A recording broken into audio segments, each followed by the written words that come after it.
All right. Well, I would like to introduce our next speaker. We have Steve Machero here. I've known him since I did my PEDS fellowship at Mass Ioneer from all the alumni events, and he served in the Air Force for 20 years and was deployed to Afghanistan working as a head and neck surgeon. Now he practices pediatric otolaryngology in Portland, Maine, and he's going to speak to us today on intracapsular tonsillectomy.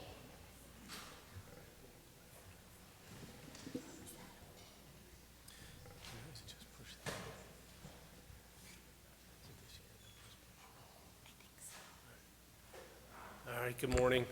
Carissa, thank you all for coming.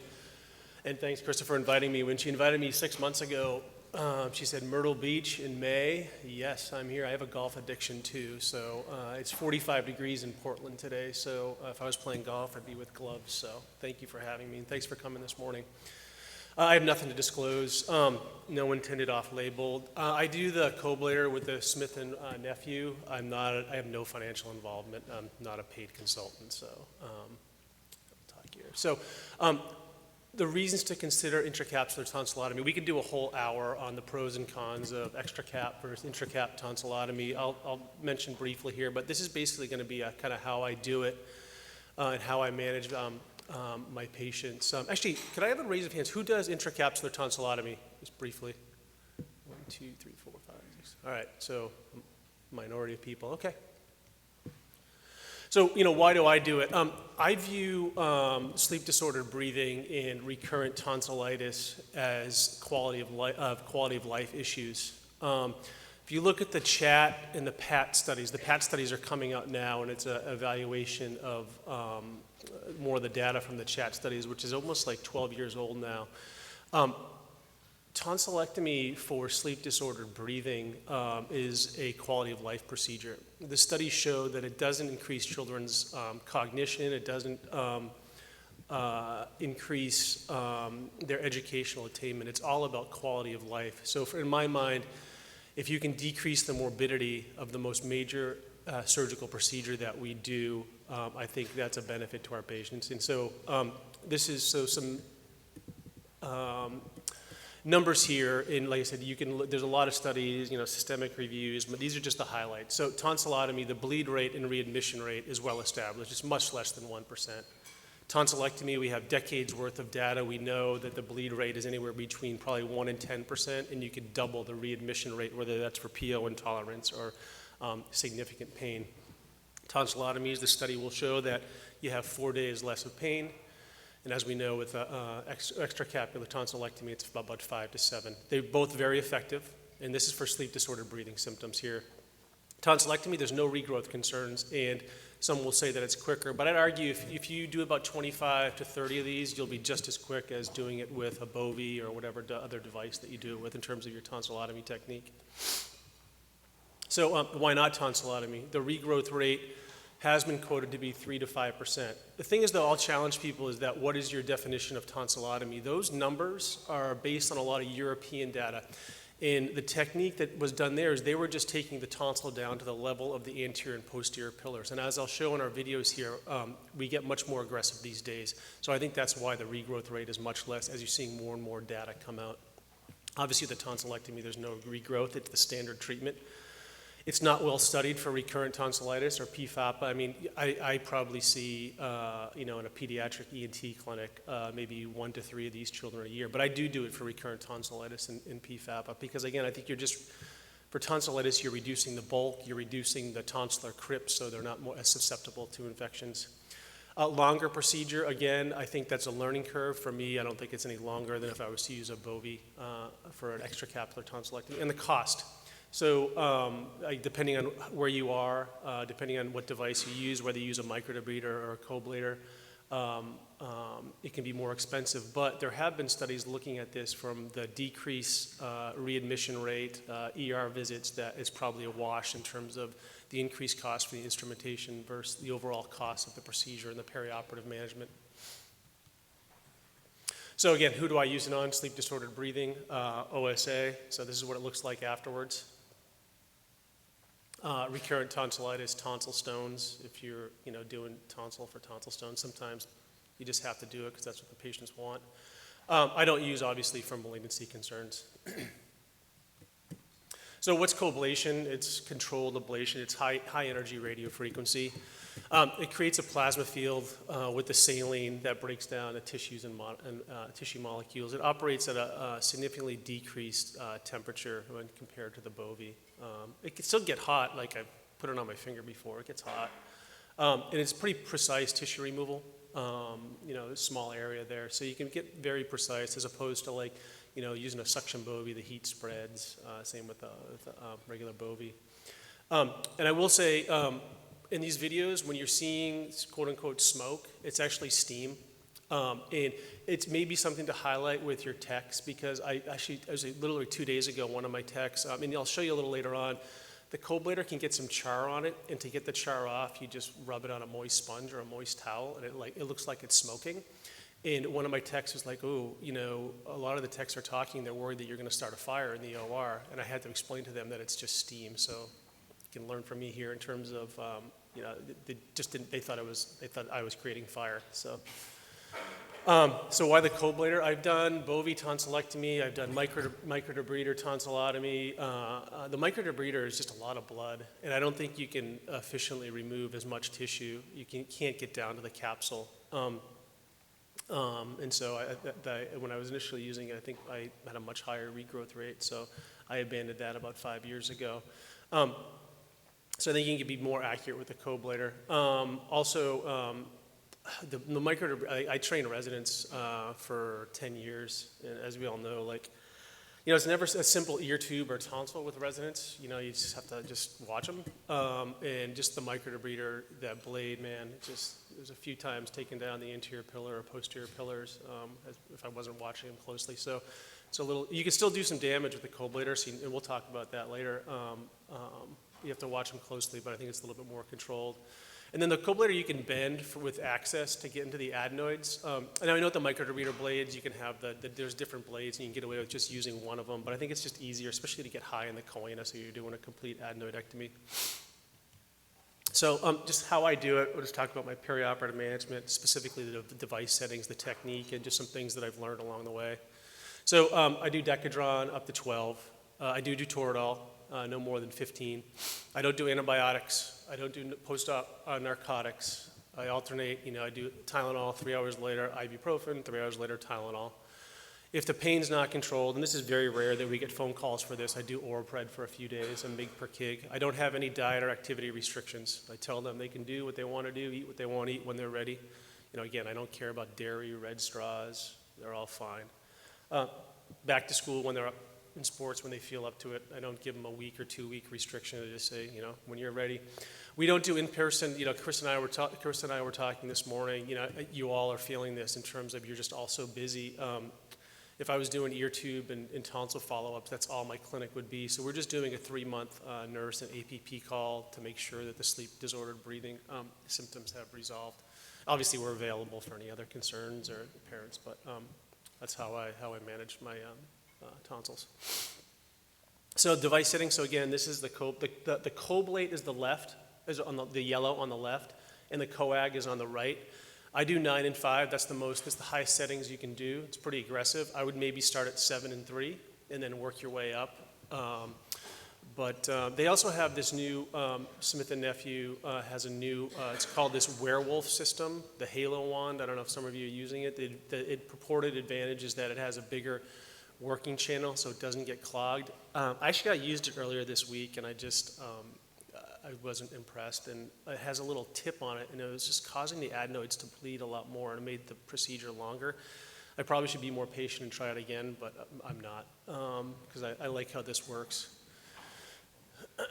I use the ProSize Max wand. There's the EVAC 70, and there's another one. I think the ProSize Max, it has the biggest working face, and it has the biggest suction channel. I also do lingual tonsillotomies too, and I think this works great for that. But this is the one that I use, and I think it's the most effective, the most efficient. All right, so we're going to go through all of these. The suction, I'll show you the technique I use, because when you're running the saline, sometimes the saline can overwhelm the suction within the cold-blader, and you just get a lot of saline in the oropharynx. A lot of retraction. Surgery we all learn, it's all about exposure and retraction, and it's the same thing. It's the basics of surgery here.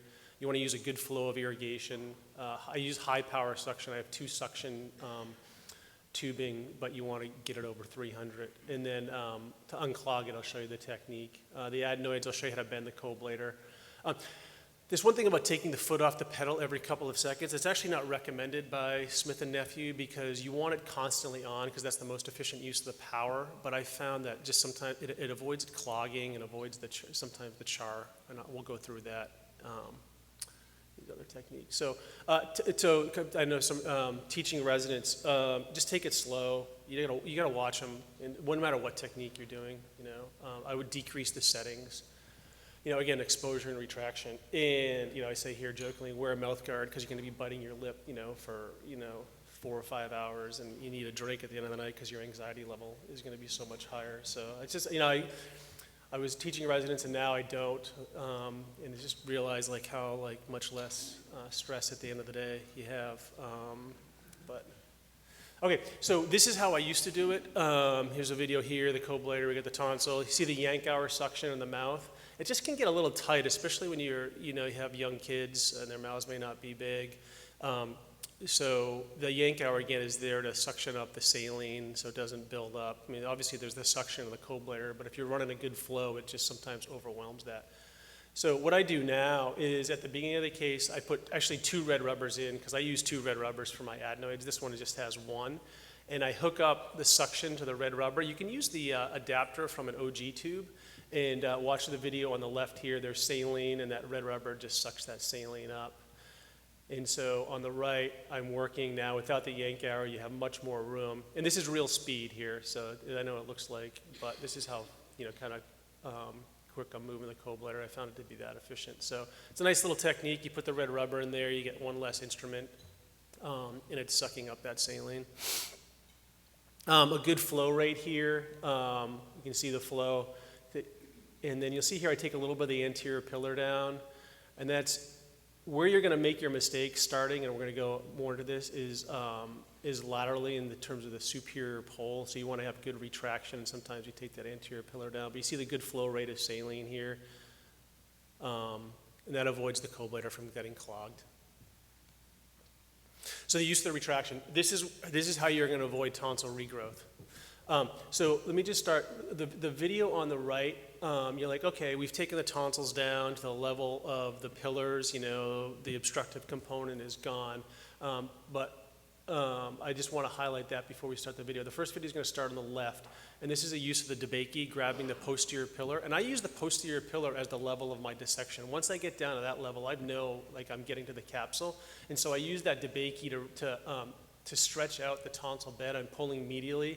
And right here, I'm just kind of touching it up, getting all that. And if you pull pretty hard, you can really get the lateral portion of the tonsil. You see on the left, there's a little muscle exposure, which isn't good, but in terms of that, we'll have some increased pain, but that DeBakey really helps. And then I also use the herd retractor all the time. I use both ends of the herd.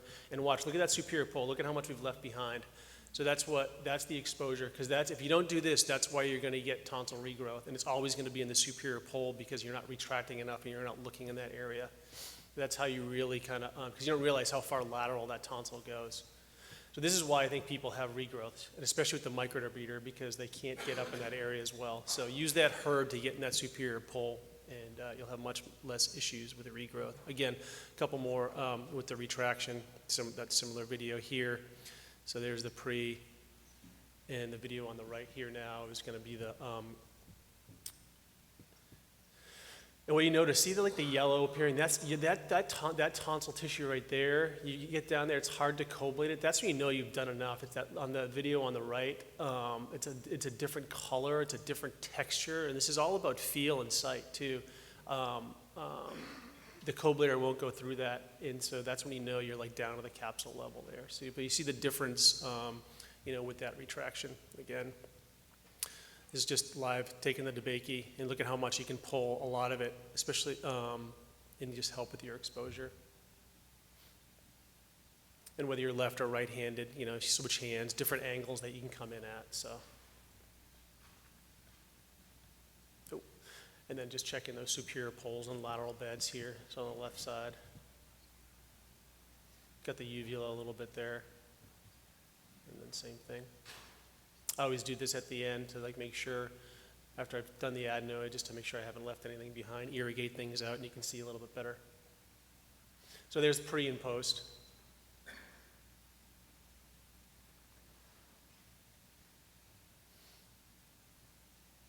You know, it's kind of, I think it's hard to tell the difference between a extracapsular and intracapsular if you're pretty aggressive getting down to the levels there. So it was going to the adenoidectomy. To bend the wand, basically go to the middle of the co-ablator, put thumbs, and just constant pressure.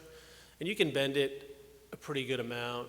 I wouldn't do multiple bends because you have a higher chance of cracking it. But and that bend right there can get you into the choana and won't have any problem. If you bend it more, sometimes again you can fracture it according to the Smith and Nephew reps. But that's all you need. So my adenoidectomy setup, I mean, it's like everything else. I use 2 red rubbers. I do have the yank hour because you'll see the saline will build up, and when you put the mirror in, just lift it up a little bit so the saline can just go down the oropharynx to let that yank hour suction, because otherwise you're working through the refraction of the saline, and you can go deeper than you think. So you don't want to be like kind of have that saline building up in the adenoid a lot, because a few times I went a lot deeper than I thought. I'm like, why was that? It's because it's just hard to tell with the refraction with the water. So you'll see what I'm talking in these next videos here. So just the basic setup. And my assistant's just holding the yank hour. So it's really, so see the saline just building up in the mirror, and I lift the mirror up there to kind of let it go down and lift it up again, suction some of that out. It's really efficient. The co-ablator is so much more efficient than the suction bovie and so much less bloody than the microdebrider. It works really well.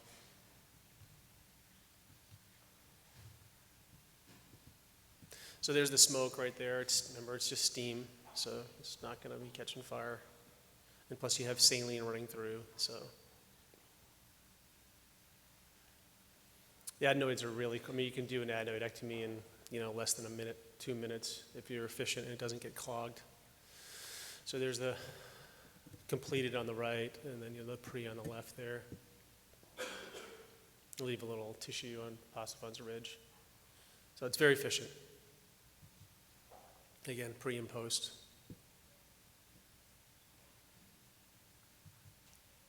So this is what, in terms of burning off the char, sometimes you're going to notice that it's not working as efficiently. And you're going to see there's going to be little black specks on the working face. So what you do is just on a really moisten a sponge or a moist blue towel, and you just hit co-ablate, and it will burn it off. And again, there's the steam. So on the left, there's the face. There wasn't much. You'll see the black little char. It wasn't that impressive. And then that's all I do. And you see those little yellow spots or black spots that are left on the sponge, and that's you just wiping those off, and it'll make the co-ablator face work more efficiently for you.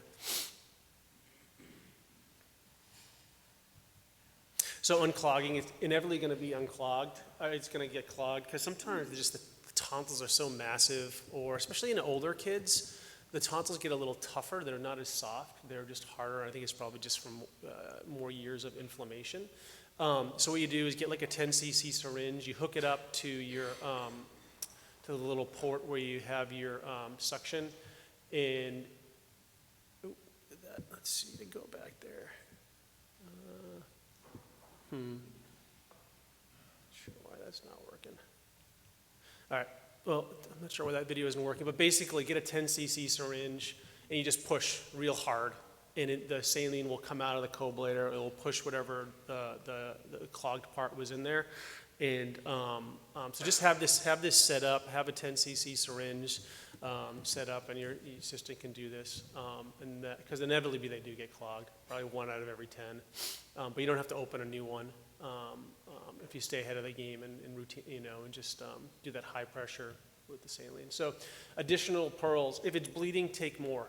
I know this is a little counterintuitive, but and you'll be able to see, like I use loops. I'm getting older now too, so but you can really kind of get that fine detail. But if it's unless you're in the, like obviously you'll know if you're in the muscle. So, but if it's bleeding, it means it's just that lymphoid tissue that's bleeding. So take more. You can decrease it to 7, so start on 9 and 5. But if you're just learning this, if you want to start on 7 and 3, that's fine. Around the capsule, you can just decrease it to 7, so less chance of kind of going through the capsule. And again, I just coag, we showed in those videos before, that kind of yellow, different appearing type tissue, you can just coag that near the capsule too. And again, I use loops. So just some personal statistics. There's nothing academic about this. I've had 1 tonsil bleed in 5 years. We don't have kids going to the ER with pain, dehydration. It's very, very rare. I polled all of my colleagues because there's 10 of us, and we do call every, once every 10 weeks to kind of see, are they getting a lot of tonsil calls, and they're not. And I would get my nurse would forward me all the daytime calls, so we don't, and we rarely give any kind of oral steroids. The tonsil regrow, I say less than 1% that I know of. Again, I don't see in post-op, so obviously that's a critique. But the ones that I do, one is asymptomatic, one revised, and like one's pending sleep study. So again, it's probably higher than that, obviously, but they haven't represented with, sleep disorder breathing symptoms. And so I think, always kind of looking at your own results. With any kind of surgery that you're doing to make sure, you're doing the right thing. But I think I'm doing the right thing. So in terms of the final thoughts here, this is a quality of life surgery. So, for me, any way you can decrease the morbidity, this is why I do this. Like I said, these chat and these PAT studies that are coming up now, none of these studies are showing improvements in educational or long-term educational outcomes. It's all about quality of life, feeling more well-rested, being more attentive. So I think if you can decrease the morbidity along the ways for these procedures, I think it's worth it. So that's why I've chosen to do it, and I like the results so far. Thank you for having me. And on the left there is a Portland Headlight in Cape Elizabeth. On the bottom there is Portland, and on the right, one of those middle boats is mine. If you're a Maine resident, you can fish 5 lobster traps. So I've become an amateur lobsterman. I'll throw the traps in another month or so. So it's a fun little thing to do. Thank you for having me, and I'll open it up to any questions.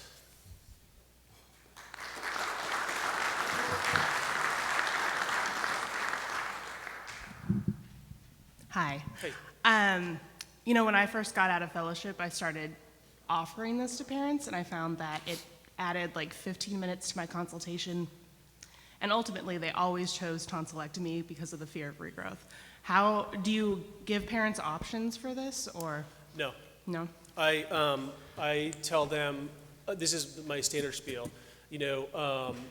I say, we're going to remove your child's tonsils. There's 2 main risks, pain and bleeding. The way I remove the tonsils is I shave them down. I remove about 90 to 99% of them, and that significantly reduces the risk of pain and bleeding. There's a small chance of regrowth, and I leave it at that. Okay, thank you.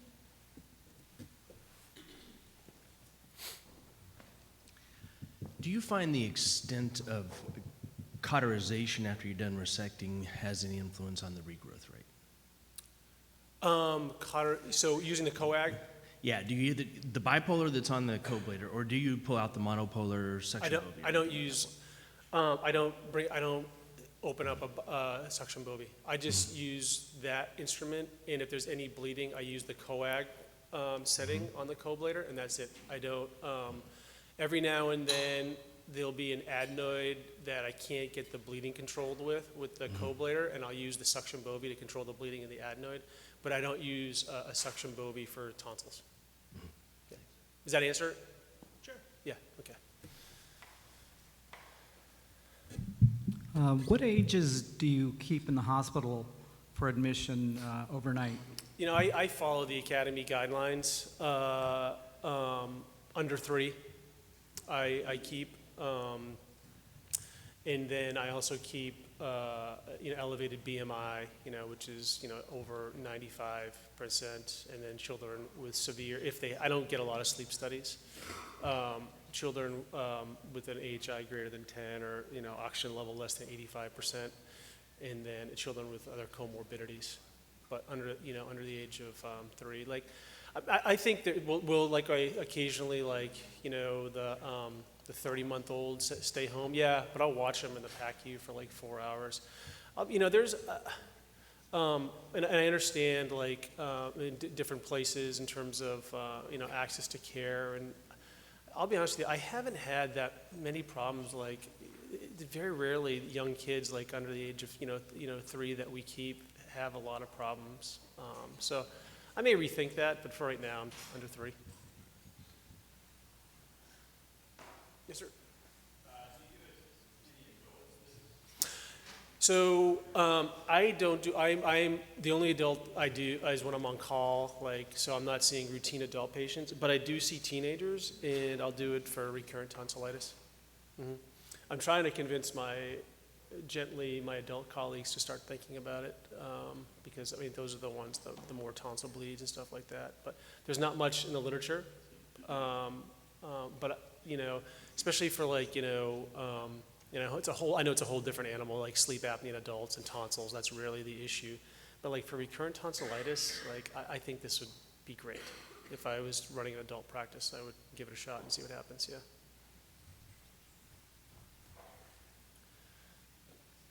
Thank you.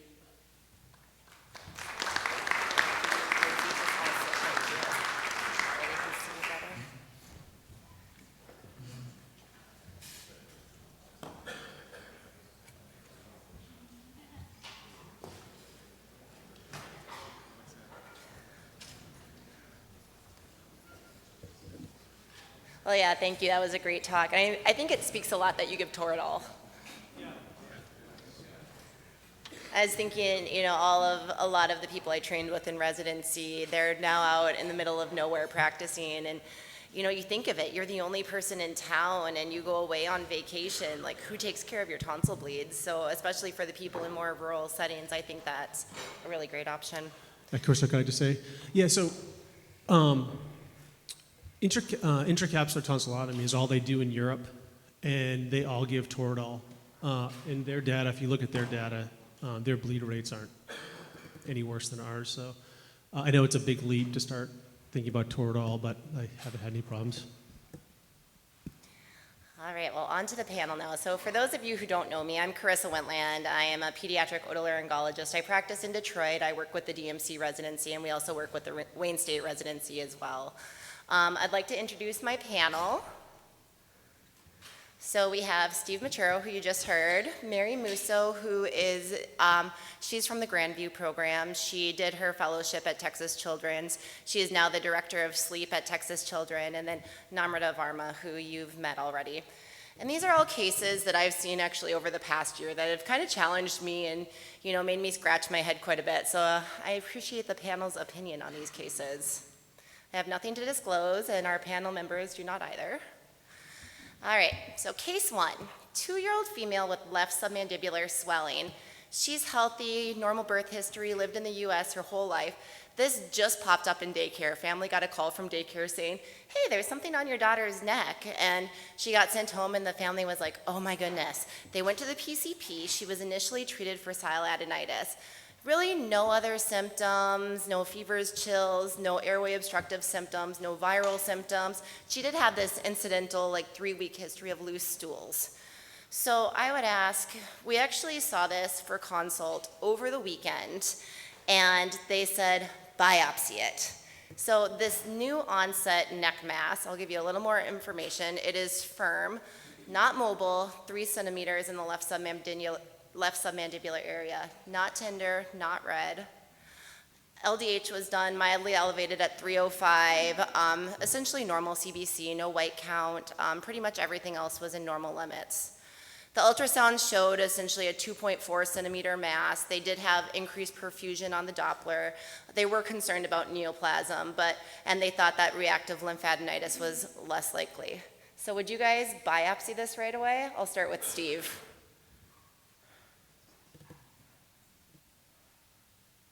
I would not. I think I probably, with an ultrasound, you can obviously talk to the family and, kind of get, kind of their level of concern. I don't, in terms of this instance right here, it doesn't sound like infectious things that are going on. Is this like a lymphatic malformation that's popping up? Go against the hypoechoic solid mass, but the ultrasound sometimes isn't perfect. I think potentially I would do a little bit more imaging, whether that's CT scan or MRI. I definitely would not do a fine needle aspiration. I don't think that plays any really role in children because you have to sedate them. If you're going to do a fine needle aspiration, you might as well just excise the mass and be done with it. So I'd probably go a little bit more imaging. And then in terms of after the imaging, how long do you wait? Like, say this is something you want to biopsy, how soon do you get them in? How long, if we do suspect that this is a lymph node, what size would you biopsy it at? What is the concerning size? And how long do you wait for it to resolve? So, Namrata? I think it kind of, ultimately depends on partially what the imaging is showing us, whether it's CT or MRI, what it truly is.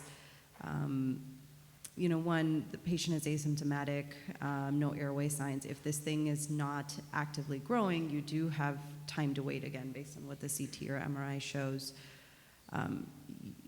If the patient, you hate to say it, but sometimes insurance plays a role as well. If they're inpatient and they don't have insurance that you take and they might be lost to follow-up and this needs to be biopsied, then maybe you just do it while they're inpatient.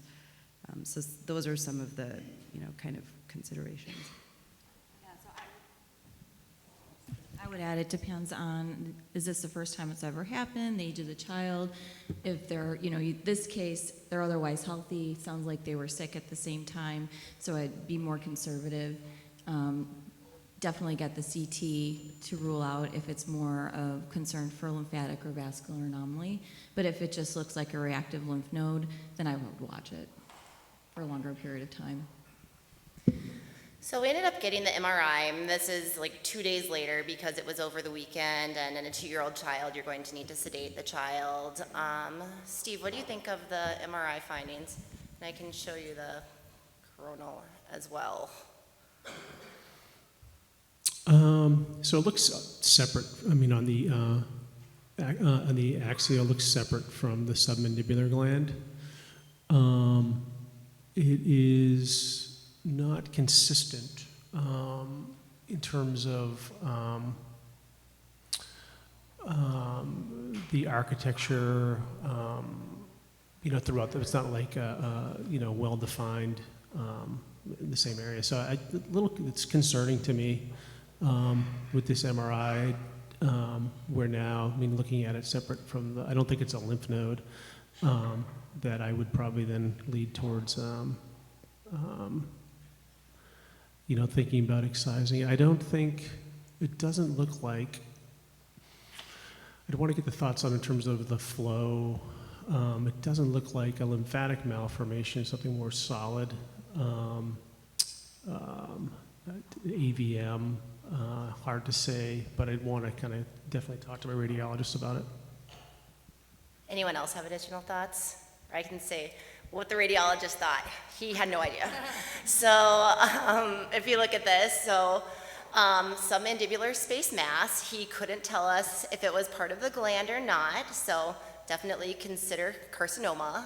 He thought a pleomorphic adenoma was thought to be less likely because it wasn't diffusion restricting. They did not think it would be a rhabdomyosarcoma, which is a very common mass in the pediatric population.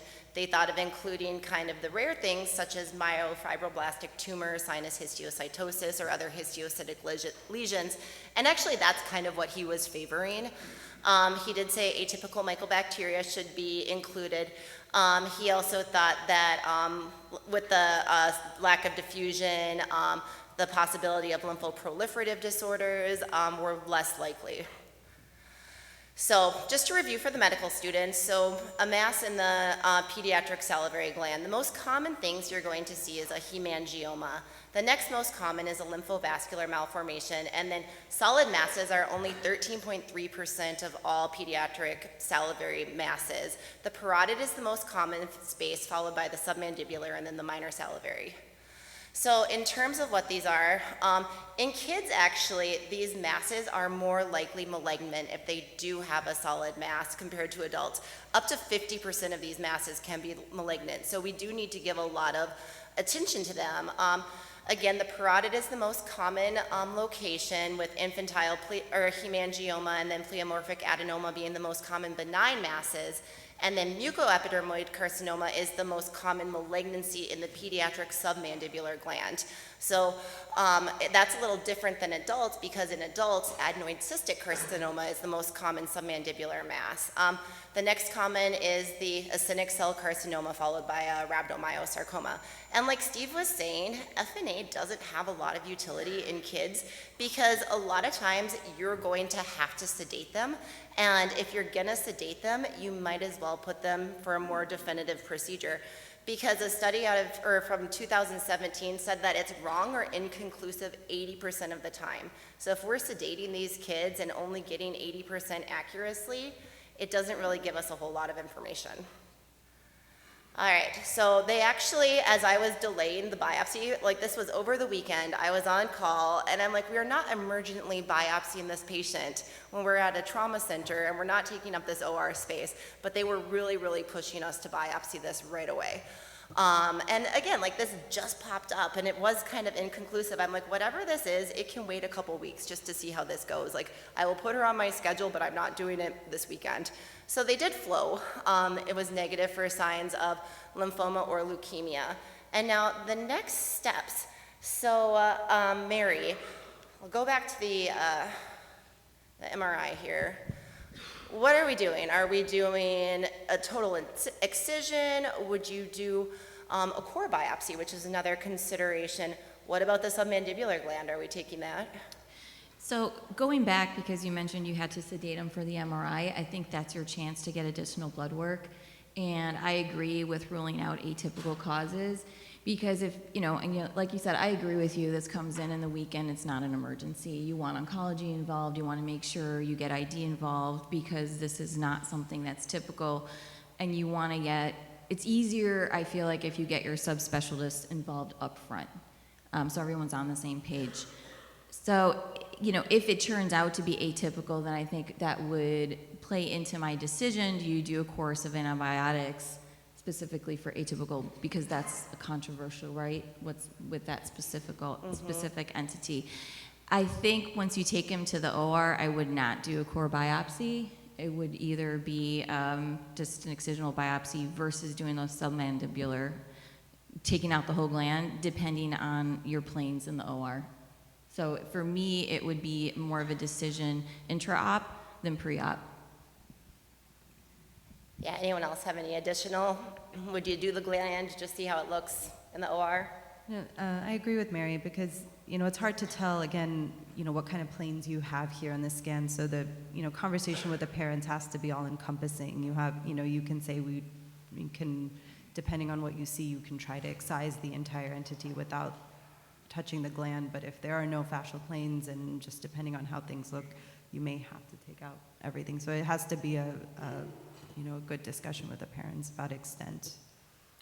I would add too that you could also do an intraoperative frozen, because if you get in there and things just aren't, with kids, you don't want to give them any kind of long-term, deficit. So obviously, we all know submandibular gland, hypoglossal nerve, lingual nerve, marginal mandibular nerve. But if things, you get an intraoperative frozen and it comes like some benign, weird, histiocytosis that, or Castleman's disease, something like that, then you can think, all right, well, this is not necessarily surgical. We can treat this medically, and you potentially, save them the morbidity of the procedure. But I would go in planning to excise the whole thing, the standard kind of submandibular gland approach with an intraoperative frozen.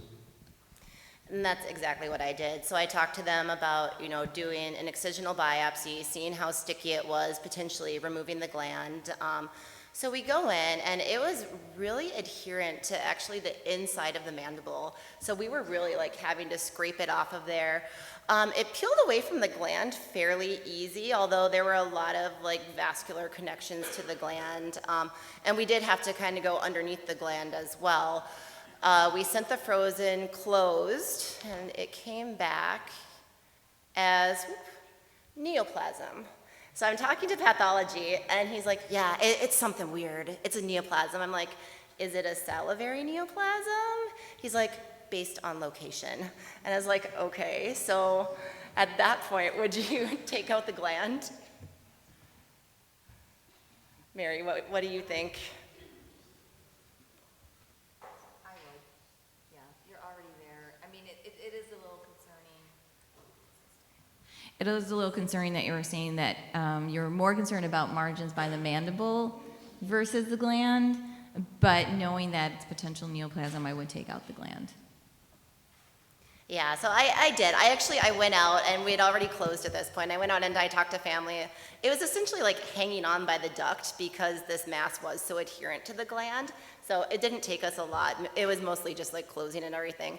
So it comes back, and they found that everything was a lymph node with necrotizing granulomas. And then they said the submandibular gland was fine. So when you guys see necrotizing granulomas, Namrata, what additional workup do you do?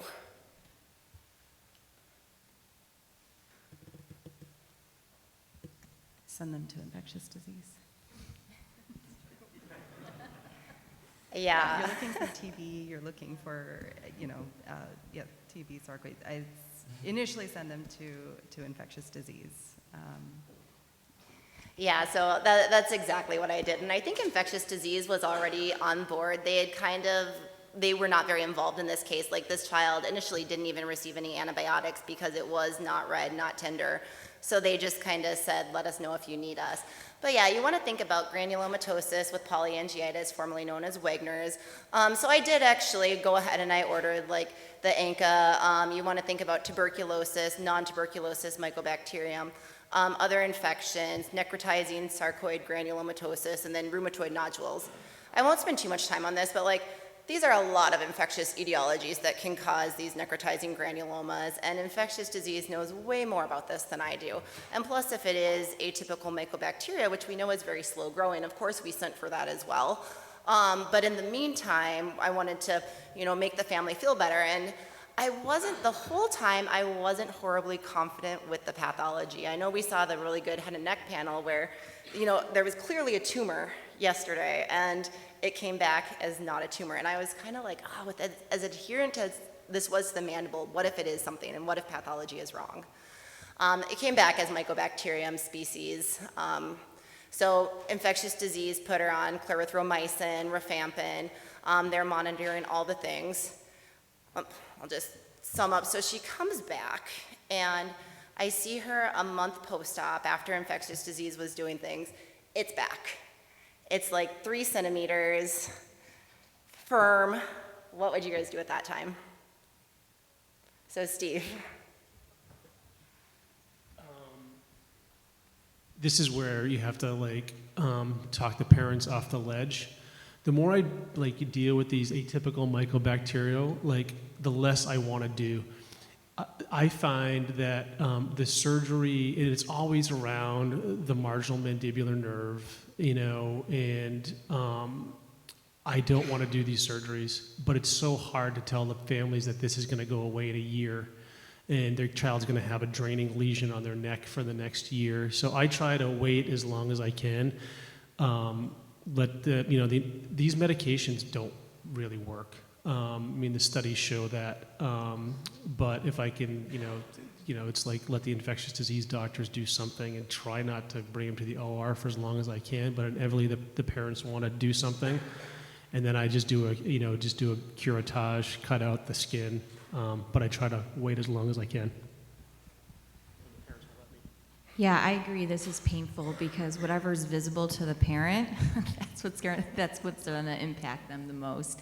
But there's a real risk with going back for a revision that you're going to cause some paresis to the marge.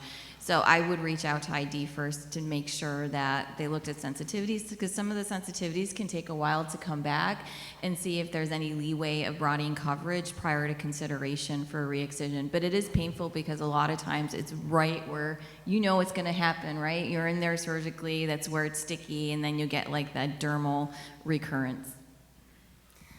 Yeah, and I completely agree. It's a lot of reassurance. But again, like in the back of my mind, I wasn't 100% confident with the pathology. So I was like, oh no. But, we waited. So just a review of atypical mycobacterial infections. So it's really common in the younger kids that are playing in dirt because it is found in soil. As Steve was saying, it's normally in the submandibular or parotid areas. So you always have this debate of how much do we excise? We need to protect the nerves. It's typically slow growing, but it may be rapid. Like in this case, these kids are often afebrile. The nodes are large, non-tender. They can be fluctuant because these can eventually necrose. The hallmark is actually these violaceous skin changes here. So even if you see an infection like this and you're consulted, it's something that if it's something we can excise, we will just go ahead and excise this, because ultimately the child does better. And a lot of times too, doing curettage, which actually we found that ortho has some pretty good curettes that we borrow.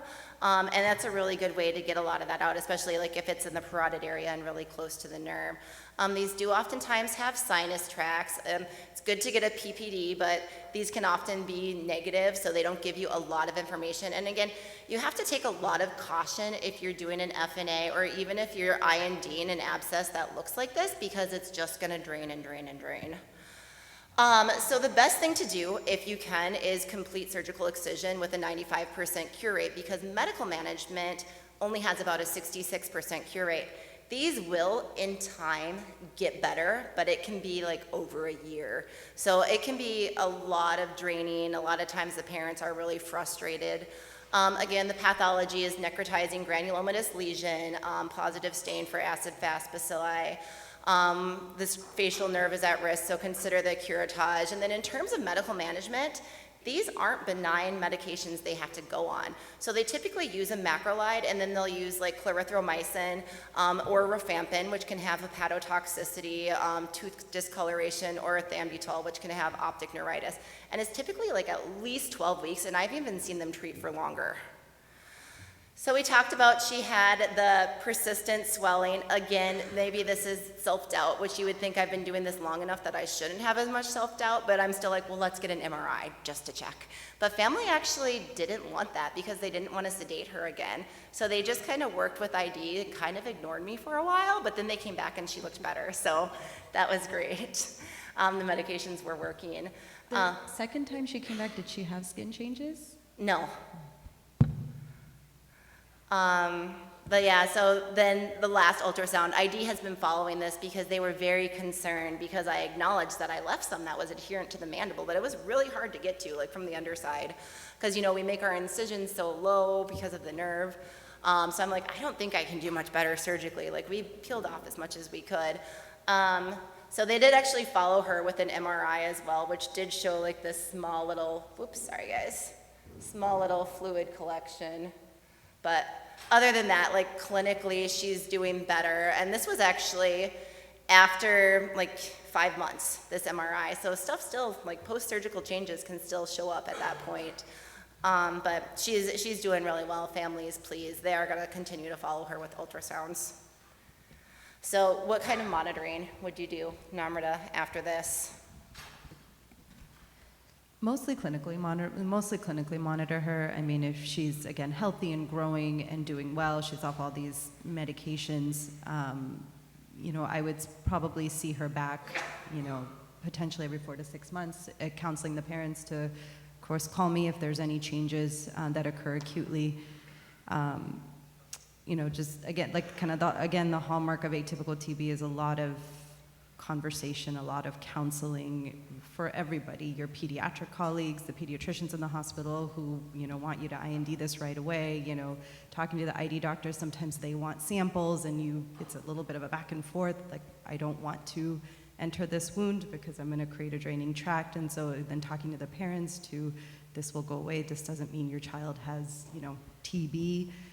But I think clinical monitoring, unless something changes.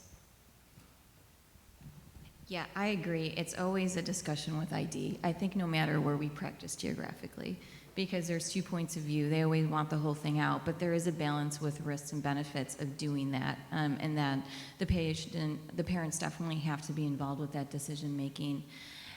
And I don't fault you for second guessing yourself, because there's the textbook it's going to be all pretty and violacious, but the reality is that sometimes they present early and it's not always obvious. And so that's why we do have an infectious workup preoperatively, especially if we're going to sedate them, do any imaging, to rule different things out. All right, thanks, guys. So number 2, and I have 4 cases, and we'll get through what we could, or what we can. So this is the thing we see every day, right? 3.5-year-old male comes in, heavy breathing, worsening over the past 1 to 2 years, chronic mouth breather, has a lot of congestion, URIs, always sick, witness apneas, choking, gasping at night, had reactive airway disease, eczema, was in the PICU for 3 months, or when he was 3 months for a non-RSV bronchiolitis. So exam, middle ear effusions, thick rhinorrhea, small tonsils, stertor and mouth breathing essentially. We also did an audio, and he had a little bit of a hearing loss. So at this point, what are your first steps? I'll start with Steve. Go more into, I don't know, in terms of any just snoring, choking, gasping. Does he have any daytime symptoms of sleep disordered breathing? It seemed like maybe this could be a chronic adenoiditis or sinusitis picture with the rhinorrhea. So potentially, I do a 2-week course of Augmentin for that. And then you have this, bilateral middle ear effusion that you need to follow. So a little bit more history on any kind of sleep disordered breathing symptoms. The tonsils are small. You need to get an adenoid film or put a scope in the nose to see if the adenoids are contributing. And then you need to kind of figure out what you're going to do with that middle ear effusion. Wait a few months to see if that goes away. But those are my first thoughts. Yeah, and how long, so if you are doing steroid nasal sprays, which one are you using in kids under 4? Because Flonase isn't technically FDA approved, but that's what insurances seem to cover. And how long are you doing that for? So Namrata. So I'm still actually doing Flonase, the Sensimist version. I know it's tough, it's a 3-year-old, but I try to have them add saline. You want to say irrigations, but in a 3-year-old that's tough, holding them down. But you sometimes get some parents really able to do it with what's it called, the suction. Oh, yeah. Yes, the nasal Frida. And I'm usually doing it I usually have them do it for about 4 weeks, just to try to get, enough inflammation under control along with antibiotics. But, some of my other thoughts are, have they had ear infections in the past? How many rounds of antibiotics have they been on? Do their symptoms change? Does the yellow snot go away? And are there any speech delays? So that might change the duration of my workup. Yeah, and the middle ear effusions were an incidental finding, no history of ear infections. His speech was good. So I always talk to the parents about primary and secondary goals, and a lot of the time these kids come in sick. So just like you saw, they have all the snotty nose. And, is it allergy? Is it viral? Is it bacterial? And oftentimes they've already had Augmentin, Ceftonir, you're seeing them and they've already had 3 bouts of antibiotics. So I'm pretty aggressive in the office, especially during flu and cold season, and I would say during allergy season, where I suck out their nose and I send it for a viral panel, mainly to know what I'm treating before I give them another antibiotic, because if it's viral, it's to just tell the parents, it's viral, and this is why the antibiotic isn't working. And then they're more likely to buy into, you just need to flush it out, and I usually show them how to flush it out. If it's a younger kid, I'll actually give them a 1 ml syringe, show them how to irrigate and flush it out. And it's not easy. Tell them you have to use teamwork with the parent or somebody else that's there to help you flush out the nose. I do also use Flonase for a limited time. In this particular kid, if they allow, it's a conversation of if they're comfortable with scoping or not. It's not easy to scope a toddler. They can get a nosebleed. So actually have that conversation up front. If they don't want to do the scope exam in the office, then I will get an x-ray to see if the adenoids are part of the component, especially that you had the incidental finding of the middle ear effusion. Yeah, and I completely agree with all of that. I typically will not scope my kids on the first visit just because A, they're really snotty, and it's that thing, like everything is so inflamed. Sometimes all you see is snot in the nasopharynx. This kid's 3.5 already, so those are the hard ones to hold down. And I've had like inconclusive scope findings because there's so much drainage in the nasopharynx, and I've created nosebleeds at the same time. So here it's like I made this kid have a nosebleed, and I don't even know what I was looking at because all I saw was snot. So I essentially talked to him about doing saline and Flonase and then coming back in a month to see how everything's going. So in the meantime, they went to the ER because mom is really concerned about the symptoms. The Flonase wasn't covered by insurance, and unfortunately, a lot of our patient population, they won't call us. They're just like, oh, insurance doesn't cover it, must not be important. And then they just never pick it up and ask us to help them get the Flonase. So the ER prescribed Nasonex and Decadron. They had him get back with us the next week. At this point, the rhinorrhea is better. The middle ear effusion is better. Still haven't started the Flonase, but this mom is really concerned about the sleep.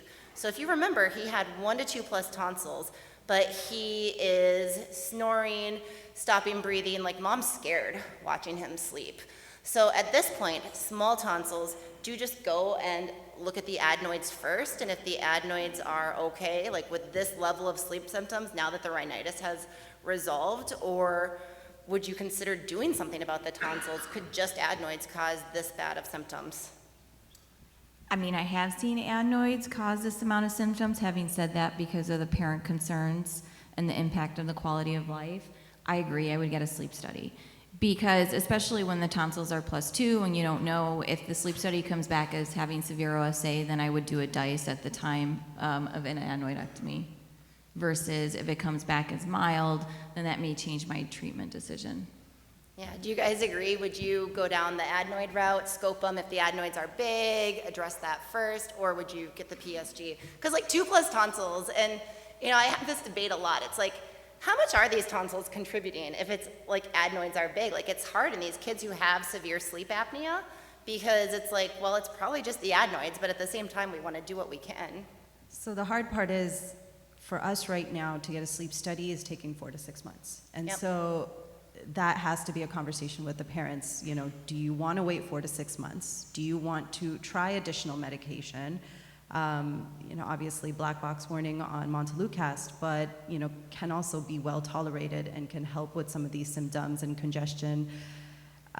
Definitely, you know, I've been in situations where you actually have kids with big tonsils and big adenoids, but the parents don't want the tonsils removed despite all the discussions that you have, and you just address the adenoids and say, well, you might have to come back for tonsils, and they say, well, we'll deal with that later. And I mean, this is, again, not academic. This is just a couple of experiences, but I've been pleasantly surprised where they've actually gotten better. Their snoring has gotten better, and parents are happy, you know, just kind of like Steve's lecture about quality of life.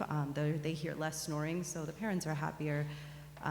If x-ray shows that adenoids are large and we don't have 6 months to wait for a sleep study because mom is super, super concerned, then I think a DICE at the same time to look at the tonsils and just possible tonsillectomy and adenoidectomy based on what the DICE shows. So in the meantime, he went back to the ER because mom is just terrified on how he's sleeping. And they said, continue ENT. They liked our plan, so we get the sleep study. Steve, what do you think about this? And I'll give you guys a couple seconds to review it. And the rest of you can feel free to weigh in.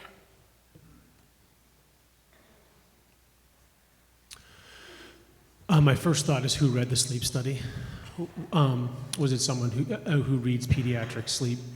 Because there are definitely some nuances in pediatric sleep, and especially once you start talking about central apneas, a lot of time,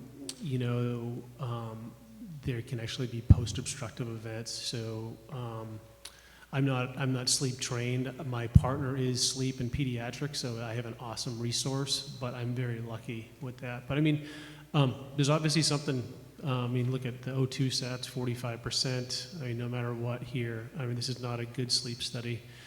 The 24 sleep, the central apneas are concerning. And when I start seeing that, I start thinking, do we need to look at an MRI? Does the child have a Chiari malformation?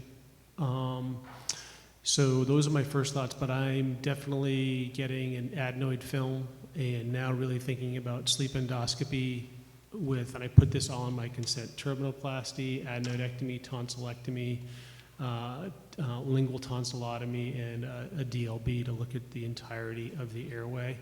But prior to that, potentially I'm getting an MRI of the brain. I agree that the central component is concerning.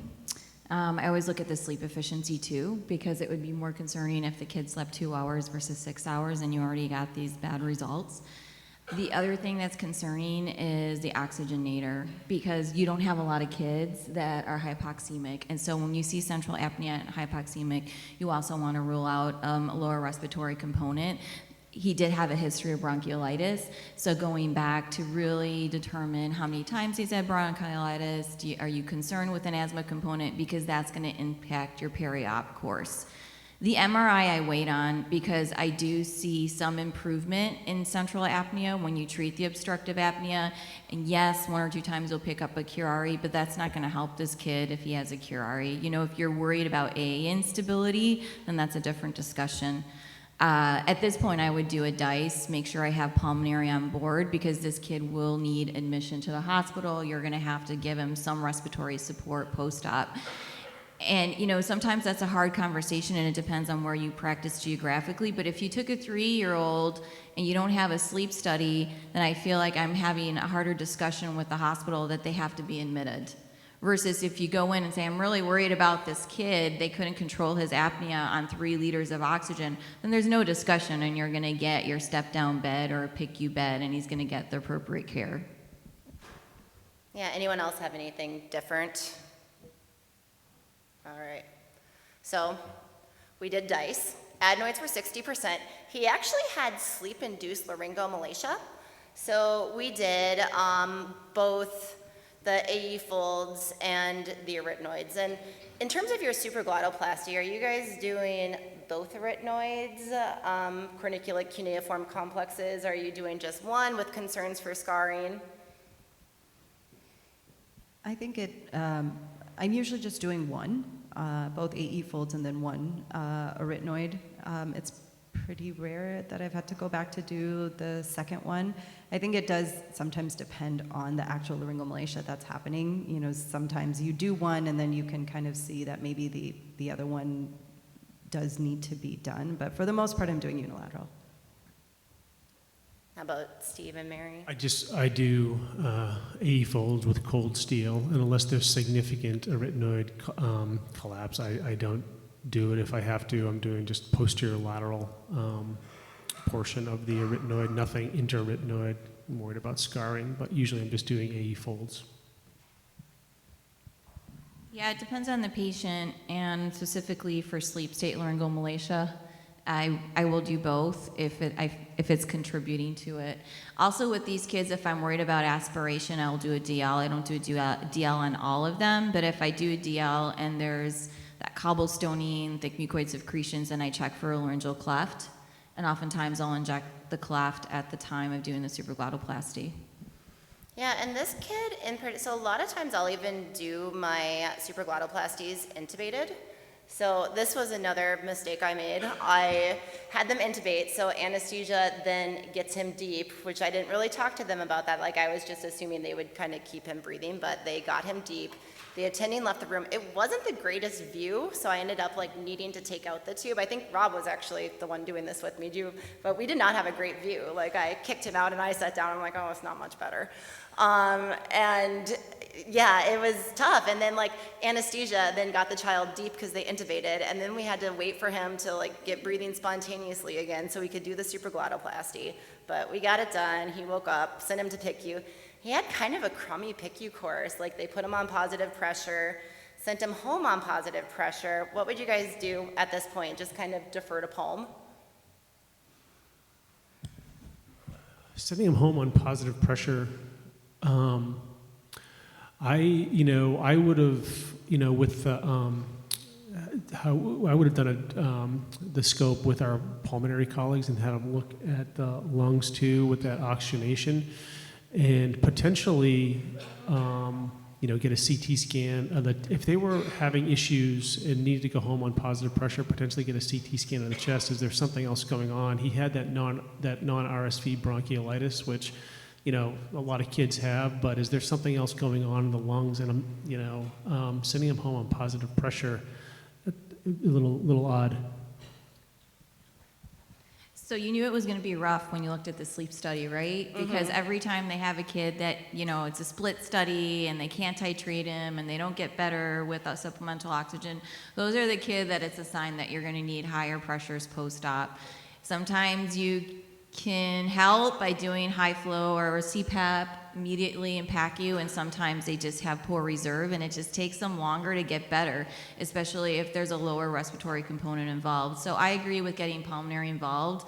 Sometimes they can go home with just supplemental oxygen versus CPAP, but we talked about it's sometimes really difficult to get it covered by insurance either way. And so it's not uncommon that they just wait it out in the hospital and see how much they get better. But this kid will definitely need, long-term pulmonary follow-up, repeat sleep study because of the central concern. So he comes back looking like this when I see him a month afterwards. Now what? Other than looking like that, how is he doing per mom? Like his symptoms? Sleep is still horrible. Sleep is still horrible. And how long post-op is this? This is like 6 weeks. And is he still on the CPAP? He's not tolerating it. Okay.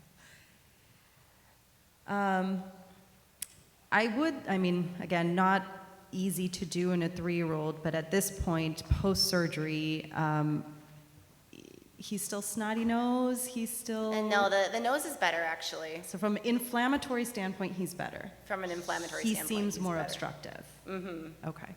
I would His like... turbinates were actually kind of big. Kind of big. I'd like to scope him if we can. If we're not dealing with snotty nose, we're at the point now if I scope him post-operatively 6 weeks out to see what he looks like. Again, it can take still more time, but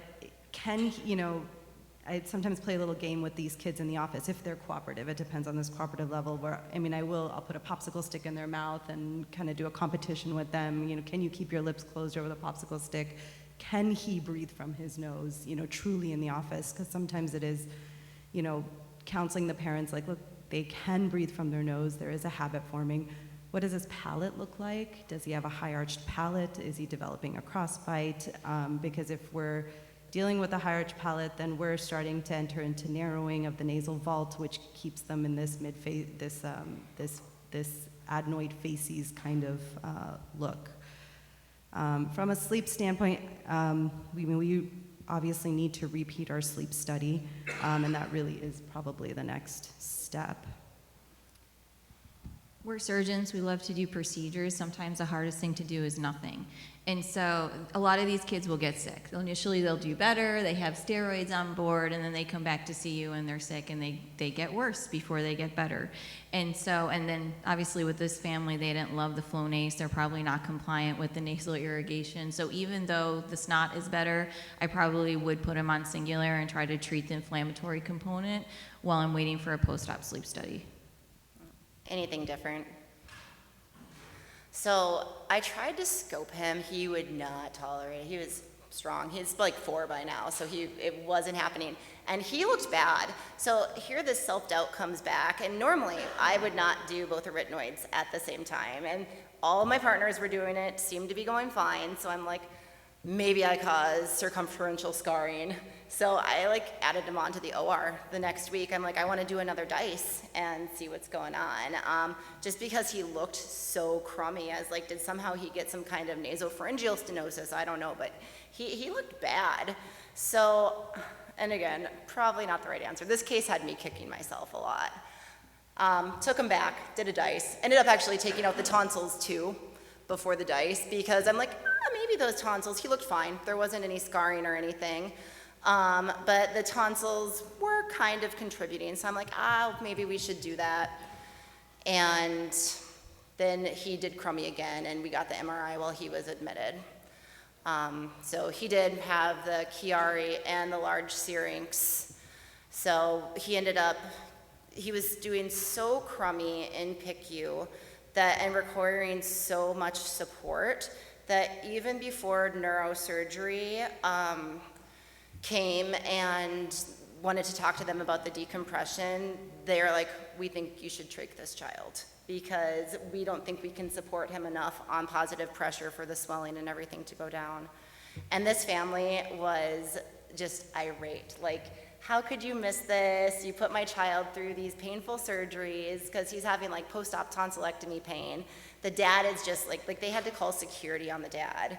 And he's like, no one's considering, we've been going through this for a while, because it took like with these ER visits and everything, it took a while. Like they were saying like there is something wrong with my child over and over. And for me, we were rounding between cases. And this was like the last patient we tried to sneak in before a case. I think I even just had an ear tube.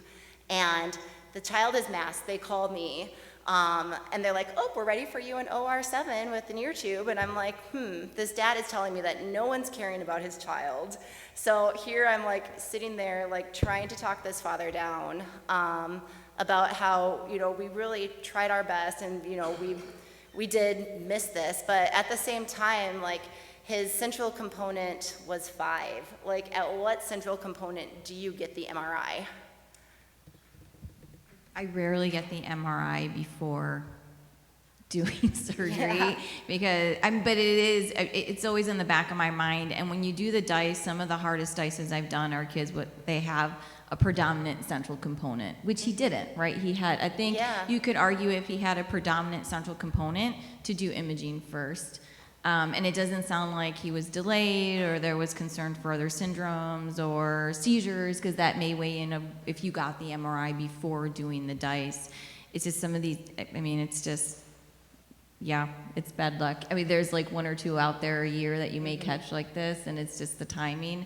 And, if you did nothing and you waited for the post-op PSG and you would have seen, right, a persistent central component, then you would have got the MRI.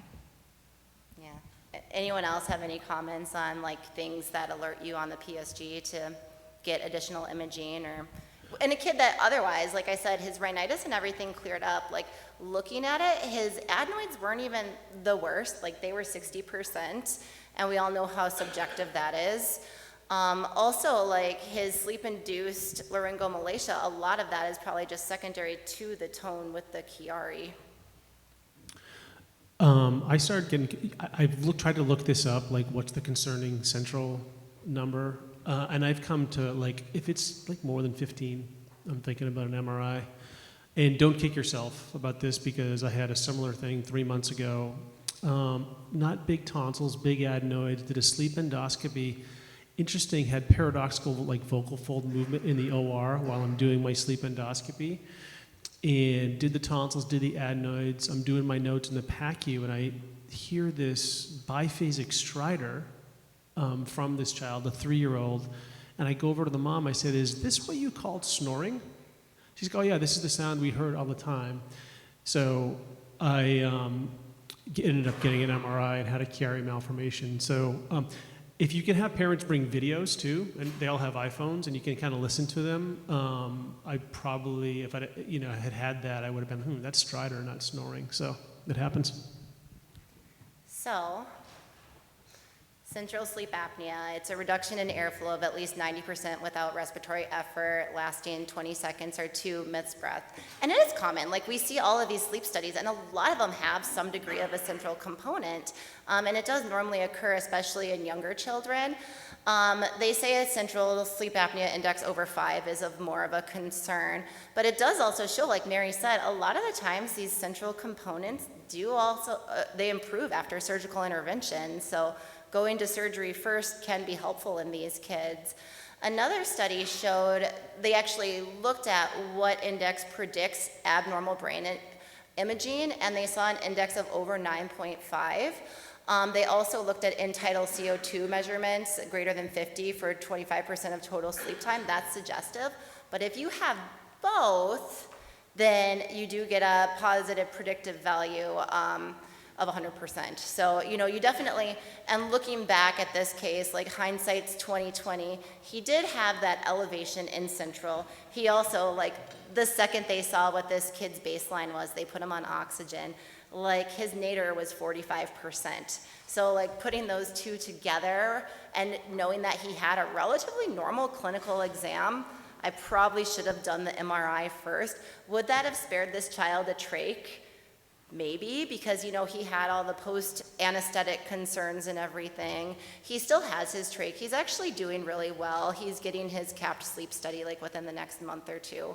And I am actually, so when you guys decannulate for your trachs in this situation, like, a lot of the times, because it is so hard to get a sleep study on these capped kids, and a lot of times the sleep technicians aren't comfortable with capped kids, and they'll, like, take the cap off right away once they start to do poorly.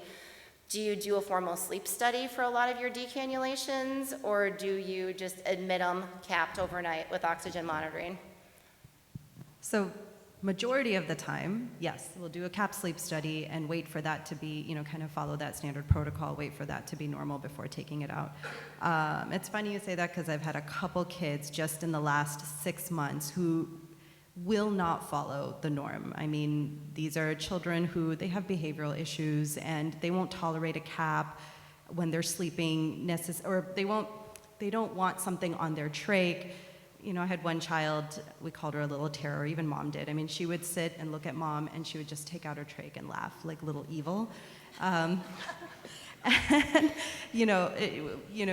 and so I've had to be creative with some of these kids and, just do what is as safe as possible. I mean, that little child, she had a cardiac history, cardiac surgeries and whatnot, and she still had a mildly positive sleep study. She did a capped one, but it was mildly positive. But in her, I couldn't wait for that AHI to be less than 1 because she was just going to pull out her trach anyway. So I did, and then I had another one, same thing. Parents swore that they used to watch her while she's sleeping, and they, against my advice, they would cap her during nap time and turn on her pulse ox and just watch her and stare at her all, during nap times, and said that she did great. But she didn't used to sleep at night. She had a very off sleep schedule, and so her sleep efficiency on sleep study was like 20%. So she's one that I admitted, capped in the PICU, watched that, and then took her to the OR and decannulated the next day. So sometimes you have to be creative in these kids. You can't be perfect. They have behavioral issues. They're not going to tolerate all the studies, but try to be as methodical as possible. Awesome. I'm going to move on just because I have 10 minutes and 2 more cases.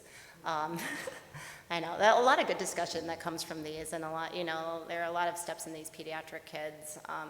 We had a 10-year-old male with a history of DeGeorge, epilepsy, T-cell deficiency, asthma.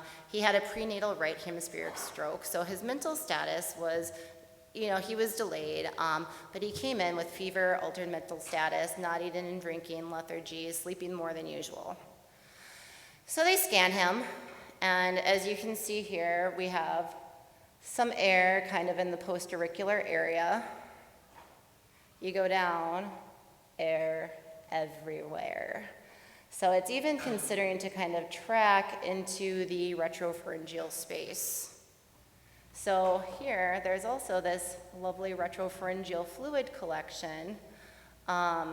Because of the air in the post-auricular area, they did a CT-IAC, which isn't horrible in terms of coalescence, like they always talk about. Again, you see kind of that air there. You see, he doesn't have the best aerated mastoid. There's that one cell right there.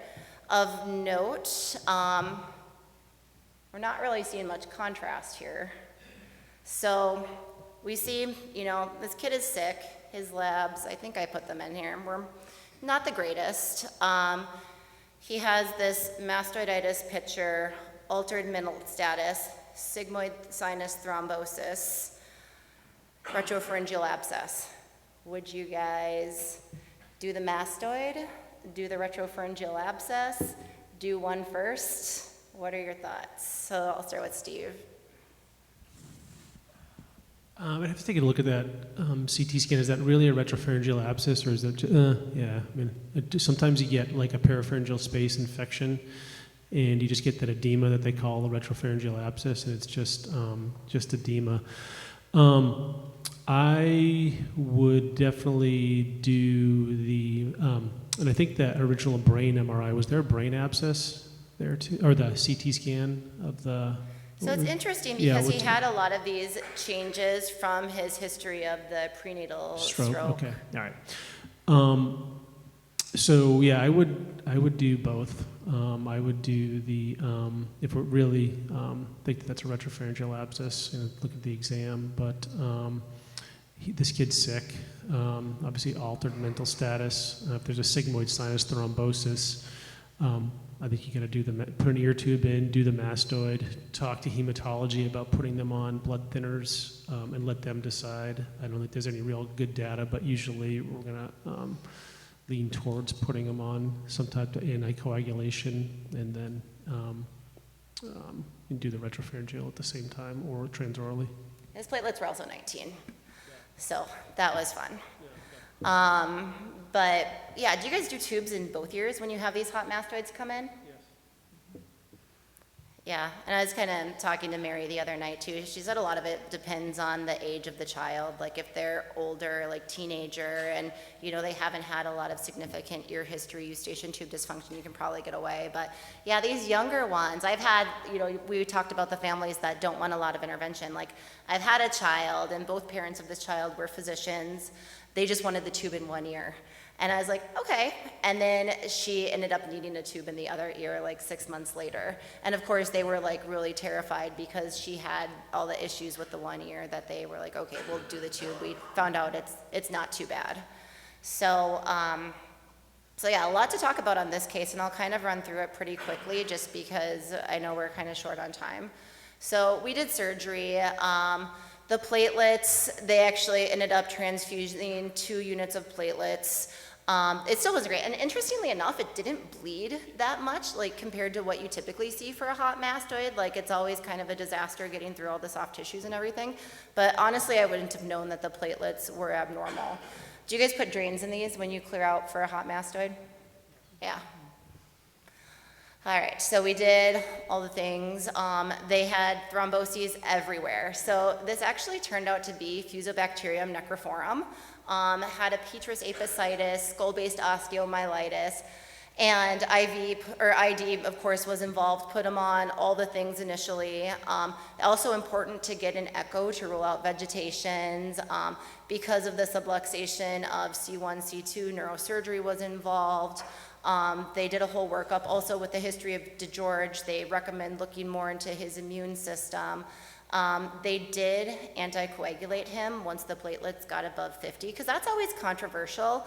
I would say though, and I've been now to 4 different institutions, even more than that if you consider all the places we went in residency, but pretty much everywhere I go for these sigmoid sinus thromboses, they will anticoagulate. So neurosurgery actually ended up doing an occiput to C2 fusion because he had progressive instability of his cervical spine. They actually sent him home on 10 weeks. He's still giving Lovenox because his imaging is still showing narrowing of the vessels. Lemierre's syndrome, I just wanted to do a quick review. So essentially it's caused by Fusobacterium necrophorum. It's a gram-negative, non-spore-forming anaerobe. Typically it starts as a pharyngeal infection and then will track down. And in this case, he actually did have thrombosis that went all the way down to the internal jugular. And again, it's hard to say, like, I do think that the ear was the source of this, but a lot of the Lemierre's syndrome typically start out as like a pharyngeal abscess that then will track from the throat. And even things such as a throat swab can cause enough of an oropharyngeal mucosal insult that it can then track. One thing I will touch on is, or real quick, so anticoagulation is actually used in like 2/3 of patients. So most people are doing that. In cases with Lemierre's, these kids do have a worse course. So again, the same thing like we were talking about with our atypical mycobacteria, these kids you have to be patient with. Like this guy, interestingly enough, like we did take him back for a washout because he was like continuing to have fevers. all of his paraspinal musculature was just necrotic, like you could just like squeeze pus out of it. Like it was not a pretty picture. And again, with the counseling, once we get these cultures, like you kind of need to expect that this is going to be a long course because it's very, very aggressive when it involves the mastoid. So final thing, in our last 3 minutes, kid with a history of median cleft lip, had trauma, so labs weren't too bad. There he is. He presents with this nasal abscess, and you can see his median cleft lip there. And I'm just going to go over this just because we have 3 minutes. So considerations with median cleft lip. They did the CT, and they actually read this as a depressed nasal bone fracture because he did not have much of a nasal bone. It was like pretty much flat. And the thing is this some kind of congenital cyst that he had that's just been like pressing on his nasal bones, and that's what's causing this. But then again, this started with trauma. So the family was like, no, he's never had anything like this before. So we went in, and that's just his other view. It's kind of funny. Our radiologist like is very proud of his 3D reconstructions. He's like, they're like passport photos. I'm like, that's kind of cute, but he's a fun guy. So we did. So we needled it. We actually left a little bit of a drain in there too. You can see we put in like a little rubber band. The plastic surgeon did come in, and she actually tried to reduce this fracture, and she too was very much aware of these median cleft lips. And I didn't realize exactly how rare median cleft lips are. So it's actually less than 1% of the cleft population to have one in the middle. The main take-home points for this is these kids can also have other midline abnormalities. So more than likely, this could have been a congenital cyst because of other abnormalities. But when you see these patients with the median cleft lips, as part of the initial workup, you should get an MRI. And this family actually had the cleft lip repaired at another institution in town. They weren't quite sure of the history. These are all the things that can be associated with. So a lot of these people can have like that flat nasal bone like our child had. You can also get, it's associated with other craniofacial syndromes like this holoprosencephaly spectrum, trisomy 13. Pie syndrome is a big one, which is like, it's rare, but you can have the median clefts, you can have these cutaneous polyps and intracranial lipomas. So my main question in these last 42 seconds, so after draining this, at what point would you get the MRI? Would you do this when the child is acutely infected, or would you wait until everything calms down to see how much of a residual cyst there is? Yeah, which is, interestingly enough, we've had like a couple of these weird. We just had a child on service who had this septal abscess that was actually this huge palatal abscess as well. It was insane. Like his whole nose was just abscess, and his whole palate like was bulging, and yeah. So we're waiting for that to calm down to get another MRI. But that concludes our panel. So thank you guys for your attention. We're gonna have, and we're happy to stick around for any questions if you guys want. But we have a little bit of a break. We're gonna do the plastic section when we come back after break. And then I will say again, for lunch, our sponsors for lunch are very helpful in providing quality education, so we would really appreciate it if you guys just sit and listen to their spiel while you eat lunch. They're cozy tables, and again, they help us a lot to get a quality program. I'm also going to leave forms on the tables, so if you're bored and want to jot down notes on things you liked about this conference, topics in the future, please fill those out as well, because we really want to make this a quality program for you. Additionally, I am doing trivia. I want to say it's 3:45 if you guys are coming to trivia. You can have a team of 4. Think of a fun team name. It's going to be pub style, so there will be beverages and I think appetizers, but don't quote me on that. And essentially, it's just all ENT questions. They're pretty fair. They're all out of KJ Lee, they're all out of Pasha, so that way I have a reference if you guys question me. But it should be fun and a good way to like get to know and socialize if you guys are sticking around. But enjoy your break, and if you have any questions, feel free to come on up.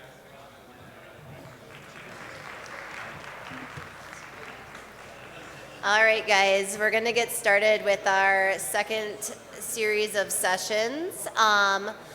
we're going to go on to the plastic surgery portion of the procedure. So I would like to introduce Dr. Candace Waters. She is an assistant professor and facial plastic surgeon. She is double board certified in both otolaryngology, head and neck surgery, as well as facial plastic surgery. And she is at Wake Forest, and she's going to speak to us on the management of the caudal septum and nasal valve. This was one of those things that you guys, a lot of you put on your little information sheets, so hopefully you will enjoy this talk.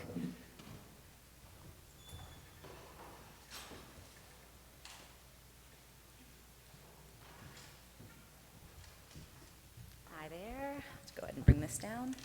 I'm Candace Waters. As she said, thank you guys for having me. Thanks for being here. I know this is the last day of the conference and attentions may be waning, so this is a pretty long lecture. If there are any questions that come up during it, I'm happy to field those, so just let me know. My only disclosure is that I have really cute kids, so there they are, you get to see them. All of my pictures that I'm going to be sharing are my own patients, unless I've otherwise noted that, and I just ask that nobody takes any pictures out of respect for their privacy. So my objectives today, I want to kind of redefine what the anatomy of the nasal valve is and how to address the caudal septum, different things that can affect functional nasal obstruction. Make sure that we understand the different techniques available. There are myriad techniques out there, and we're going to cover some of those, but there's a lot out there that we can use. And then to understand some of the expected outcomes. So I kind of have broken my talk into two parts. We'll talk a little bit about the techniques, and then I'll run in through some case examples of how I've applied these in my practice. So just reviewing the nasal anatomy, most of us are familiar with the basic anatomy of the nose, but as you can see, I kind of marked this up in one of my textbooks, remembering two of the key areas that I always think about, and that's the scroll area and the keystone area. And so those are parts of the nose that always are in the back of my mind as I'm assessing a patient for the first time when I'm thinking about the nasal valve. And so just kind of remembering that these articulations and the places where our anatomical borders exist are really some of the key areas for us to address with some of the surgery we do. The internal nasal valve is the site of greatest resistance to airflow within the nose, and so it's where we generally target most of our nasal surgery. The borders are the dorsal septum, the caudal edge of the upper lateral cartilage, and then the head of the inferior turbinate. And this can be narrowed, it can be collapsed. There are all sorts of different pathologies that we can find within that. In the external nasal valve, you also can get a lot of functional problems based on the external nasal valve. This is a picture of a patient of mine. I'll call this a little teaser for the rhinoplasty panel because her case will be on there. But the external valve can really cause a lot of obstruction as well, and so making sure that we don't just go in with a single lens on how we address functional nasal breathing, because sometimes it's actually the nasal aperture that's more the problem. Again, this is an area that can experience stenosis or collapse, and really has to do with the structure and the integrity of the lower lateral cartilages. These can be congenital problems, or as in this picture, it can be iatrogenic, so she had nasal sill reduction and alar base reduction that contributed, and then severe stenosis from just reduction rhinoplasty. And so it can really be the fault of our own or of our colleagues, as well as some pretty severe congenital things.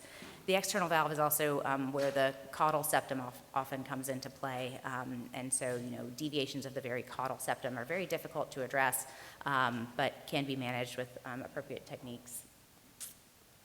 Just thinking about the nasal valve, got to kind of harken back to physics.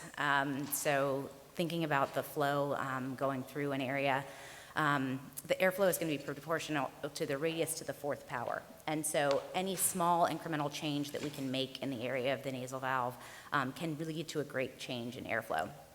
And then I also kind of always think about the Bernoulli principle of flow. So when you have a narrow area, you're going to have decreased pressure in that area, and that pressure gradient can cause collapse. And so just having a stenotic area can lead to collapse, but also you have to think about the structural integrity of the tissue when we're addressing these areas. To address the internal nasal valve, as I said, there are a lot of different tactics. Spreader grafts are going to be the mainstay, but we'll touch on some of the other techniques: butterfly grafting, flaring sutures, use of autospreader grafts when you're cartilage deficient or when you have excess upper lateral cartilage. And then remembering that osteotomies can also be a part of an internal nasal valve repair. As I mentioned, that keystone area is really critical.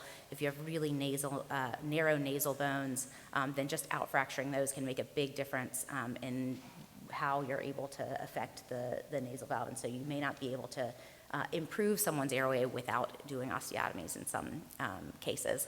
And then the actual orientation of the lower lateral cartilages can make a big difference in the internal nasal valve. I see a lot of patients who come in with heavy or broad lower lateral cartilages that overhang the upper lateral cartilages. And so that scroll region, again, if that is heavy, that can cause internal nasal valve collapse, not just external nasal valve issues.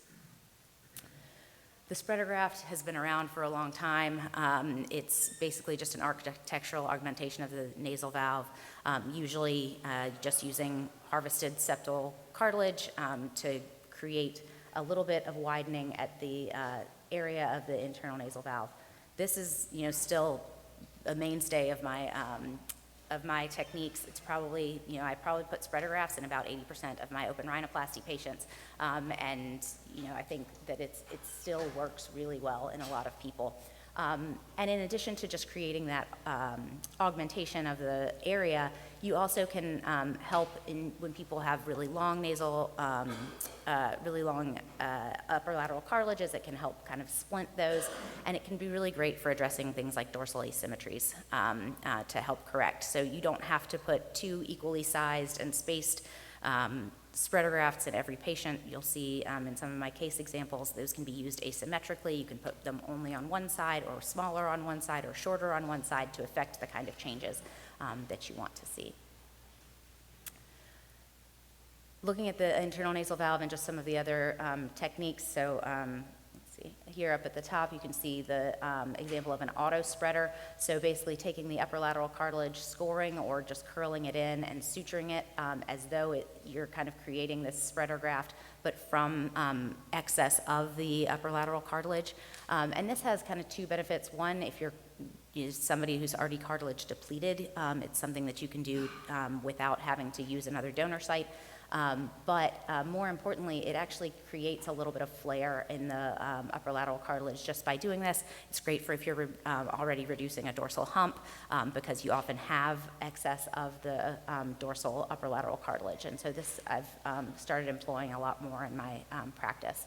And then a flaring suture I think of not only as an independent technique, but also something that I do in a lot of my patients in conjunction with spreader grafting. So as I resuspend the upper lateral cartilages, grabbing a vertical mattress across the kind of lateral parts of the upper lateral cartilage and using that to open the airway externally. And I think that that's been a really effective thing. The butterfly graft is basically the cartilaginous version of that flaring suture or an internal breathe right strip. And this is usually from conchal cartilage, and the spring of that cartilage has a great shape for affecting that lateralization of the upper lateral cartilage. It's a really robust way to address the internal nasal valve, and I'm happy to talk kind of in detail about some of my techniques for doing this. I typically use this more in either revision rhinoplasty or in people with really thick skin because it has that really robust spring that can help resist the weight of that skin soft tissue envelope. As I said, it has a really robust effect on the internal nasal valve, but the cons are kind of the things that you typically hear critiqued. You need an additional donor site, and I find that this is what my patients are usually most concerned about. They're like, oh, is it going to change the shape of my ear? It doesn't. It doesn't. This is 1 week after a butterfly graft harvest, and then this is about 3 months after butterfly graft harvest. You can see there's no change in the shape of the ear. He's able to wear his hearing aid just fine, and so it's really a beautiful donor site, even with an anterior approach, which is what I tend to use. The question of graft visibility is, I think, what most of the other physicians that I hear are worried about, the other surgeons that I talk to. They say, well, you can't use a butterfly graft in somebody who's cosmetically aware. And I both agree and disagree. Like I said, I don't necessarily always use this as my first line for people, but I do think that with proper technique, you can do a great job of camouflaging it. The key to that is creating kind of an iatrogenic saddle, and so this is a picture from a recently published study kind of looking at this issue of camouflage of the butterfly graft. And this is actually a resected portion of the dorsal septum and then upper lateral cartilages to create kind of an iatrogenic saddle for the graft to sit in. And when you do that, you can get a really good result. This gentleman actually had an ideal contour for a butterfly graft to start with. He kind of had a saddle to begin with. And so you can see, he actually got improvement in his dorsal aesthetic lines with the graft. But it really, on frontal view, I thought I had a slide of his frontal view as well, but really didn't change his external view either. Looking at the external nasal valve, there are all sorts of techniques as well, and I kind of break these down into grafts that you can use, which kind of help support and create struts to support the lower lateral cartilage, or modification of the lower lateral cartilage itself. When I open a nose and I see tip cartilages like this that are cephalically oriented, so oriented towards the medial canthus rather than the lateral canthus, that have some of this concavity rather than the convexity that we expect, that have weak domes. So this is probably 3-4 millimeters at the dome. I know that I'm going to have to do something to modify the lower lateral cartilage or to support them. Lateral curl strut grafts are a great option. I didn't have my own intraoperative pictures of these, so I'm borrowing some from Dr. Katrib. But this is basically taking a piece of cartilage. This can be septal cartilage, auricular cartilage, or he tends to use a thinly carved rib. Sewing it to the undersurface of the lower lateral cartilage, and then putting that into a pocket that extends towards the piriform. And so this can help support the lateral crura. It can help when they have that concavity to help it create the convexity that you want. And then you can also use it to reorient them. So if they have that cephalic orientation, as pictured here, you can completely disarticulate the lower lateral cartilages and then position them in the direction that you want in order to reorient them. I've found cephalic turn-in flaps to be really useful, both because a lot of my patients who have these broad cartilages that are problematic also want some cosmetic modification of their tip, and because I think it's just a really strong way to help improve the integrity of the lower lateral cartilages. So as pictured here, you basically plan like you're going to do a cephalic trim in order to do tip refinement. But instead of discarding that cartilage or using it for grafting elsewhere, you dissect in the undersurface between the lower lateral cartilage and the vestibular skin, turn it in underneath. Some people turn it out, but I think the turn in really helps spring that outwards to get the external valve a little bit more robust.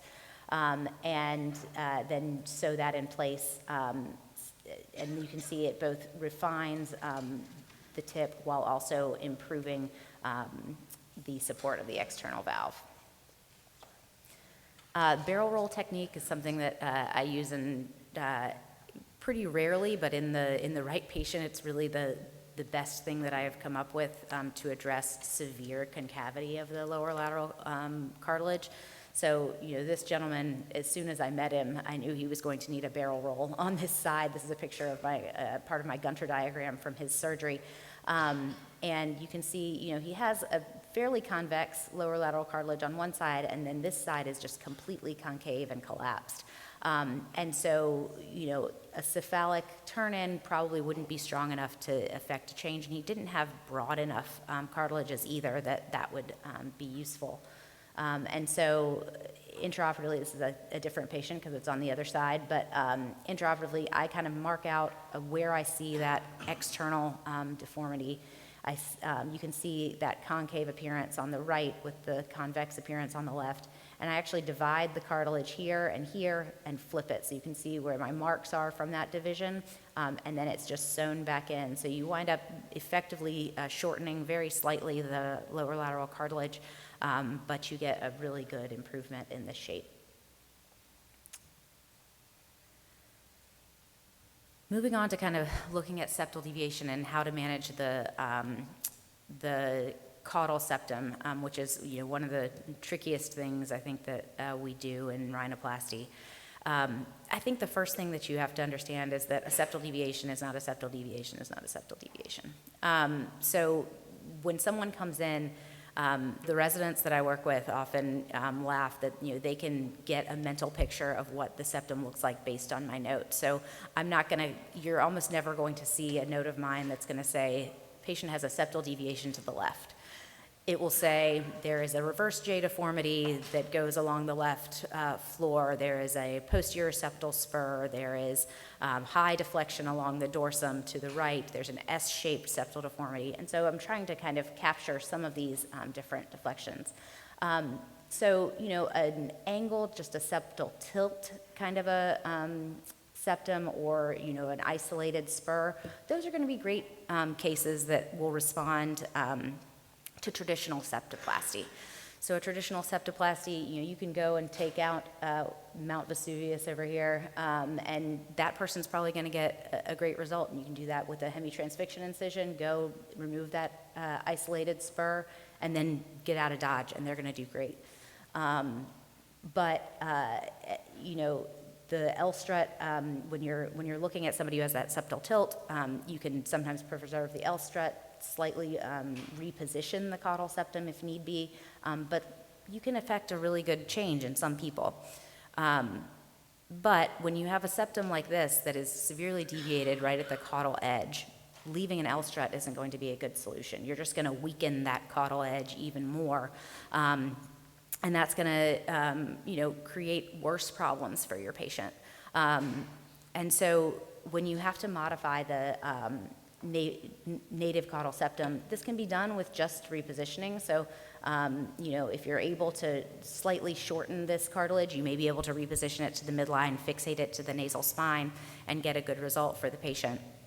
But a lot of these people are going to need more extensive work as well.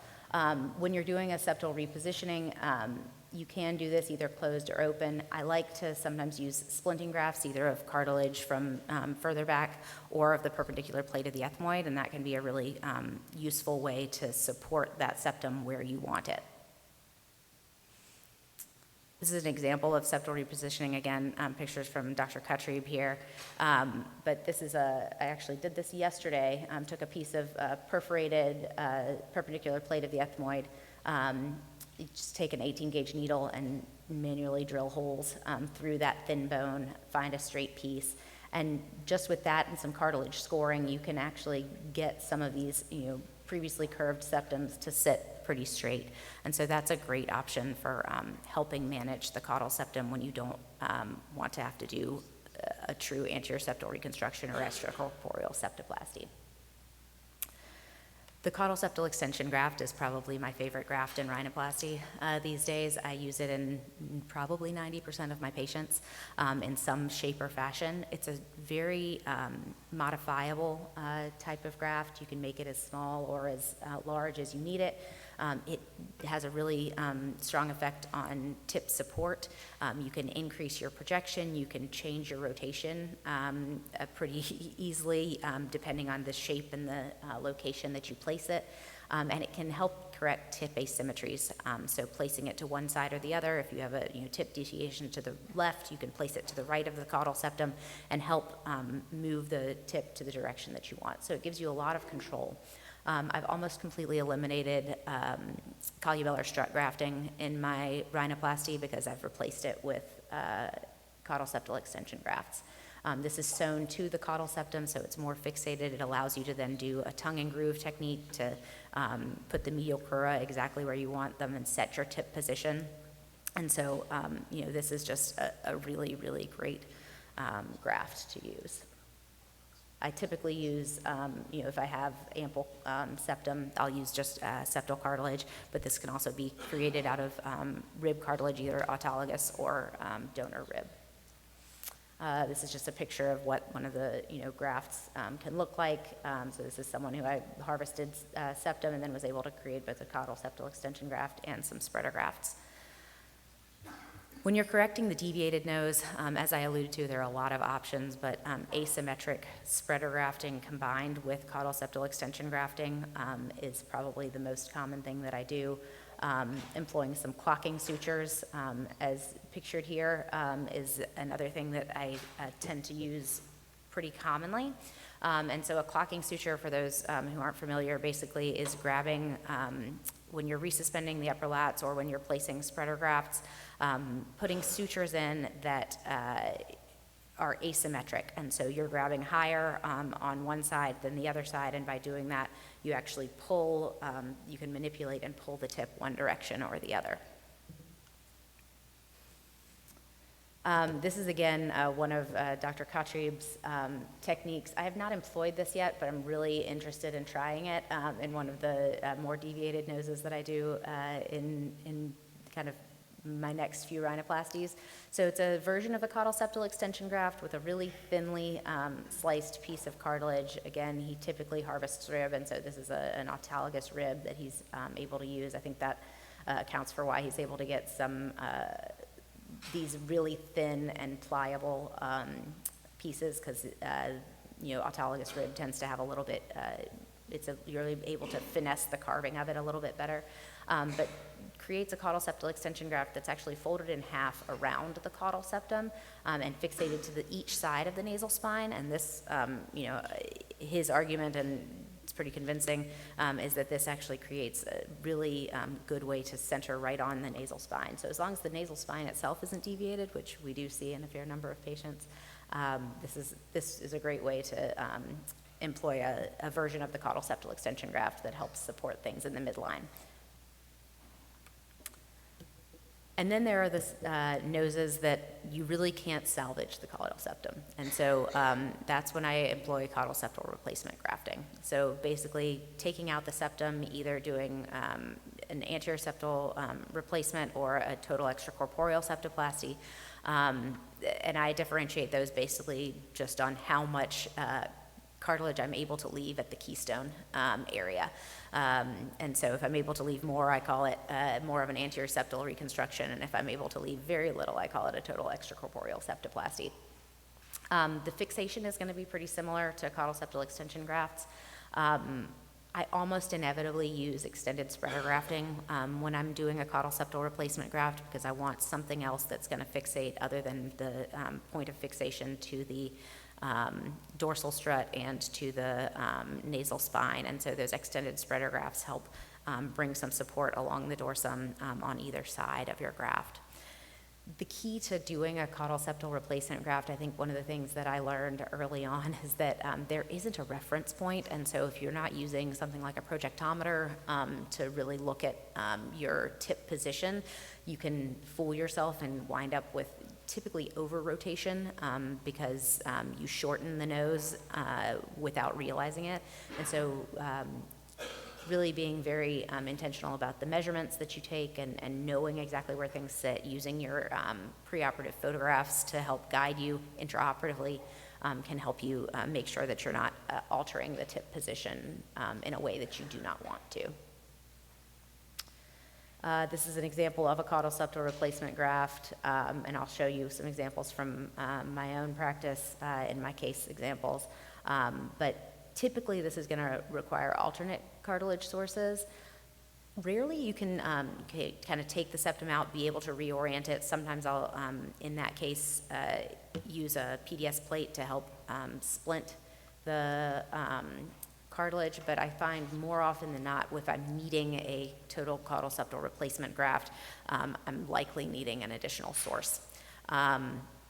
I use both autologous rib and donor rib, and it's kind of patient dependent. I haven't seen in my practice a drastic difference in warping or other complications. And so in most patients, I leave it up to the patient. I will say that in my younger patients who have severe caudal deformities, like my teenage patients, I tend to use autologous rib because I just think there's a lot longer for that cartilage to warp.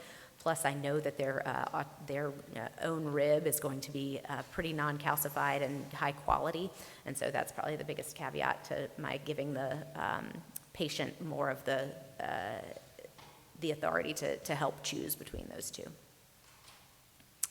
When I do autologous rib harvest, I've started moving down a little bit. So traditionally, people talk about using 5th or 6th rib. I've been doing 6th or 7th rib, getting down to a little bit straighter and longer cartilage down there. Still try to hide in the inframammary crease. This was a pretty early autologous rib that I did, and so even between these two hash marks that I marked out, I probably have shortened my harvest length, the incision length, pretty significantly from there. But this gives you ample cartilage to use. And then I think one of the keys to using, to using a rib graft of any sort is how you carve it. And in my hands, I can't really carve the thinness and the precision that I want without a dermatome blade. So getting one of those handy, it gives you the ability to have nice straight cuts, thin cuts, obviously being aware that they are potentially dangerous, so just be very careful with your fingers, but they are very useful in carving these grafts. I'm going to move on to some case examples. Are there any questions that I can answer from kind of what I've already touched on? Yeah. I do both. I would say the majority of the noses I see are in need of an open approach for various reasons. I'm at an academic medical center, so I'm getting a lot of referrals of people that other people don't want to touch. So I do a lot of mine via an open approach, but I do closed as well. And I tend to do my closed approach by just leaving the very top of the septal pocket undissected, creating a small pocket just with a caudal along the dorsal septum, and then placing them that way. And I think that's been a really effective way to fixate those. If I need to fixate them with a suture, I still will, but if you create a really nice tight pocket, you can get a spatter graft in without even needing to suture fixate it. Yes? Most of my cartilage sutures, I'm using a 5.0 PDS, and I like that on an RB1, so I think using a taper needle is really, really important when you're going through these friable cartilages, especially as you make your grafts smaller and smaller, they will fracture, and so using something that's a little more atraumatic to the cartilage. But yeah, 5.0 PDS is what I use. It's a dyed suture. A lot of people kind of balk at that, but I haven't had any issues with that, and I think it gives, it is dissolvable, but it lasts long enough that you're getting good, kind of healing before it dissolves. All right, sorry, I need a drink of water.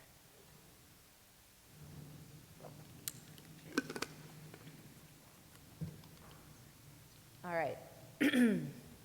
So my first patient, this is probably the most straightforward of the patients that you'll see on my slides today, but 35-year-old woman who came in with almost complete right-sided nasal obstruction, said, I've just never breathed out of that side. She had snowboarded into a tree at age 7 and never got any, medical care at that point, just kind of never had it addressed, and over time felt like it was just moving more and more. Usually I hear this when people go through puberty, that if they have a childhood trauma, as they go through puberty, they notice it shifting more and more, but she really felt like over the past few years it had gotten worse.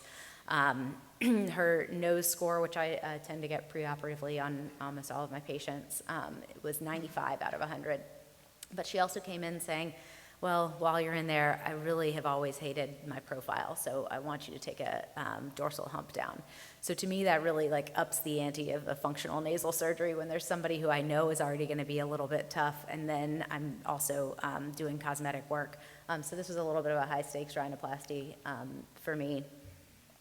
So, looking at her preoperative pictures, you can see that angulation of the nasal dorsum with tip deviation as well. She had a little bit of, a hump with perhaps a little bit of over-rotation, and then asymmetry and just narrow nostrils. Intraoperatively, I did a unilateral spreader graft to help correct that dorsal asymmetry, and then bilateral auto spreaders as well. As I was taking down the dorsal hump, she did have some of that dorsal excess. We did a small cephalic trim, asymmetric osteotomies. So in her case, we did osteotomies on both sides, but kind of a fading osteotomy on one side and a more vertical medial osteotomy on the other side, and then staying lower on one side as I did my osteotomies.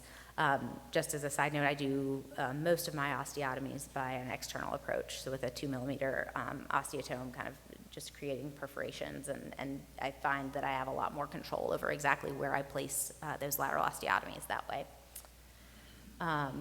Cosmetically, we did the hump reduction and a small cephalic trim. And so 8 months later, this is kind of what that affected. She's thrilled. I actually saw her this past week, so she's now a year out from surgery. She's still breathing better than she ever has. She feels like she has a new lease on life, and she says she can't believe she didn't do this sooner. So, in lateral view, got a nice, she kind of wanted a little more of a swooped appearance, and so we were able to effect that for her. You can see the drastic change in that base view, and just comparing the kind of how narrow and her external valve was. So I considered this a really great result for her. This is another young patient with a pretty severe caudal septal deviation, severe nasal deviation. He had had a punch to the face that he could remember at age 12, and then he was also a soccer player and felt like he had gotten soccer balls to the face pretty often. One of the things that I brought up with him that I think it's really critical to address when you see it is his just severe facial asymmetry. So you can see his left eye sits a lot lower than his right. He actually, if you look carefully, he kind of must know it somewhere because he shaves his beard a little bit asymmetrically to try to compensate for some of this asymmetry. And the other thing that you'll see in some patients is when they have a dorsal nasal asymmetry, they'll actually, especially in female patients, pluck their eyebrows asymmetrically to try to kind of camouflage it. Most of them don't know that they do that, but I've had people after surgery have to kind of retailor their eyebrows because the dorsal asymmetry had been there their whole life. But this is something that I just brought up with him about his facial asymmetry. I said, we're probably never going to get you a, quote, perfectly straight nose because you don't have a perfectly straight face. And just going in and having that understanding, I think, is really helpful. Anything you tell a patient, before surgery is an explanation. Anything you tell them afterwards is an excuse. So this is his pre-op series of photos. Intraoperatively, we did an end-to-end caudal septal extension graft. So as opposed to kind of the other pictures I was showing with the caudal septal extension graft overlapping the caudal septum, we just put a small septal extension graft right at the end with some figure-of-8 sutures to kind of hold it in position. Did a medial curl division because he actually had pretty significant excess of the medial crura with some buckling, and so to reinforce those, we divided them, overlapped them, and that enabled us to reset his tip position. Did a right-sided spreader graft and a left-sided auto spreader, and then employed those clocking sutures, like I mentioned before. I also performed an asymmetric lateral curl steal. I also sometimes call this a lateral curl tensioning, so bringing over the, recruiting some of the lateral crus towards the dome helps strengthen the tip itself and also puts some tension on those lateral crura so you don't get some of the recurvature that often impinges the external valve. So this is him at 3 months. His nose score has gone from 70 to 0. Base view is really symmetric and open. He's got a little bit of improvement on his lateral view as well with decrease in columellar show, and he's extremely pleased. You can see, kind of as I alluded to, he's actually started shaving his beard more symmetrically as his nose has gotten more symmetric. So it's interesting to see what people sometimes do.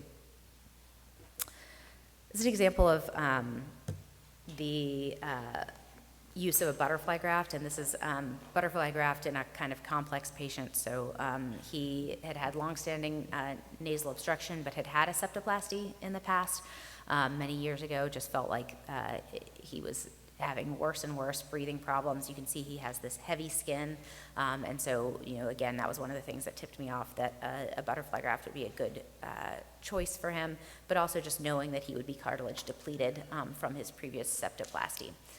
He did not have any trauma or anything that he could point to, but just felt like things were worsening over time.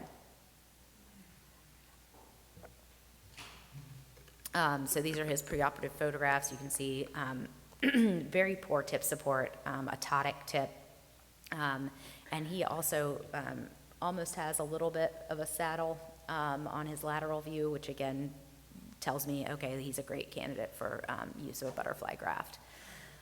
His caudal septal deflection was pretty terrible, and so we wound up having to do an anterior septal reconstruction for him. You can see this dorsal strut, this dorsal strut looks very short. I didn't resect the entire dorsal septum, so there was overlap, and that's why that looks that short. But this is an example of that use of a PDS plate to kind of splint things and get things as you want them, fixate them to one another, and then that PDS plate eventually dissolves. And then we took a butterfly graft from the left contral bowl. This is him post-operatively. And just a comparison. So you can see that even with that butterfly graft in place, there's really no external visualization of that graft if it's properly placed. And I should say that even though this is an example of a butterfly graft by a open approach, I probably do 75% of my butterfly grafting via closed approach. I think that when you are able to place it via a closed approach, you actually wind up with less dissection of the skin soft tissue envelope, and so better camouflage of the graft. And so that's the way I actually prefer to do a butterfly graft. This is an example of a patient who I used those auto spreader grafts. She came in wanting both cosmetic modification as well as some as well as her functional nasal surgery. I do cosmetic morphing for most of my cosmetic patients. I think it helps make sure that we're kind of on the same page in terms of what we think we can achieve. And so you can see, especially like on frontal view, the changes were pretty subtle that I promised. But that, I said, this is what I think I can achieve while also getting the functional changes that you need. These are just her standard photographs before. So performed a septoplasty, used auto spreader flaps for her internal nasal valve repair, and then did the cephalic turn-in for her external nasal valve. So that enabled me to improve the recurvature that I saw on exam, but also reduce the tip cartilages to improve the aesthetic. And here's her at 15 months post-operatively, so improvement in the nasal tip aesthetic. She's got better symmetry and a nice view with that dorsal hump reduced on lateral view.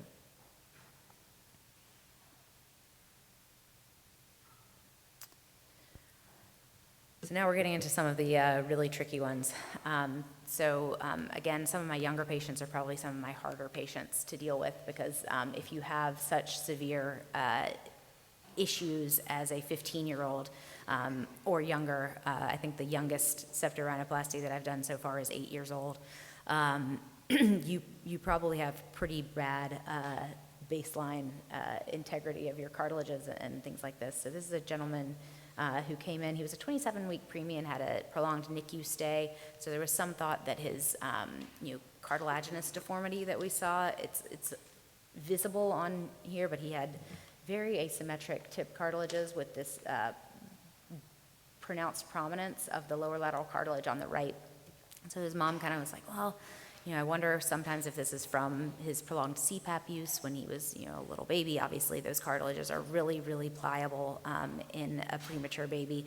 So I thought, yeah, perhaps. And then last week, his now 15-year-old sister came to see me, and she has actually a very similar deformity. So there may be just some congenital thing that they both have experienced. But he felt like as he went through puberty, this deformity got worse and his nasal breathing got even worse. He never remembered breathing through his left side. So here, there's that base view. You can really see that asymmetric cartilage there. He's got a very narrow external valve, and you can start to see that caudal septum obstructing the valve on that side.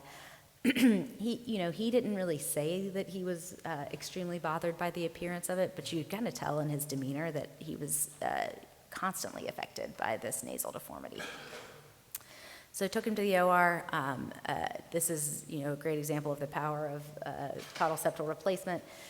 So took out the majority of the anterior or the caudal septum, but left that dorsal septum mostly in place. So I was able to overlap that. And in his case, I was able to use some of the cartilage that we resected to basically flip it around, find a straight piece, and use it as his caudal septal replacement. Did a unilateral osteotomy on his right side, bilateral spreader grafts, and then employed a tongue and groove onto that septal extension graft to really support the tip. This is a little drawing of what I saw when I looked into his nose. So, we could see that right side of the septum from the bottom of his nose, but when you looked in his nose, he actually had, this is that reverse J deformity that I talked about, and then his inferior turbinate had actually grown, so it was a paradoxically oriented left inferior turbinate tucking underneath that caudal septal deflection, so it was a pretty kind of interesting deformity. So this is him afterwards. It's not perfect. He has, this is another one of those things I talked to him about beforehand. He has this right alar base elevation that's just, part of his nose. We didn't try to address that or get too fancy with this surgery. But he has a really significant improvement in the, dorsal aesthetic lines, even though there's still some asymmetry there. This is him at 6 months. And just comparing before and after, he's really happy. He's breathing so much better, and his confidence can just kind of be palpable as well when you see him. This 17-year-old came to me with a real confidence problem. So she had a very severe congenital deformity, felt like it was getting worse, had a pre-op nose score of 80, but talking to her, one of her bigger issues was really the psychological effect of this. So I actually, this is a patient who, when I saw her, she was tearful in the office just talking about her nose. The idea of bringing up her nose gave her such anxiety. So I made her go and see a psychiatrist preoperatively and just kind of make sure that she was addressing some of those feelings first before I would even operate on her. And so she kind of came back. Was in a little bit more stable place. We talked about that, the fixing the nose was going to improve the nasal shape, but that we didn't want to hang too much on just that. But you can see that on her base view, you can read half of her septum through that nose. So she really had never breathed through that side of her nose. On lateral view, she had a congenital saddle, really flat mid-face, and kind of was in a questionable social situation, might have had some component of like fetal alcohol syndrome was one of the things that I surmised. But intraoperatively, this is what I found. So to orient you, because this is a little bit tough to see, these are her nostrils. This is a speculum that I have in, and then an alar retractor as well, retracting the dorsal skin. This is the base of the columella. And so she actually had this like tornado in her nose, and this is all completely disoriented. So she was one that I told her beforehand, we're going to go ahead and harvest autologous rib.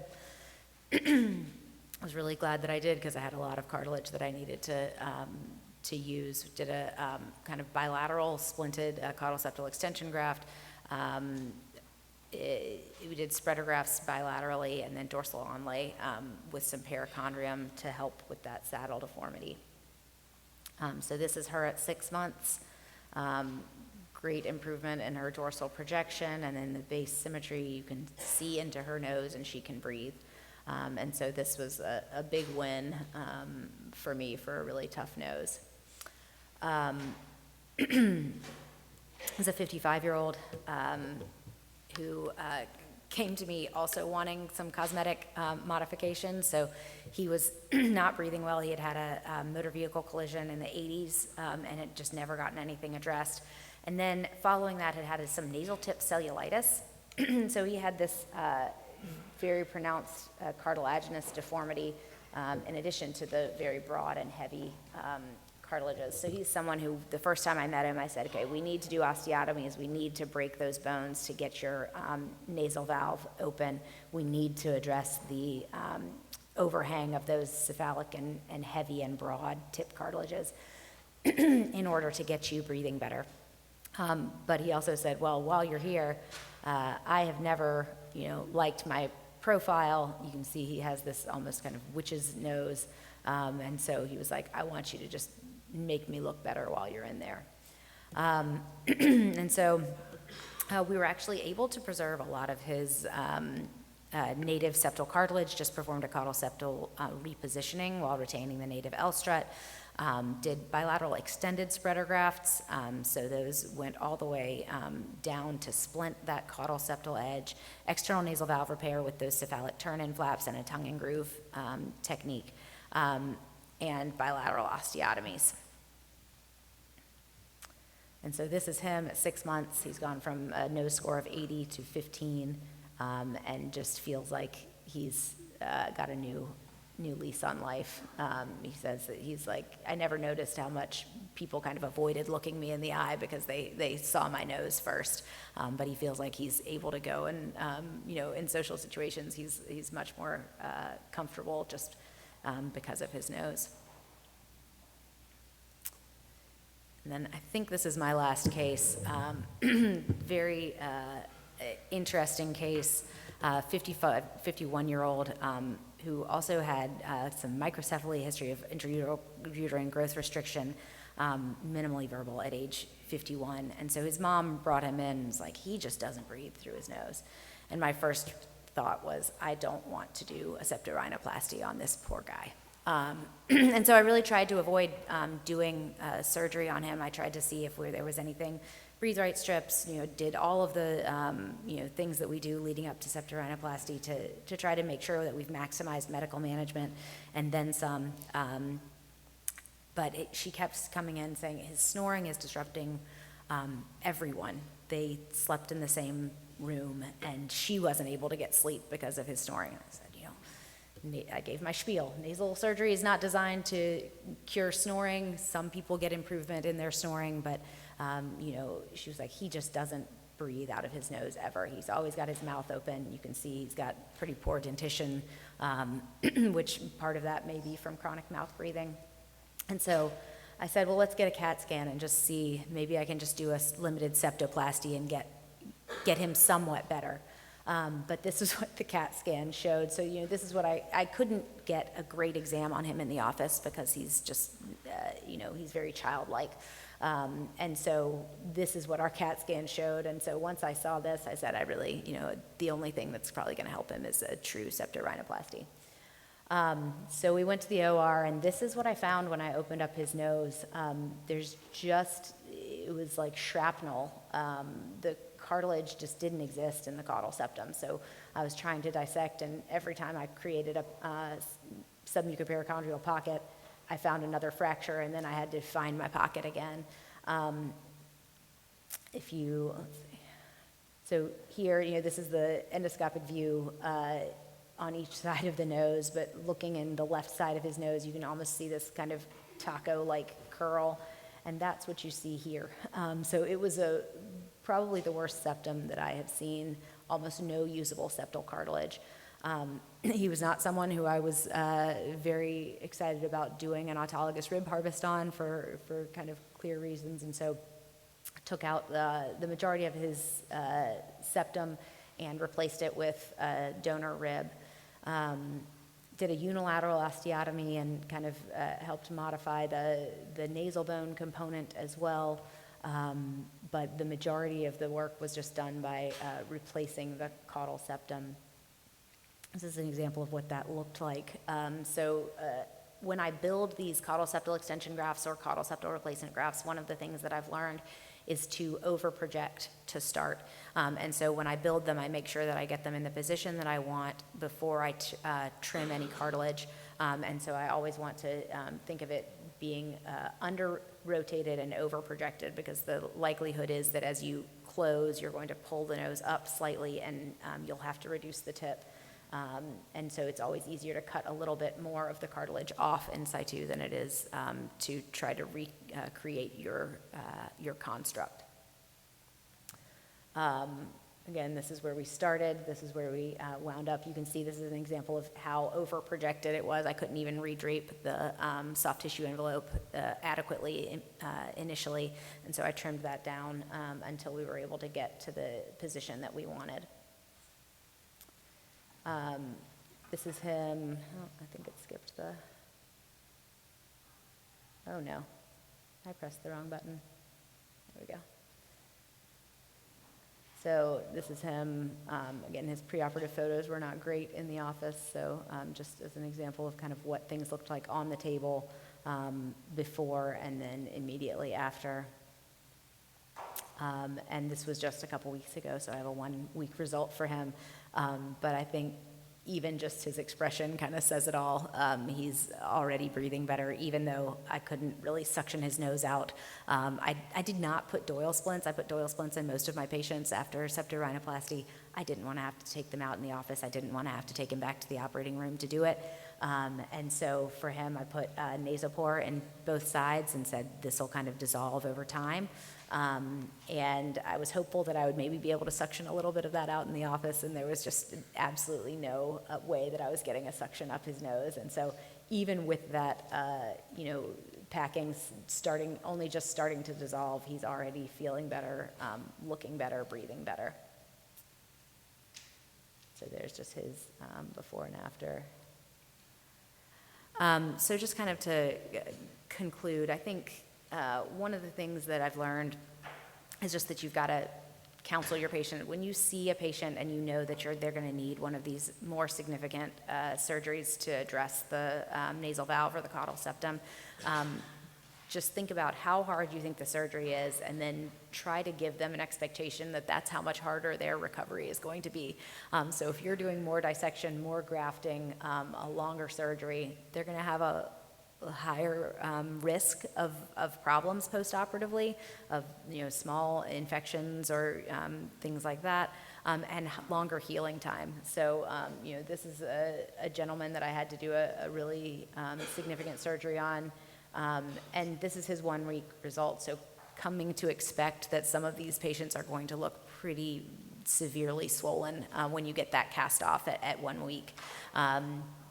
It's just something that I've come to kind of give them that expectation. I tell them, you're going to feel like you've had the worst head cold of your entire life for the first week, and you're going to wonder why you ever did this. And then you'll come back, we'll get the splints out, we'll suction you out, and that's when you'll start feeling better. The more severe the initial deformity is, the less likely you're going to get that perfect nose. But improvement is really what most of these people are looking for. And then just telling them that if they are already a revision surgery, their risk of revision is higher. I've been lucky enough not to have to revise many of my rhinoplasties, but I do think that it's just, it's good patient counseling to let them know that. I think it's important also to make note of those asymmetries in their initial consultation, both to tell them and to document it. And then when you're doing morphing, I try to under-promise and over-deliver. So, when I did this woman's morphing, For example, I left a little bit of a hump. I didn't love the shape of her tip, but I left it exactly as it was and kind of left it pointy and projected.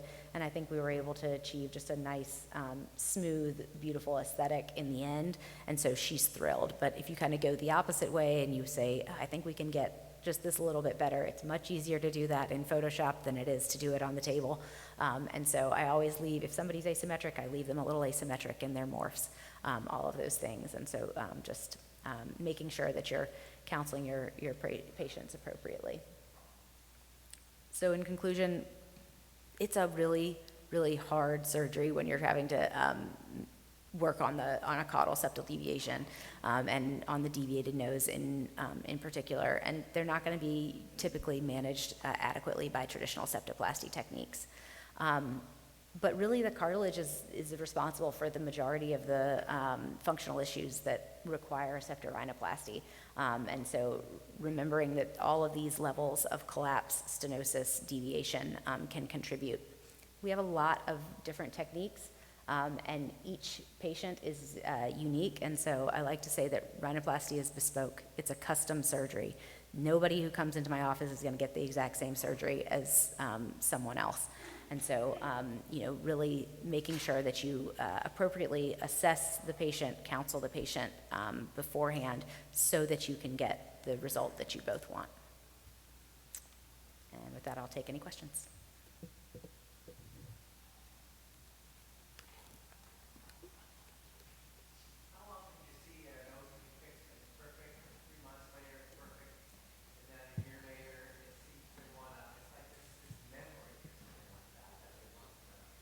Yeah, I mean, I think that is a frustrating problem, and you see, you get something on the table and it looks perfect, and then you're right, there is some memory.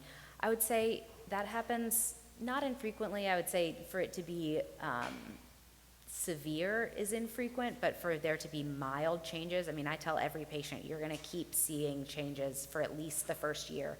And again, if I'm doing all of this grafting, that can be 2 years, that can be, you can continue to see changes. I think that you just have to walk hand in hand with the patient in those situations.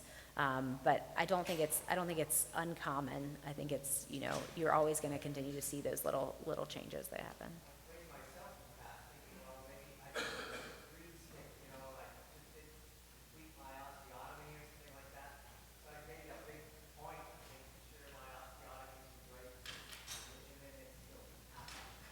It does, and I think, the bony deviations tend to have, it's funny, you think of cartilage having more memory, but I think sometimes the bony deviations are the ones that tend to re-migrate more, and even though you feel like you have complete control over the bony pyramid, sometimes you don't have the control you think. Yes?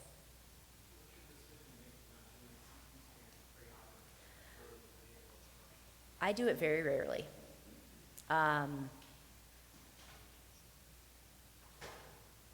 Honestly, I probably do it mostly if I'm trying to find a reason to justify avoiding doing a surgery on someone like that patient.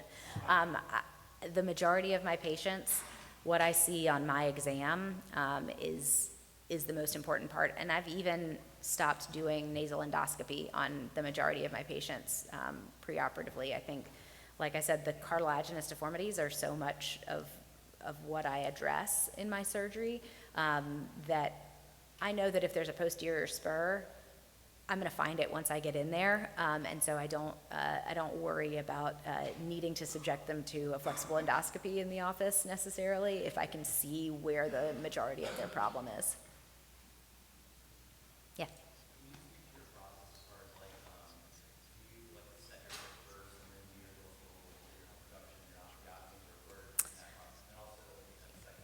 Uh-huh.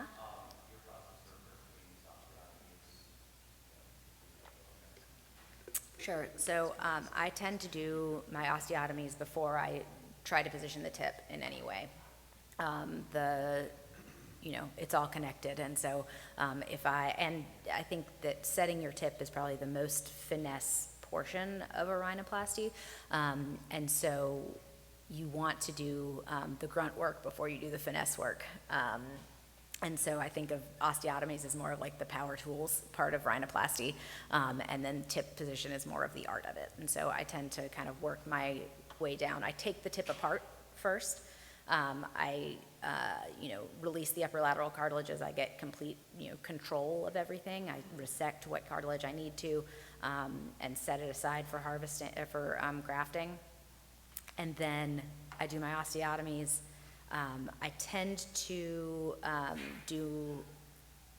I would say if I am doing just a kind of more traditional septorhinoplasty, I tend to do my spreader grafting first and kind of work my way down towards the tip. But if I'm doing more of a caudal septal replacement or an anterior septal reconstruction, I rebuild that construct first and then figure out what other grafting I need to make things perfect. Oh, sorry, and then your other question was about the percutaneous osteotomies. I make just a stab incision. Basically, I draw out the path of what I expect my osteotomies to be standing at the head. So I mark my midline, I mark where I want my medial osteotomies to go, and then mark my lateral osteotomies.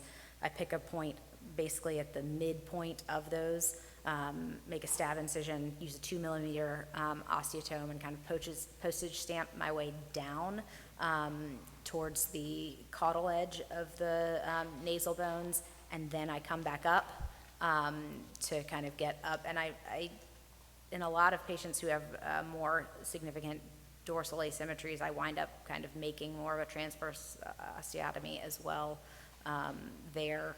But a lot of people, you have the mobility, as long as they don't have really long nasal bones, you can actually make that transverse osteotomy as well through that same incision. I usually do medials before. If it's a severe deviation, sometimes I'll do more of an open book approach. So lateral, medial, medial, lateral. Yes.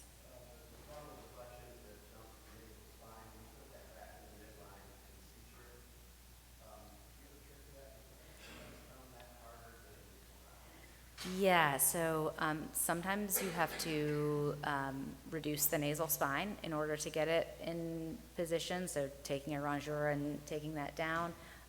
Sometimes I fixate, just with a suture, a kind of transmural 4.0 PDS, grabbing the periosteum of the nasal spine and grabbing my caudal septum or caudal septal replacement graft.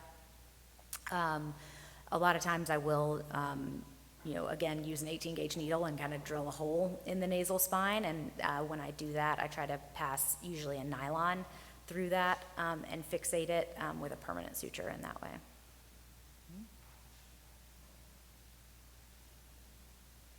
Awesome. Thank you.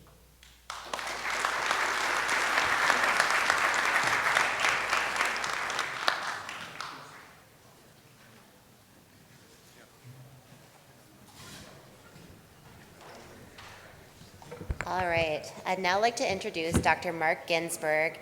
He completed his ENT residency training through the PCOM program and went on to do a facial plastic and cosmetic fellowship in Arkansas.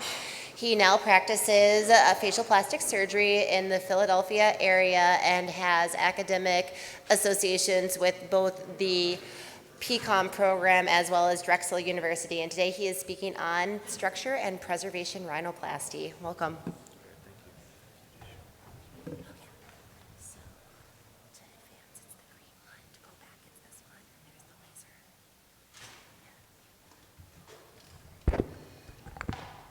All right, so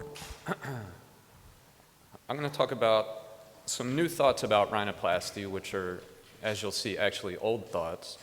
It's a little bit different than what we may have been thinking about in the past few years, but just bear with me and we'll take some questions at the end. So we got a half hour. There's a lot to this. We'll try to kind of move quickly. I don't have any disclosures. I don't mind if you take photographs, just please don't take any photos of slides that have patient faces in them. So, learning objectives. So why preservation? So I have been doing rhinoplasty for about 15 years and generally have been, fairly happy with my results and, patients been happy. And I went to a couple of meetings and I see people talking about this and I think, that's cute, they're doing something new and, that's nice and all, but I'm good. I'm comfortable with what I'm doing. And, more I hear about it, the more I learned about it, I kind of started to think, maybe there is something to this. Maybe there's something that I can do better. Maybe I can decrease swelling. I can have quicker outcomes, less trauma to the patient. And I decided to give it a try. So, I've been doing this for about a year. It's not something that's for every rhinoplasty. There's certain indications for it. And as time goes on, people have been sort of widening the indications. But, I'm still sort of new in the process, and I'll kind of take you through how I've kind of gone through it. But rhinoplasty is hard. It's good to have, a lot of tools in your pocket. The more ways that you know how to fix something, the better results you're going to get, the better you're going to be able to help somebody. If you have, one way that you're doing everything and you're kind of stuck in your ways, there's going to be, every nose is different. So, people are going to come in with something that maybe your way is not going to be able to help. And, it's good to learn as much as possible. So that's one of the reasons that I really kind of dived into this. So, I've been doing structured rhinoplasty pretty much since, I started doing rhinoplasty. Structured rhinoplasty is still great. I still do mostly structure to the tip work and preservation for the mid-vault and the upper vault when I can. So structured rhinoplasty involves basically component reduction where you're taking down the hump, you're taking down the cartilage from above, usually in an open or closed technique. A lot of grafts. Like I said, I'm still using a lot of grafts. I like support in the tip. And, basically, the reason for that, or why we've been doing that, is the thought is the more support you have in the tip, the more, strength to the tip and the better the breathing is going to be. So there's downsides, to what we've been doing. And, they're not huge, but there's things that we can improve on. The nose is stiff. People do complain about this. We usually tell them, that's kind of what we wanted to do. We put support into your tip, and your tip is strong, and you're going to breathe better, but people do complain about that. There's possibly things we could do that, you could get the same outcome where the nose isn't stiff. Maybe that's a possibility. So something to think about. It's intensive, so it's hard to do closed. As far as, structural rhinoplasty, putting all the grafts in, and lateral curl strut grafts, it's just, usually an open procedure, at least in my hands. Numbness, the more dissection, the more swelling you have, the more you're messing with the soft tissue envelope, the more numbness people have. It almost always comes back, but it is something that distresses people, and sometimes it takes months for it to come back. Basically what you're doing is you're removing the natural support, you're rebuilding it, where you think you need it. And the main downsides to component reduction and traditional ways are, you're taking the hump off, you're taking the cartilage off, and then you have to rebuild the mid-vault, you have to reconstruct the open roof if you've created an open roof, and there's potential for irregularities there. There's problems with the bony cartilaginous junction. You can get little dips in there that can be difficult to deal with. And then, like we were just talking about, there's asymmetries long term. So when you open the mid-vault, you've opened up a lot of variability with how that's going to heal. So you may put spreader grafts in, you may put support in. Whether those grafts are going to warp or the scar tissue from the mucosa is going to pull things in one direction or the other, it usually doesn't show up at, even 1 year, but 5, 6, 7 years down the road, you may see changes.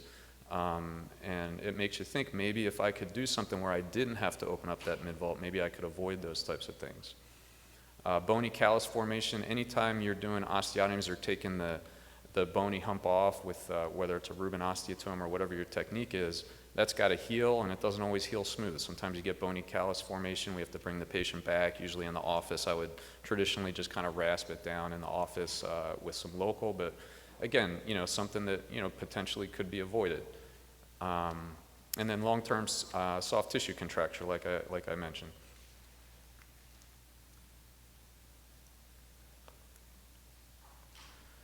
So limitations of structural rhinoplasty. One of the things that's very difficult to deal with is a high septal deviation. So when you have a deviation at the highest point of the perpendicular plate where the cartilage and the bone come together, you can put spreader grafts on one side or the other, but if the nose is really centered to one side, it's very difficult to make that look straight. It can be done, but this is one of those situations where we tell the patient, it's going to be straighter, but maybe not necessarily perfect. Again, deviation of the keystone area, difficult to deal with. And you need to reconstruct the mid-vault one way or the other, and then you open yourself up to those issues and how that's going to heal, like I mentioned. Open roof, again, same thing. So that's where preservation maybe comes in, and there's some things in here that maybe help with some of these. I still do a lot of traditional structure rhinoplasty with component reduction, but it's probably about 40% of primary rhinoplasties now. I do this when I can.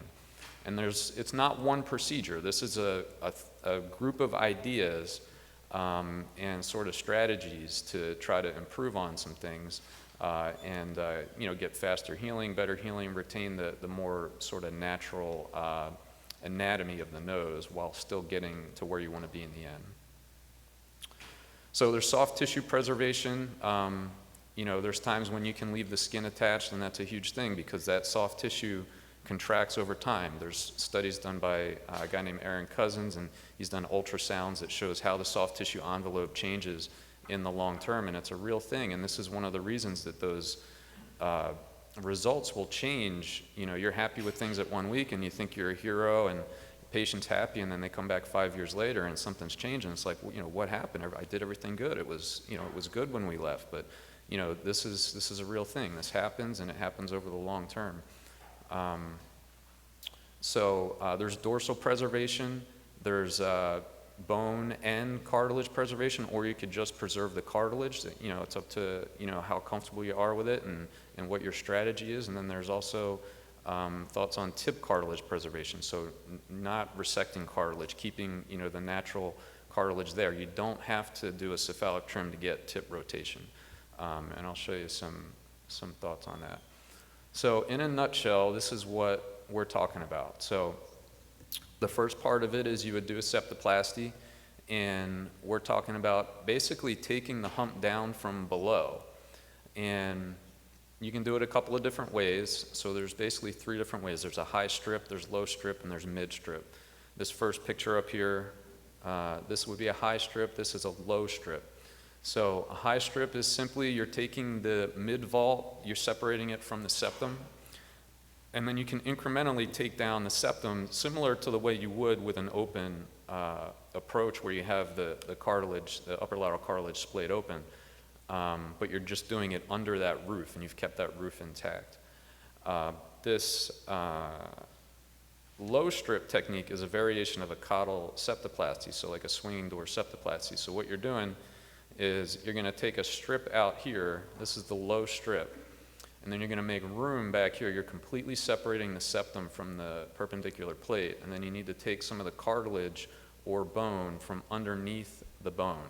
So it's this sort of Z-shaped excision, and what you're doing is you're making room to move this, and now what you're going to do is rotate this down and in. It's going to pull this whole thing down, lower your dorsum, and advance the septum forward. Sometimes that gives you some excess septum there, but sometimes you use that as a caudal extension graft, which can be a good thing. So then you deal with the bony vault. So the bony vault, what you're doing, the idea is you want to keep this whole nasal vault intact.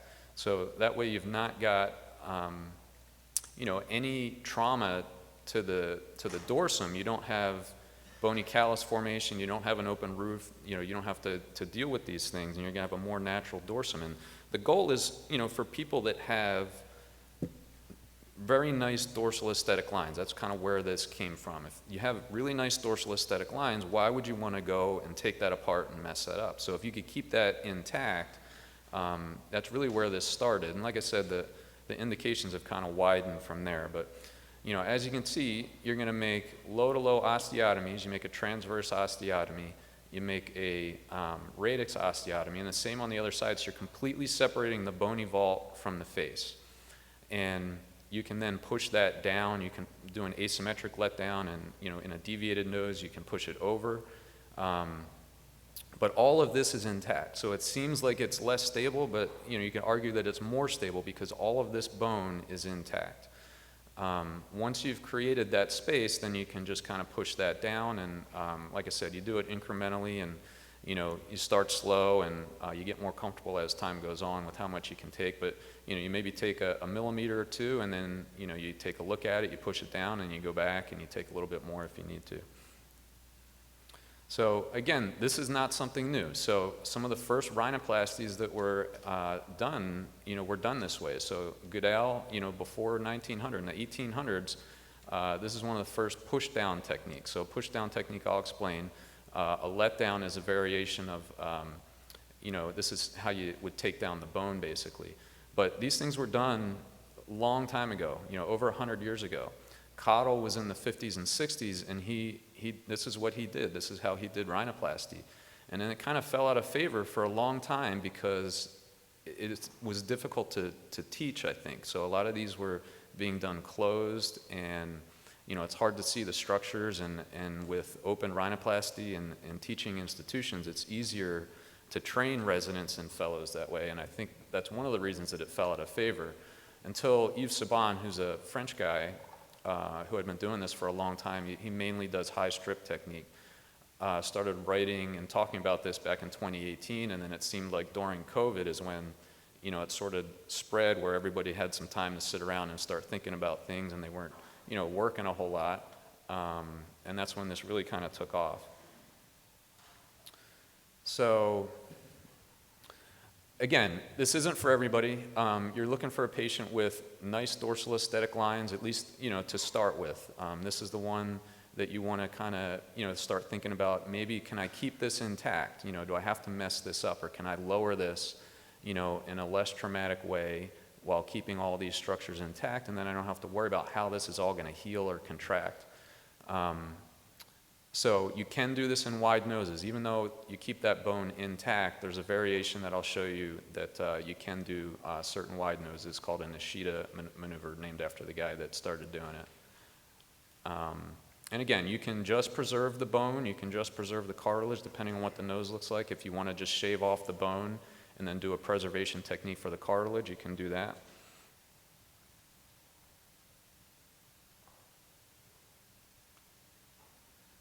So basically the thoughts on this are that elevating the skin and the soft tissue in as deep a plane as possible is going to avoid the potential for that long-term contracture. It's going to avoid problems with swelling. It's going to avoid problems with numbness, because all of the blood vessels, all of the nerves, everything is in that soft tissue envelope. And if you can stay subperitoneal, you're going to avoid all of that. And you'll see if you do that, I've started doing this about a year ago, and I've really started to pay attention to elevating in this plane. And when you're done and you put the skin back down, there's so much less swelling, and even just right after the surgery, you can tell the difference. Now the tip is different because I'm still doing structure in the tip. The tips tend to still swell, but the dorsum, looks almost the same. Now there's ligaments in the nose, and again, things that maybe we weren't thinking about a whole lot. But these are legitimate things that help with tip structure and with tip definition. If you can either retain these, avoid cutting them, or reconstruct them, it makes a pretty big difference. And it's something I've really paid attention to in the past year, and it definitely has made a difference in outcomes. And again, the preserving the cartilage in the tip also makes a huge difference. You don't have to do a really thin lateral cura, like a big cephalic trim to get good tip definition. That's not what gives you tip definition. And that's what causes a lot of the problems that we have to go back and fix with revision rhinoplasty.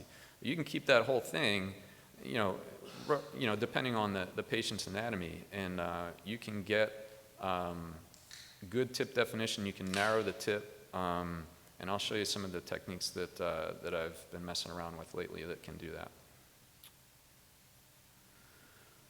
So, sorry, it's hard for me to see from this angle.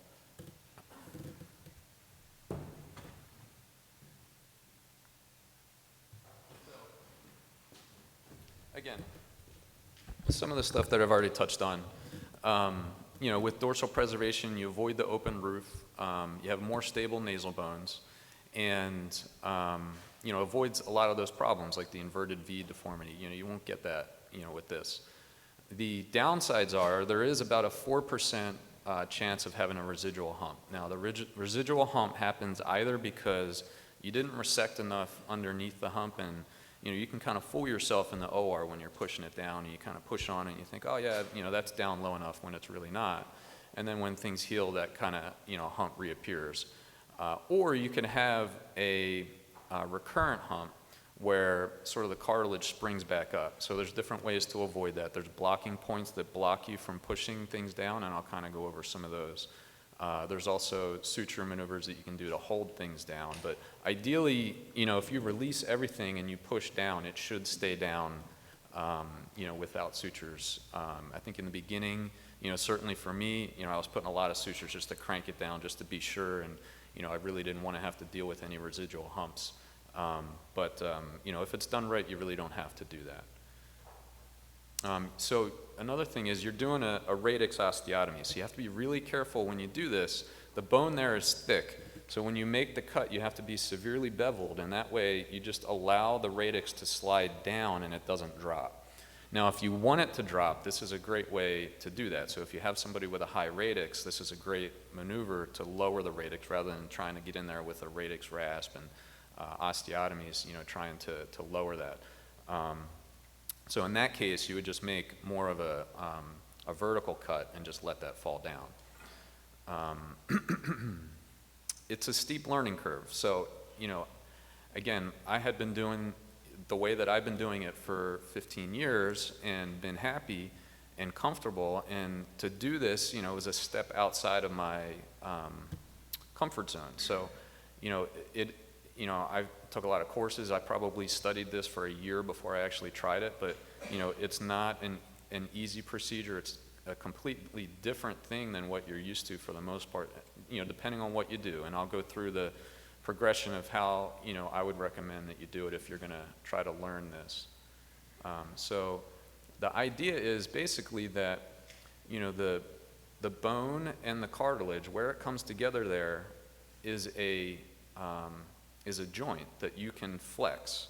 And you can lower the dorsum by flexing that joint if you release all the blocking points and you make room for it under the bone and you do your osteotomy. So this is me in the OR pulling down. This is a Tetris flap, and I'm just kind of showing what you can do. I'm certainly not going to pull it all the way down that far, but you know, you can see you know, what you can do with this. So this Tetris flap, you would, you know, put it at the height that you wanted it, and then you would sew it to the native cartilage, and I'll show you what a Tetris flap is in a little bit. So a little bit about nasal ligaments. They are important. I think, you know, we never really talk too much about them, but we usually just kind of open the nose and blast through them and don't really worry about them, put the skin back down, and then we kind of think, oh, they got bad skin, or the skin didn't contract, you know, shrink wrap around the nose. But you can make a difference by keeping these intact or reapproximating them. So, for example, the transverse nasalis contracts on inspiration, and it actually pulls on the scroll ligaments. So all of these ligaments are extensions of the SMAS of the nose. So all of the muscles of the nose, as they extend out, they become these ligaments, and they insert into the skin and area and muscle around the tip. And they make a difference in not only tip definition, but also in breathing. So again, deep dissection, avascular plane, you're avoiding all the things that can cause numbness, bleeding. You get much less bleeding when you can dissect in this plane. And then you get less edema afterwards, less ecchymosis, numbness, and then, you know, ideally less thinning of the soft tissue envelope later on.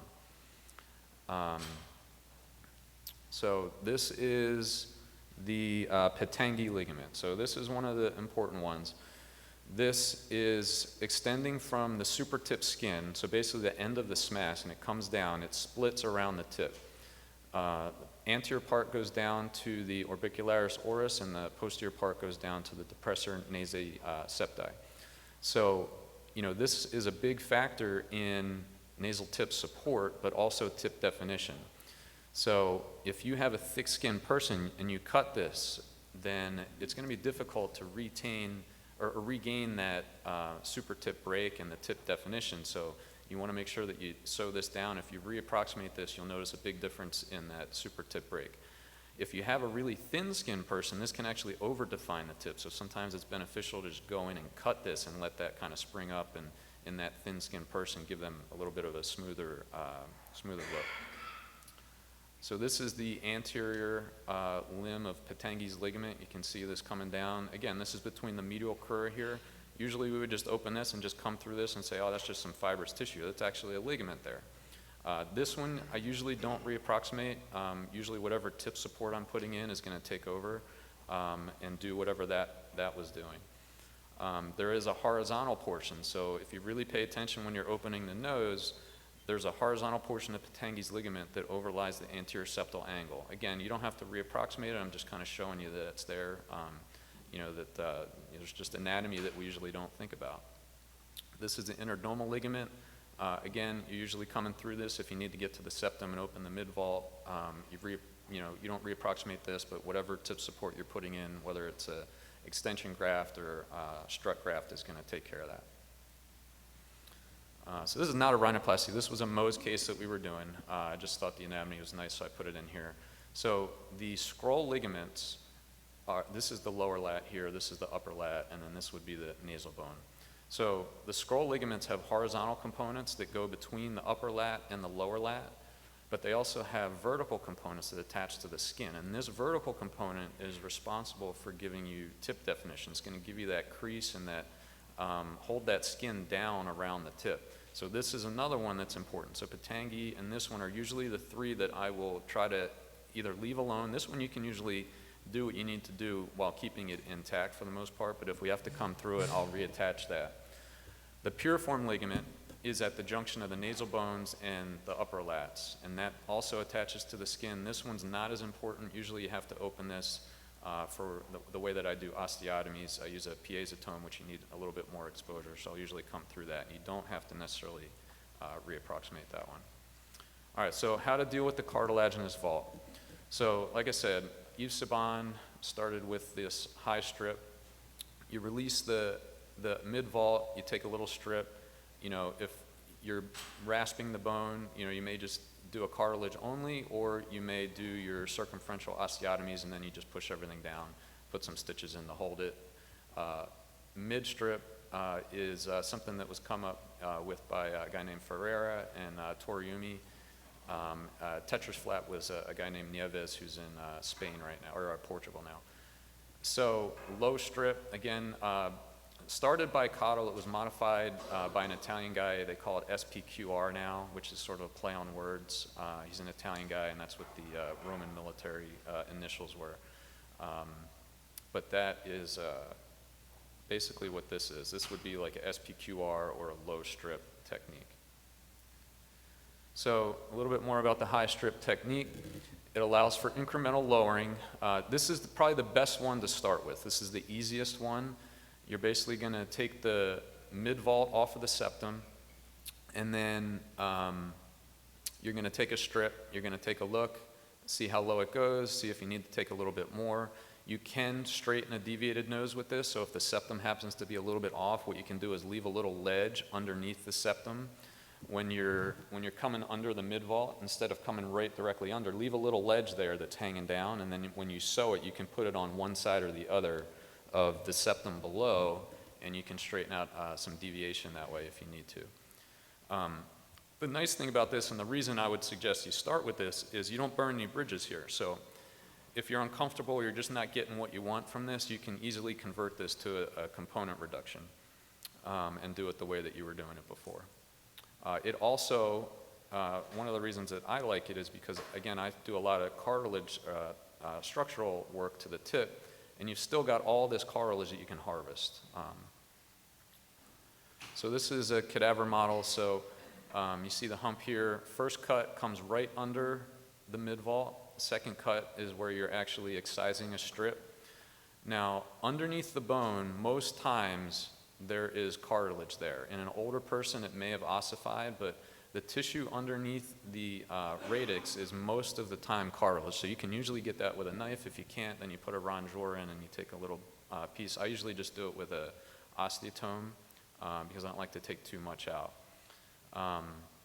And now you can see the space that you've created, and now you can push that down, and you have taken your dorsum down. So this is me doing it.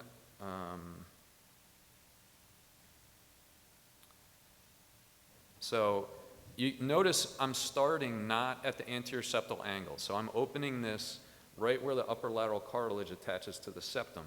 We call that the W point. The anterior septal angle is caudal to that, and that piece in between, we call it the WASA segment. So the WASA, the WASA segment.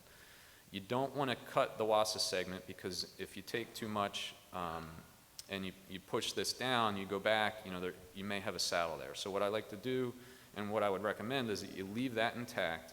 You come through and separate your mid-vault, and you leave that for the end. After you've lowered your mid-vault, then you can come back and you can trim that WASA segment if you need to, but that gives you some support there. This is just another view. You can see again, the scissors are starting right where the cartilage attached to the septum, not at the anterior septal angle. And I'm just feeling, in this one, I'm trying to be right underneath the cartilage. I don't want any little ledge because it's fairly straight, so I don't want anything to click off to the side. So I'm trying to separate the mid-vault right underneath. And then this is an endoscopic view. So this is after I've removed the high strip. Up here, this is the undersurface of the mid-vault. This is the septum, and then that's the space that we've created. And now, as you'll see, you come back and you just kind of push that down, and then you'll fix it into place.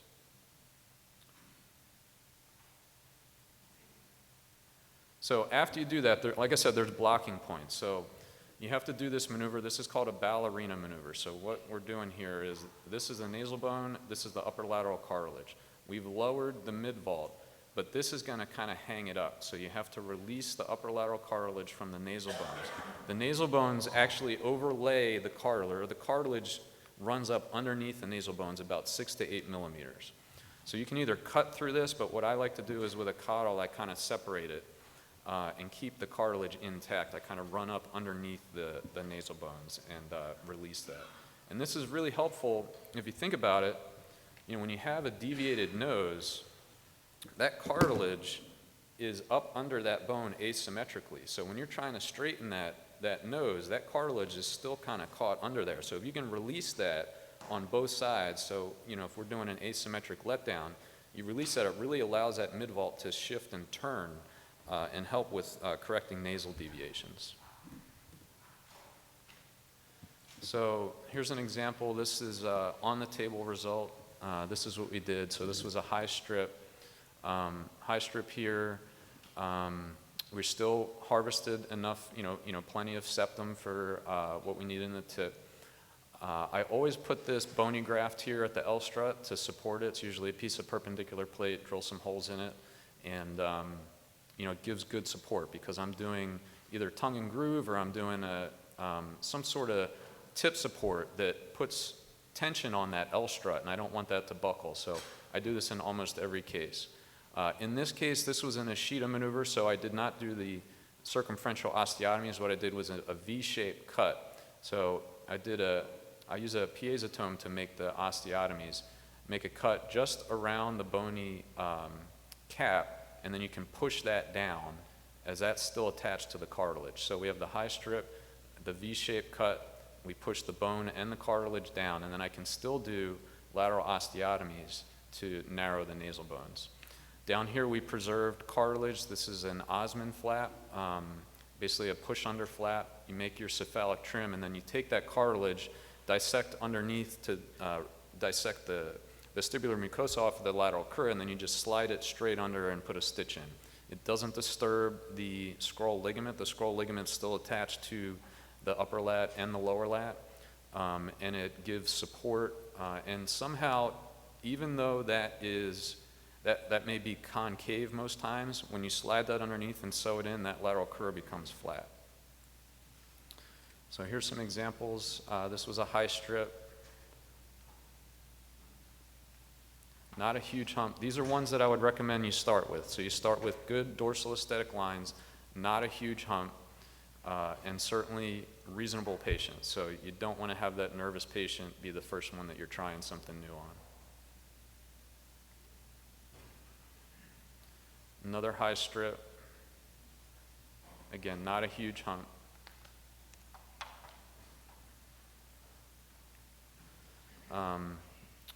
Same thing, high strip. We dealt with the bone separately, so I just rasped the bone down. She didn't have a huge bony cap, so I took that down and we did the high strip. We put some lateral curl strut grafts in for her tip, and a tongue and groove maneuver to support her tip. She also got rim grafts and alar base reduction. So this is the intermediate strip. So a guy named Neves came up with this. So this is an incision here at the wasa, at the W point. So where the upper lat's attached to the cartilage, this is the wasa segment. You're leaving that intact. So you make a cut straight down, you make a cut at the highest point of the hump, and then you come across. And you want this to be 5 to 7 millimeters. And then you're going to take that after you remove whatever's under the nasal bones, and you're going to pull that down to this part of the septum and sew it in place at the height that you want the dorsum to be. So this is great. This will lower the entire mid-vault. Now, if you don't want to do that and you just want to lower the upper part of the cephalic portion of the cartilage, you can modify it, which is called a subdorsal Z-flap. So instead of making this rectangular shape, you make this sort of triangular shape in the cartilage. And this was something that Manuel Ferreira and Dean Toriumi came up with, and I think that's what he's doing a lot these days. And then you're going to take this triangular piece, same thing, you're going to rotate it down, sew it to the cartilage, and this is only going to lower more of the cephalic portion of the hump. So this is an example. This is actually the one I was showing you where I was pulling down on the subdorsal or the tetris flap. But this is a tetris flap. Not a huge hump, but she needed a lot of deprojection, so we deprojected her tip, and then her hump is higher, but it's sort of a flat hump. So I wanted to bring it down evenly, so we did the tetris flap, and again, we put the bony graft to support it, just as much support as we can of the septum. The septum has to be straight or the nose is never going to be straight. The tip cartilage is going to always be influenced by the septum, so my number one goal in every rhinoplasty is make the septum straight. Sew it to the spine, put bone grafts in, and then you can build your tip around that. Let's see here. This was rasp of the dorsum, so this was cartilage only, and then we did lateral osteotomies to narrow her. We did medial curl division and overlay to deproject her tip, and then tongue and groove maneuver. So this is her again in the OR. We saw this. All right, so low strip. I haven't ventured into this. I'd like to at some point. I just haven't gotten there yet. But low strip or SPQR is where you're doing basically a caudal septoplasty. This one is a little bit different because you've burned some bridges. You can't go back and do a traditional component reduction with this. So you're taking the low strip out, and you're doing your circumferential osteotomies, and then you're using, you've separated the septum from the perpendicular plate completely. So the only thing that's holding the nose together is that cartilage, the strip of cartilage that's attached at the keystone area. So it's fairly destabilizing. So like I said, you can't revert back, so you really have to be comfortable with this. It's kind of a leap, when you're doing your first one of these. But this is the most powerful maneuver to correct a axis deviation, so when the whole nose is tilted, or if you have a high septal deviation, usually that's the part that you got to keep in when you have an L strut. So what do you do if that's crooked? This is an option for you. When you're completely separating the cartilage from the perpendicular plate of the ethmoid, and then when you pull that now anteriorly, it straightens it sort of in an accordion fashion, and it's really powerful maneuver to straighten a really crooked nose. So here it is again. You're cutting out whatever's under the bone.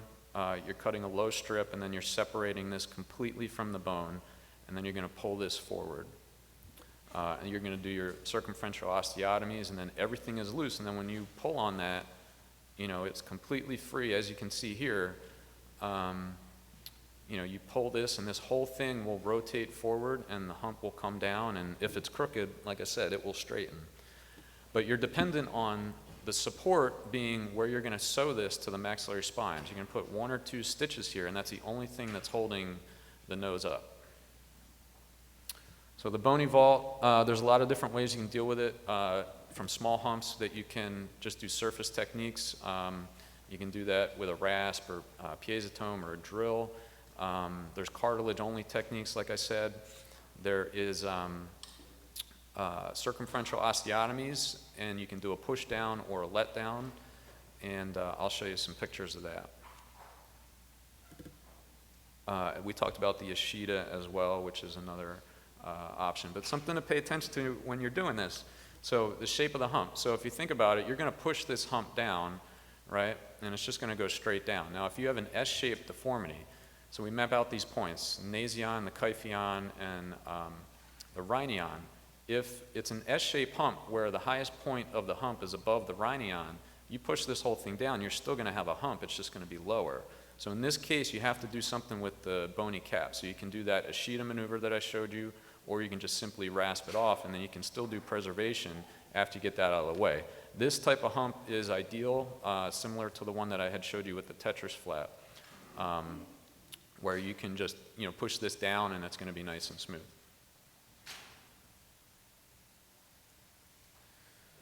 So this is an instrument that I've been using for about 2 years. It's been a real game changer in my practice. I recommend it if you do a lot of rhinoplasty. It's an ultrasonic device that allows you to basically sculpt the bone. So, you know, there's no more, I'm not using chisels, I'm not using rasps anymore. This instrument allows me to very smoothly shape the bone, and almost like sculpting a statue.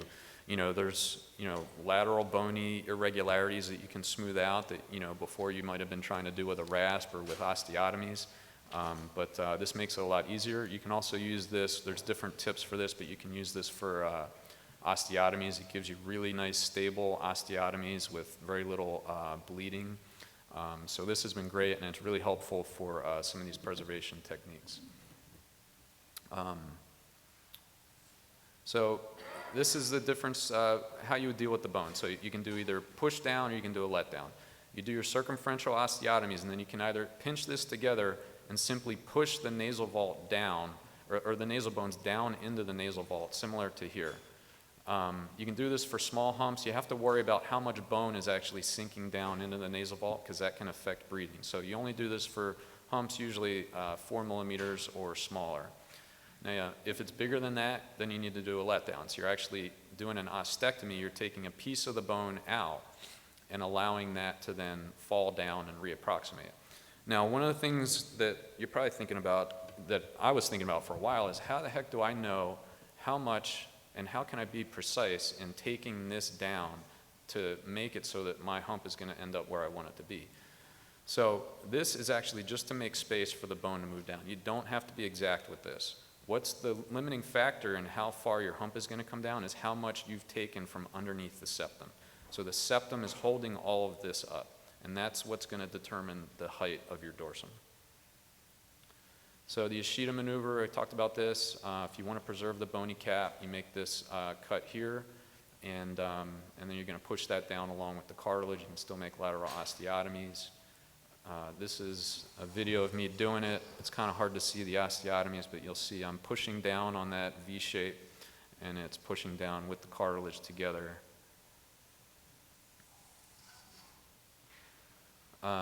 So spare roof technique is a little bit easier technique. If you have something like a drill or a piezotome, you can do this, or it certainly makes it easier. But the idea is, like I said, that cartilage runs up under the nasal bones for about 6 to 8 millimeters.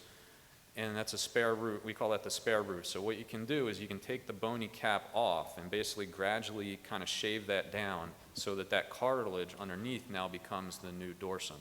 So you're basically taking the hump away, and that cartilage now is preventing an open roof deformity, and that is now the new dorsum that's nice and smooth and preserves the dorsal aesthetic lines. You can combine that with a high strip, and you can still do osteotomies with that. Like I said, I use the piezotome. You can make a nice green stick, stable fracture. Usually you would still do the ballerina maneuver, you know, if you're lowering the cartilage. So asymmetric letdown, so you have crooked nose. So these are usually congenitally crooked noses. Traumatic noses are, you know, you might get away with it, you know, for traumatic nose, but usually what happens is a kid has some trauma when they're younger, when the septum is developing. And the nose is mostly cartilage, you know, when they're younger. In the teenage years, the bony cap grows down over the shape of the cartilage. So if that cartilage is crooked, that bony cap is now going to grow asymmetrically. And what you can end up with is one side of the bone is longer than the other side, and that's why it's crooked. So, you know, this comes into play with preservation techniques where you can take a strip of bone off of one side, and you just make your osteotomy on the other side. Release all of the blocking points here, and then you can simply rock this down and over. You can either push it down into the nasal vault, or you can just do an ostectomy to shorten that. And this is a great way to straighten a crooked nose and keep the nasal dorsum intact, so you don't have any open roofs or irregularities, or you're not trying to even out, you know, two asymmetric pieces of bone, you know, at that in the dorsum. So here's an example. This is one that I just did, I think 2 weeks ago. So he's crooked to the left. He's got a longer nasal bone on the right, and this is the piece of bone that we took out. This is him afterwards. I did do percutaneous osteotomies. I use the piezotome for the lateral osteotomies and for the ostectomy, and then I like to do the radix osteotomy percutaneously. But yeah, just basically rocked that down. So sequence of techniques is important. Usually you'll do your septal work first. Most important thing to think about is you have to release the perpendicular plate from the undersurface of the bony dorsum, because you're going to be moving this nasal vault, this bony nasal vault, and you don't want that attached to the perpendicular plate when you're doing it. I haven't heard of anybody having a CSF leak, but that's certainly something that you would have to worry about. There was a guy, a Hungarian guy, Peter Palhazi, did some CAT scan studies and measured from the radix osteotomy to the skull base, and he found that there was 2.5 centimeters on average between the two. So you're generally pretty far away from it, but the smallest one that he found was about 7 millimeters. So you have to be careful. You don't want to be rocking on the perpendicular plate. Make sure that is completely released before you do your circumferential osteotomies. Webster's triangle is that most caudal piece of the nasal bone. It's adjacent to the inferior turbinate. When you do your push down, that piece of bone can push down into the inferior turbinate area and cause airway problems. So a lot of times you need to take that out with a rongeur. So you also need to curve your osteotomies as you come up. The lateral osteotomies need to curve. That way the bone can slide down. If you just make a right angle, a lot of times it'll get caught, and that's a blocking point where you'll have a hard time pushing it down. The radix osteotomy we talked about already. Usually try to do a green stick osteotomy there. And you can either drop the radix, or usually when you don't want to, you have to make sure that you bevel that nicely. When you've done all of your osteotomies and you're ready to see if the bone is ready to move, it's a gentle sideways motion. You're not pushing it down. It's gentle sideways, and if it doesn't move easily, you go back and release some more. You don't want to force this to fracture. This is just showing you the nasal bones are completely separated from the face at this point. They're intact, but you can see how you can move that side to side, and this is the gentleman that we did the asymmetric letdown on, so we're kind of pushing that down to the right. So complications, we talked about recurrent hump. You have to release all the blocking points. Can be resistance at the septum, high septal resistance. It's difficult to get to that piece of septum and piece of bone that's right under the nasal bones, so you have to make sure you get that, or you get something called the coat hanger effect, where you have this residual hump up under there. The saddle nose, that's why, like I said, you want to leave that wasa segment until the end. You can avoid that usually. Nasal widening, so if you think about it, you're pushing down on the mid-vault, and those lateral crura need to go somewhere. So a lot of times you'll get a little bit of widening. I'll show you how to fix that. You just put some, sort of like a running mattress suture. You can actually narrow that if you need to. Sometimes you actually have to trim a little bit of the upper lats. And then radix drop we've already talked about. So here are some blocking points. So either inadequate cartilage resection, you just didn't take enough down from the septum. Same thing with the bone. In that piece, you know, like I was mentioning, underneath the bone. The ballerina maneuver has made a big difference. Originally, they weren't doing the ballerina, and then there was a Turkish guy that kind of came up with it and made a big difference in allowing the mid-vault to drop down. How many? Okay. All right, so just a few minutes, so I'm going to try to move quicker here.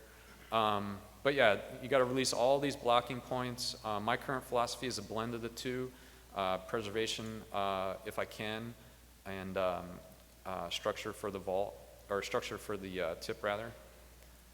This is how I'd recommend that you transition to it. So you begin with surface techniques. You're shaving off, you know, doing the spare roof type thing. Start doing high strip with, like I said, nice dorsal aesthetic lines, small humps, move on to mid strip, and then start doing the bone cuts with that, and then lastly the low strip, just because that's the hardest one. So here's some examples. These are on the table results. This was surface techniques with the piezotome, surface techniques for the cartilage. This would be the easiest way to do it. Reattachment or retaining all of the ligaments. You can see the dorsum doesn't look very swollen. The tip certainly is swollen. These are about, I think she's 3 weeks in these photos.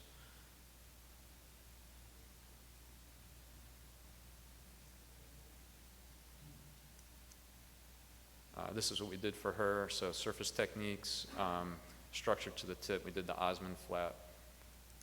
Here's another one. This was a high strip technique. Nice dorsal aesthetic lines. She's just a little bit wide. So what we did was we shaved with the piezotome these lateral bony protuberances, and then we did a high strip to keep everything else intact and just drop it down. And then of course the tip work.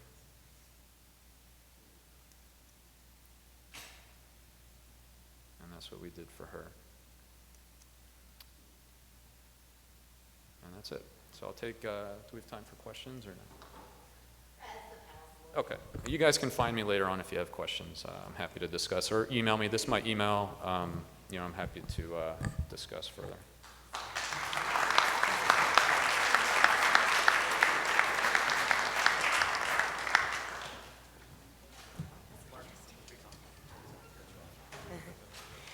All right, guys, moving on to our rhinoplasty panel.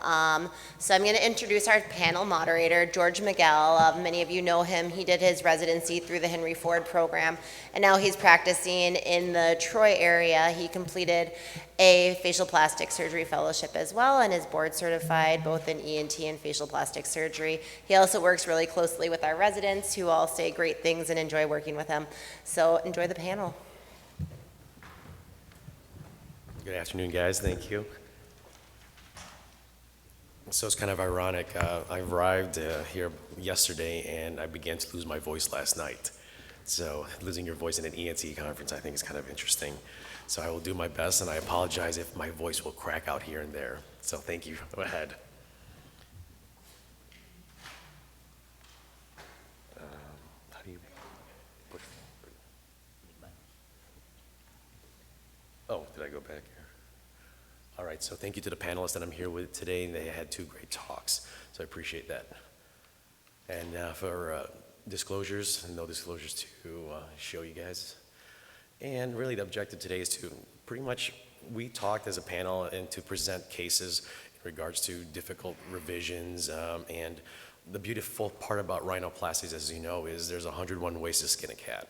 And so I wanted to just keep it kind of open-ended, almost if you want to add into as well. We have a microphone over there because, again, there's just so many ways how I do it, maybe different than how Dr. Ginsberg do it or Dr. Waters do it. So it's nice to kind of have a collaborative discussion. So I wanted to start off with just something a little more simpler with my cases. This was a mid-20s female here. Kind of the same idea as what Dr. Ginsberg just talked about with your overprojection, hump deformity, and the crooked nose. But these are the most common things that patients come to us for, really for that aesthetic concern. So it's not really a difficult case, but I thought I'd just kind of lead into more of the difficult revision cases. So my findings were a twisted nasal dorsal bridge with depressed left-sided middle vault and overprojection and the nasal hump deformity. Usually my go-to for those things is I have not gotten into the dorsal preservation technique. Yes, it was a great talk. I actually learned a lot there. But I'm just still your classic chisel with the lateral osteotomies. And I am a big proponent for asymmetric spreader grafts and also camouflage dorsal onlays. I think I always tell the residents when I'm working with them that I love taking that soft tissue right off the lower lateral cartilages, I always say it called schmiz, and use it as a blanket for any type of imperfections at the end of the surgery. And so for this one patient particularly, I did, again, lateral osteotomies, hump reduction. I am a proponent for also lateral crural onlay. I pretty much call it like a domal division, where you kind of cut the middle portion of the lower lateral cartilages and kind of like telescope it in.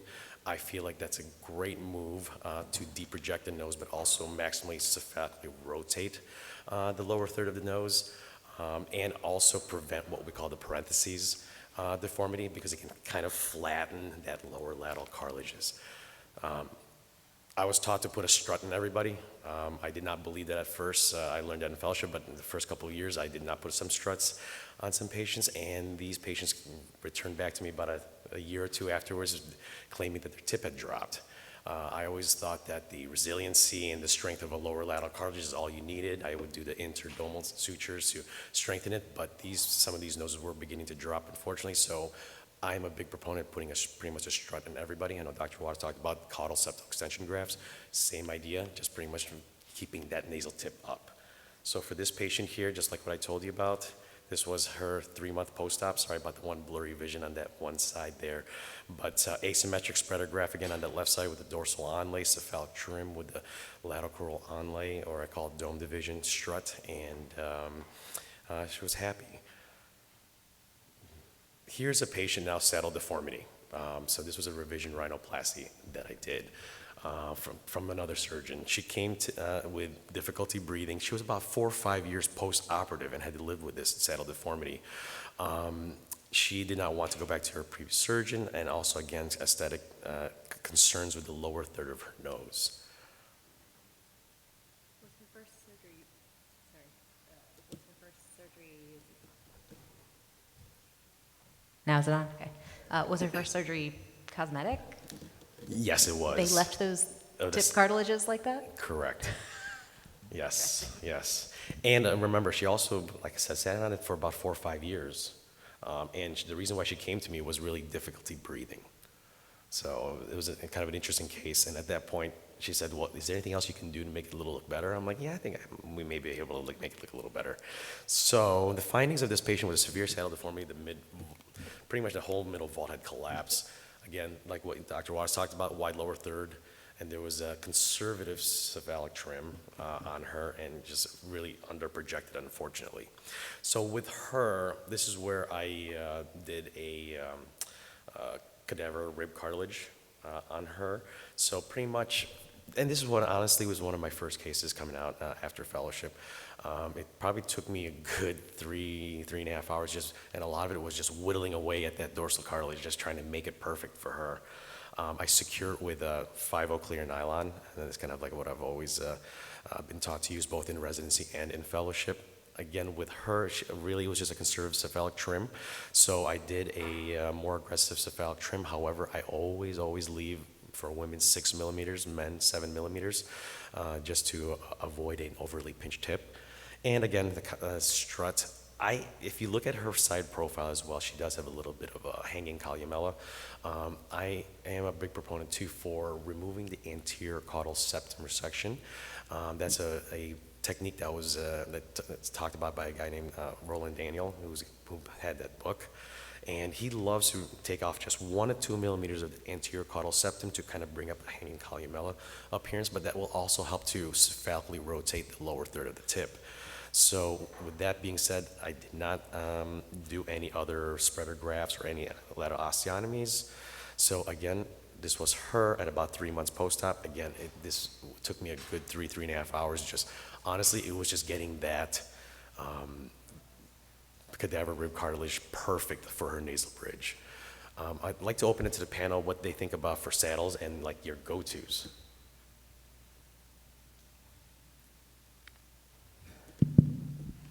So, like you said, there's a lot of different ways to skin a cat. I think saddles can happen for a lot of different reasons, and I think sometimes, that matters. So it's always nice to have the previous op note. Sometimes it's, large septal perforation that, doesn't leave you a whole lot to work with. If you're going to put rib graft in, you have to have mucosa to cover that rib graft. So if there's a huge septal perf, you have to be really careful with that. But for me, sometimes you get lucky. I had one that was the easiest one that I've ever done where, like I said, I always take bone from the perpendicular plate of ethmoid. This time I got one huge piece of bone that was completely intact, put some holes in it, put it down, sewed it to the maxillary spine, and the height was perfect, sewed the upper lats to it, and I was done. And it was, that doesn't always happen, but, sometimes you get lucky that way. Otherwise, you have to rebuild that somehow. So you've got to put, rebuild an L strut. You can anchor the cartilage, so I usually will kind of skive the cephalic portion of the cartilage. I don't use dice cartilage, or in the fascia. I think that just is cartilage in a bag, and it's not a natural sort of thing. I can carve the cartilage. I use 100% cadaveric rib cartilage. I've been using it since I started in practice. I've gone back and 5 years later, and it's been the same. It looks exactly the way that when I put it in. I haven't had problems with warping if I, do an oblique cut. So, usually that would be my choice, and let it sit on the nasal bones, and then you have to support it somehow. Put another piece where you're basically attaching it to the nasal spine. We'll put a hole through the nasal spine, attach it to there, and then you can make a notch in the extension graft that allows the dorsal graft to just kind of sit on there, and then rebuild the nose around that. Otherwise, I have another method that I'll show. I'll save that for my case. Perfect. But, Great. Thank you. Usually that's what I do. But one other thing I want to throw out there is, I talked a lot about preservation rhinoplasty. So there is a way to do this with preservation techniques. So what you can do is, rather than just slapping a piece of rib on top and taking up that space, you can release the mid-vault and actually slide that. Now again, you can't have a big septal perforation, but if you have some septum underneath to support it, you put the graft underneath the mid-vault. It actually pushes the natural mid-vault up, and then it'll rest on the nasal bones, and sometimes you have to put some camouflage grafting there, but that's what we call a push-up rather than a push-down technique. So I think, I've also used either cadaveric or autologous rib. One of the things I like if I need a large dorsal graft with autologous rib is that you also have perichondrium. And so I like, if I'm going to use a larger piece of cartilage on the dorsum, I like to layer it with perichondrium on top just to soften it. I do sometimes use dice cartilage, either in TPF fascia or just with to seal. And then I also think that you can, depending on exactly the source of the saddle, you can use extended spreader grafts to support that mid-vault and kind of extend them all the way to the tip and rebuild that dorsum and resuspend the upper lateral cartilages on top of that if you have the, like you said, the mucosa and the skin soft tissue envelope to accommodate it. It's interesting that you actually, Dr. Ginsberg brought up about dice cartilage and kind of like in a bag. There was a paper that came out, one of our facial plastics meetings, actually Paul Nassif talked about it, the Turkish delight. I don't know if you guys heard that one before. It's using a Surgicel with diced cartilage and kind of tying off on other end. Helps to build the bridge up or, raise the rhenium, but I have tried it a couple times, and actually, from what I've gathered, it's actually really nice and moldable. You can actually kind of mold the diced cartilage. However, you cannot do it in a very thin skin patient. I think that's the only thing. It has to be a thicker skin patient, ethnic nose, things like that, where you'll be able to get away with that. So, Yeah. So I think when you are going to roll it in the fascia, I think that's fine. The problem is I think it just doesn't look natural. So it never really takes the shape of the dorsum. When you do it with the Tacile, like you mentioned, I think that's a little bit better. But like you said, if you have a thin-skinned patient, you're going to see cobblestoning through the skin. You're going to see those little pieces of diced-up cartilage. So in thick-skinned people, I have done that technique. When you're taking rib, I think you can have a whole lot of cartilage there. If you're trying to use septum, it's probably not enough to get a big graft. But yeah. I think that is the one advantage to having autologous rib is that you do have that. If you want to take some fascia, you have that soft tissue coverage, which is I think the one advantage. But like I said, for me, I'll usually get it somewhere else, maybe temporalis fascia. So the next case here again is a pleasant patient who had a rhinoplasty in Turkey about 12 years prior to presentation to me. Over time, she stated that her nose had slowly twisted to a point that it was actually creating now a nasal breathing issue. Again, also with her aesthetic deformity that she hated with the nasal tip. So findings for her was completely twisted lower lateral cartilage with no tip support at all, with no strut or a caudal septal extension graft or anything. I believe this was done as a closed approach as well, so they had asymmetric cephalic trim with pretty much on that left side, 2 millimeter remnant of that lower lateral cartilage. And pretty much it seemed like the right lower lateral cartilage was not even touched. Due to this, that right lower lateral cartilage had actually pretty much twisted into like a pyramidal shape right in that interdome, so hence why her nasal bossa. Again, inadequate resection of that super tip, creating that polybeak deformity that you see in that one side, and hanging columella show over projection. So when I was listening to Dr. Waters' topic, can you explain to me the barrel roll again? Because when you had that one exact patient, it almost seemed like this. Yeah, so the struggle here would be just that if that entire lower lateral cartilage is that thin after the cephalic trim, you're still going to have some issues. But essentially, it's dividing and doing a 180-degree flip of the lateral cruise. Okay, gotcha. And so that's what the barrel roll. But I would think in this case, you would almost need to use auricular cartilage to. That's exactly what I did. I did auricular cartilage. So for her, I did auricular cartilage as well as I wanted rib 2 there. So I just didn't know what was left. She did not have septal perforation or anything like that. So for her, pretty much what I did was auricular cartilage on that side. I did an alar batten graft as well.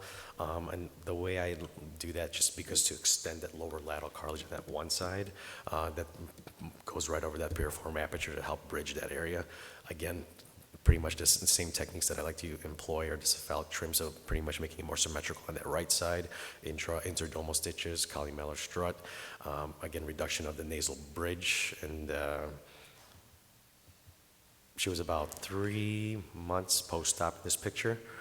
Still some swelling. Again, I like to employ a lot of dorsal camouflage techniques as well, so I don't know if I have one with her, but happy patient as well. I think I need to start employing maybe the nose score. I know you talked about you get a nose score in everybody, because I just go off on subjective. Oh yeah, I'm 50% improved, 60% improved, but I think the nose score is actually pretty good that I'll probably start incorporating. But And then Sam Most also has the schnoz score that you can use, or that exactly. you can do, both cosmetic or aesthetic concerns as well. The other thing that could be helpful for a patient like this would be an articulated alar rim graft. So, Rick Davis has talked a lot about that, and it's a good way of controlling the tip and supporting the tip in somebody who has a little bit of deficient cartilage. This is my last case. So Again, another revision, however, open roof deformity. She had a rhinoplasty about 1.5 years prior to her presentation, overly pinched tip. And as you can see, she was still very tip dependent. As you can see with her nasolabial angle, it's just foreshortened upper lip with an increased columellar show. So her septum, the anterior caudal septum, was not addressed at all, and just pretty unhappy with that. I believe her findings, I apologize, her findings were there was a asymmetric cephalic trim on that right side when compared to the left side that had actually concaved in. So I did the 180, I know it's a 180 crural flip. So a 180 crural flip on her, close her open roof deformities, put spreader grafts on her. Again, I take the anterior caudal septal resection to try and release that, also the depressor septic nasi muscle, release that as well, so that she ends up with a little softer nasolabial angle, but just building the lower third of her nose. Unfortunately, you know, these patients coming in, as you've known, they come in with these TikTok images or filtered images, and they show patients that are all filtered, or they do contouring makeup, and they think that their nose will exactly look like that without anything. So I've had a difficult time. This was one of those patients where I had a very difficult time talking to her, just saying, listen, you were over resected, your nose collapsed, and in, you know, X, Y, Z, your nose will be wider. And she's like, I don't want it wider, doc. I just want that nice narrow tip. Look at this picture. Look at these pictures. And it's pretty frustrating. So I think a lot of it too is just sitting at bedside and telling these patients, listen, I talk about facial symmetry, rule of fifths, all the things that we know about that it will fit her profile and face. As you can see, this does not fit her at all. So as you can see, she's only about, I believe, maybe 2 to 3 months post-op. But she's still swollen. But from the perspective of just looking at facial symmetry and harmony, she has a circular face. The nose finally goes along with her nasal dorsal aesthetic lines. And as you can see, she ended up being happy, but she was pretty difficult in just trying to get her over the fact that you cannot have this type of nose, period. So then I said, now you can learn contouring makeup and achieve what you want to achieve, you know. So that is it. So you guys have other cases? Okay, great. Can you pull up my slides? Dr. Waters. Do you have the rhinoplasty panel slides for me? Do you have the rhinoplasty panel slides? Anybody have any questions or thoughts on any of those so far? Yeah.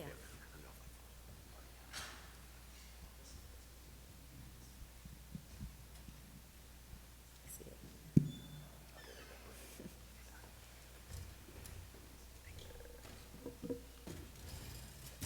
All right, so I'll try to see how I can make this a little bit interactive. Again, no disclosures, and these are all, you know, patients of mine. So I saved a couple of my most difficult patients for this panel because I'm really curious to hear how you guys would address some of these issues. This is a 49-year-old who came in extremely unhappy with the way that her nose looked and unable to breathe completely. She'd had 3 surgeries in Brazil. I had no op notes that I could go off of because they were largely when I was still in elementary or middle school. And also probably in Portuguese. So I was going off what I could read from the kind of roadmap of her exam. During one of these, she had an alar base reduction. She has, as you can see, a pretty bad inverted V deformity, a really pinched tip, non-functional external valve, and really narrow nasal bones.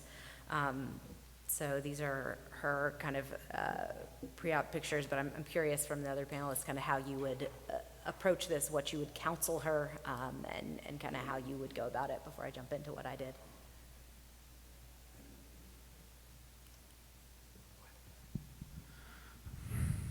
Well, she's got, you know, obviously some thinnish skin. She's had a lot of surgery, so she's definitely going to have a lot of scar tissue underneath there, so that already makes me nervous. I look at the base view and I see how thin those facets are, you know, and that's another thing that I worry about. So I'd definitely counsel her about, you know, the potential for skin loss, skin damage. She's going to need most likely rib grafting. Is that a light shadow or is that the inverted V that I'm seeing there? That's the inverted V, yeah. So that she has like a knot, like an indentation step off there? Yes, you could actually feel Okay. it. Sorry, So I should yeah, put a so left lateral I mean, as well. pretty much every revision I would do open at this point, unless it's something really small. I think she needs to rebuild that mid-vault, certainly. Her bony vault looks like it's probably okay, but she probably needs some spreader grafts to reestablish that mid-vault, improve her inverted V situation. The tip cartilage just looks very weak. It's a little bit twisted to me. I would probably use lateral curl strut grafts in her and/or rim grafts, whether articulated or not, depending on what the lateral curl strut grafts did. And then she's a little bit droopy, not terribly so, but I would definitely put some support into her tip. But for me, it looks like you need to straighten her out a little bit, support the mid-vault, and then just get some support to the lateral curl. How much lateral curl did you find there? Was it pretty thin? Well, I'll show you kind of what I have, but yeah, there was not much. She probably needs lateral curl replacement grafts and/or lateral curl strut grafts. If they're too thin, sometimes I'll just cut them out, leave the sort of where the dome turns over, just so I have something to attach to, and then I'll just put some rib graft on there just to replace the entire thing. Does she have a alar notch on that left side? Because we don't have the left profile view. Yeah, definitely. So that'd be something to also address. I'm sure there's some scarring there, and the way to address, at least the way I address alar notch, if it's really severe, is honestly I do a composite wedge and just remove that. So it'd be something to consider there as well if it's something that's bothering her. Yeah, I thought about that. I mostly, I mean, everything was so thin. I was worried that I would not even be able to re-dissect this, with it having been operated 3 times already, and a lot of clearly scar contracture. But this is what I wound up doing. So this was a couple years ago at this point, but she had a residual septal deformity still, so she still was not breathing well. Like you said, you've got to straighten the septum to be able to kind of get things. So that was the first thing that I did. I resected some of the bony perpendicular plate of the ethmoid, used that to splint the tip. I did articulated alar rim grafts in this patient. She did have pretty severe alar retraction. It was kind of hard to tell because her tip was so small to begin with. I had to remove some lateral curl strut grafts, and then I kind of used a little bit of that tissue to crush up and camouflage things. But this was in some ways a discovery, discover as you go. I think one of the biggest things that I did was I just counseled her extensively, like, this is never going to be perfect, but I'm going to get you better. Just kind of took it day by day. I did wind up using a PDS plate in this one, and I'm not using those much anymore, but in her, I felt like I just needed to help support things while they were healing. Her L strut was, completely resected. She had 7 millimeters and 10 millimeters. I don't know about you guys, but I try to leave 15 millimeters whenever I can for my L strut. And so this was a pretty tenuous nose when I went in, but I just kind of had to take what it gave me. She was not, I think I talked to her about the possibility of autologous rib, and she was pretty adamant that she did not want a rib harvest. Question about the PDS plate. You said you're not using it anymore? I'm not using it that much anymore. anymore. Why not? I think I saw one infection, and that kind of scared me. I think when you have a significant complication with any technique, it gives you pause. But I felt like people just stayed pretty swollen, like their septal pocket actually stayed swollen for a long time, and I didn't like that. Yeah, I mean, that was my impression, is that it caused a lot of swelling and edema. It took a long time to heal.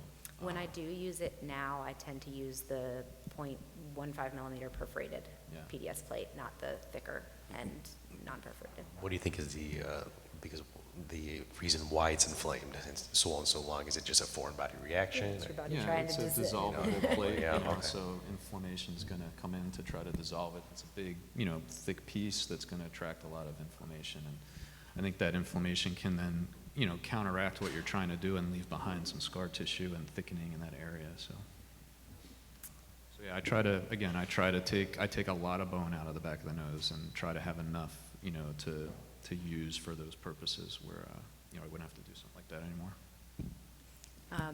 I was surprised when I got in there. There was more lateral crura than I thought there would be. So I wound up trimming just a kind of deformed area of the lateral crus on the left, and then did wind up doing a turn-in on the right. I've included my 1-week post-op pictures for all of these patients because I think it's really important to understand what is normal to see early on. I think a lot of times we tend to share our, hey, this is, a year post-op, this is, 5 years post-op, and yeah, things tend to look better once the swelling has resolved. But when these people come back, initially they're pretty alarmed with the amount of swelling, and what everybody wants to know is this normal? Is this normal? And it's a lot of hand-holding to tell them, yes, things will continue to change, and this is a normal amount of swelling. But at 6 months, and I apologize that this is a little overexposed, but she has a really much better supported nose. Her nose score has improved significantly. This is kind of just a different exposure this is an iPhone camera version of the same day. But you can see that she's got a much straighter dorsal aesthetic. Still not a perfect nose, but a vastly improved and more functional nose.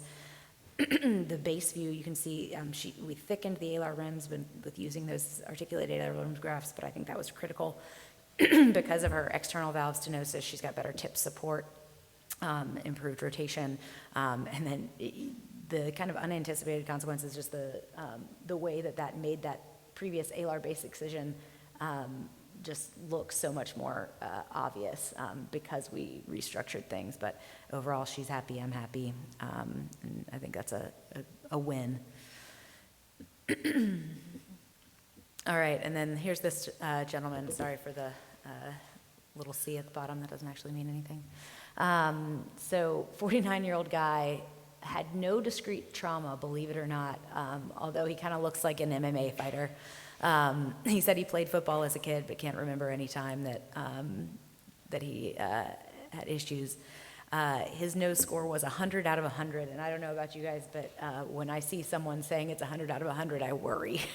I'm a little more hesitant to do their surgery because that sometimes means they have no perspective. But in his case, he might have been a valid 100 out of 100. This is that close-up that I showed in my other talk, but I think that just shows you the concavity of that lateral crus. And this is something that I look for, not just in these heavily deformed noses, but even in more normal-appearing noses, like expecting to have that concavity can really help guide you. So here are his comprehensive views. And so he was someone who required an anterior septal reconstruction. I did autologous rib for him, used that for the dorsal strut to get a nice straight takeoff, and then I was able to salvage some septal cartilage for the caudal septal replacement. I like using septal cartilage there just because it's a little bit thinner than I typically am able to get my rib carved, and so it winds up not, that stiffness that you talked about with structural rhinoplasty is even more so with rib, I think. And so this was a way that I addressed that. There's the barrel roll that I talked about, so that's my way that I annotate that in my Gunter diagrams, and then showing that I kind of resected and flipped that and did bilateral osteotomies. For him, this is why I called it the kitchen sink. I also took some auricular cartilage and put a butterfly graft because I did not ever want to have to come back in this nose. And so I kind of used a combination of all of the things in my arsenal. And so, again, this is just an example of what that barrel roll technique looks like. This is at 1 week, so pretty swollen, still a little bit deviated, but overall much better supported. And then at 7 months, he's gone from 100 to a 5, which, as you alluded to, it's just kind of nice to have some metric to say, okay, this is where you started, this is where we've come. So there are some people who are only going to go down to a 30, and they're saying, well, I still have a little bit of, it's still a little tight on the right or something. You started at a 95, and we're down to a 30, so that's still a pretty good success. And there again are his pictures. And just again demonstrating that auricular cartilage harvest site heals really well. I have one more. I don't know how we're doing on time. I'm happy to get back. Okay, great. So this is 7 minutes for everybody. So okay. Then I'll let you jump on. This is basically just saying you can make things pretty as well. Again, a testament to what you do with morphing can matter. This is somebody who I gave her a swoop versus a straight dorsum, and she kind of chose the straighter dorsum, and then getting to where she was. But she had been a previous nasal fracture, so a little bit tougher. We waited for her to heal for almost a full year before I went back in and did her cosmetic rhinoplasty after her closed nasal reduction.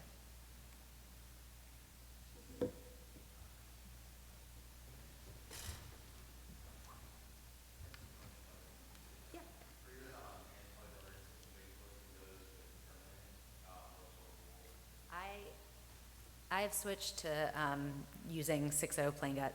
I had been using, in my fellowship, we used 6.0 nylon. I removed them in every patient, and patients hate getting them removed, and I have not seen a significant difference. I think actually last year somebody did a comparison where they did a study in our AFPRS journal looking at the comparison of permanent. There's no appreciable difference over a large scale. Now, certain patients are going to react more if I know someone is reactive, if they have any history of keloids, things like that, even though I've never seen a keloid on a columellar scar. But no, I've switched to using plain gut in most of my patients.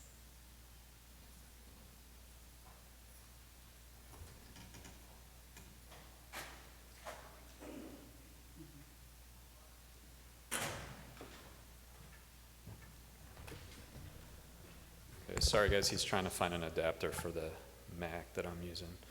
Do you have a C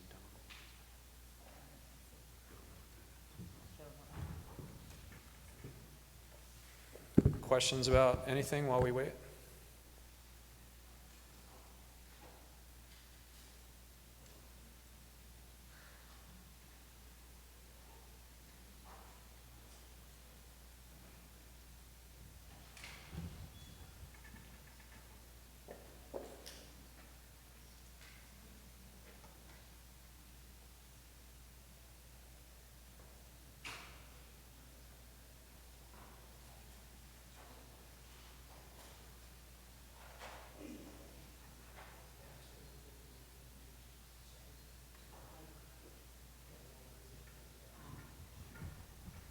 I will say too, while we're waiting, that at 1:30, Dr.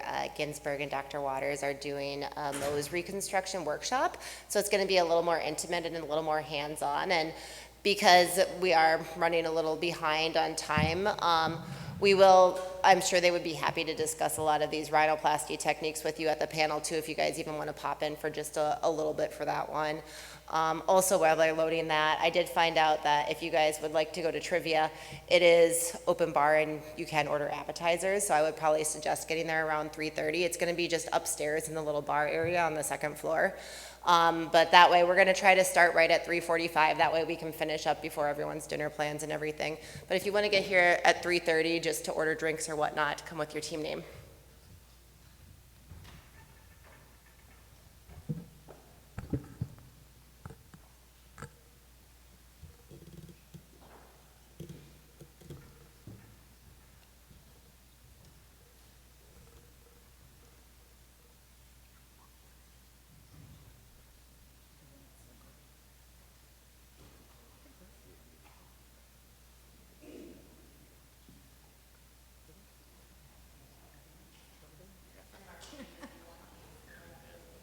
Mine are pretty quick, yeah.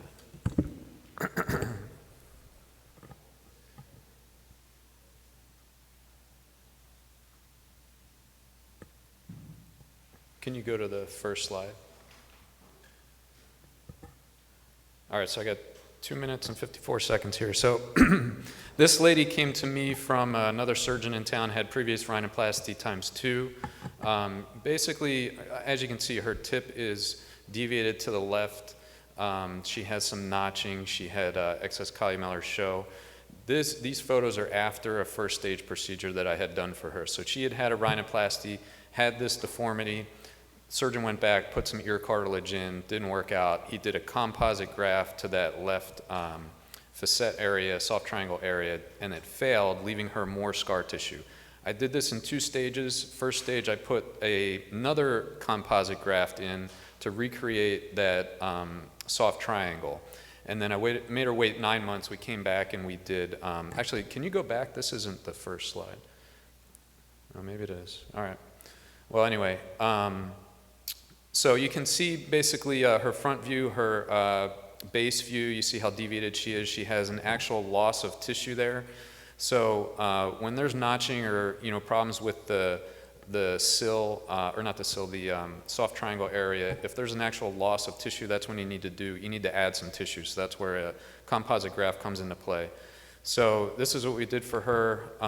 It was a lot of tip work, reconstructing the septum, making it nice and straight and supported. We put caudal extension graft, alar articulated rim grafts, and lateral curl strut grafts. This was after I had already done the composite graft, and this is the result we got with her, and she's been pretty happy with that. This is her before and after.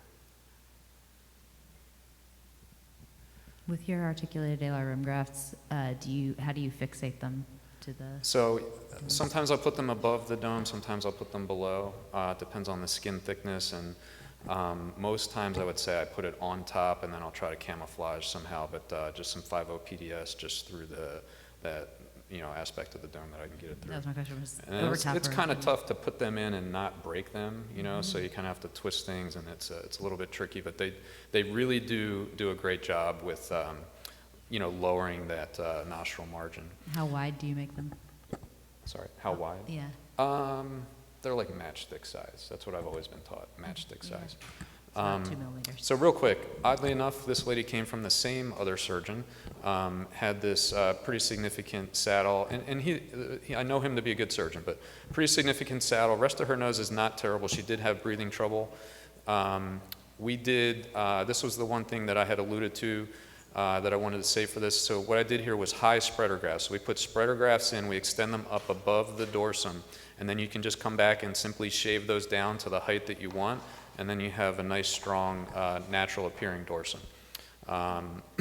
We also did lateral curl strut grafts and rim grafts on her. It fixed her dynamic collapse. This is her on the table. And I just did her recently. These are pictures that she sent me, so I apologize for the quality. This is her at 3 weeks in the office. So high spreader grafts, and that's it. So yeah, we're doing the, go ahead, you guys have questions? You put the high spreader grafts. How, did you put camouflage in between the spreader grafts? So I did not, no. So if they're able to feel, when they feel it. So I'll bevel the edge, so the lateral edge, just kind of bevel it, but they come together in the midline, when you put them on there. So there's no gap in between those spreaders? Not significantly, no. Okay. Now, I also attached the upper lats to that. So I've kind of separated the upper lats off. We put the high spreaders on, and then we put the upper lats onto that once we've established the height that we want. These patients are also a great candidate for a butterfly graft. Now she's got a little bit thicker skin, but that saddle is kind of already created. You can go in by a closed approach with somebody like this, put a butterfly graft, suture it to the upper lats, get an improvement of the nasal valve and of the saddle deformity. Yeah. Yeah, and if there's one thing to learn here, it's good to, like I said, it's good to have lots of tools in your bag. There's lots of different ways to get to the same result with rhinoplasty. And I remember when I first started out, that's what the most confusing thing was, because I felt like I studied hard, I read all the techniques, and then I have one nose, and I'm thinking, well, which one am I going to do? Like, which one is best? And eventually, after doing them, you just kind of get used to your way of doing it and what has worked for you in the past, and you kind of move on. But like I said, it's good to continue to learn and continue to try other things so that you have things that can help you when you have a little bit of variability that comes in, and you have you can pivot if you need to.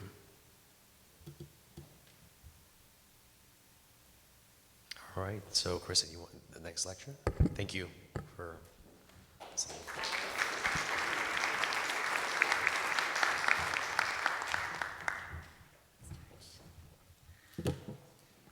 All right, now on to the final portion of the morning at least. And then again, we do encourage all of you guys to go stop by, get lunch. The center room is where it's going to be, and that's where the product theater is going to be. So I'd now like to invite Mary Musso back up to the stage.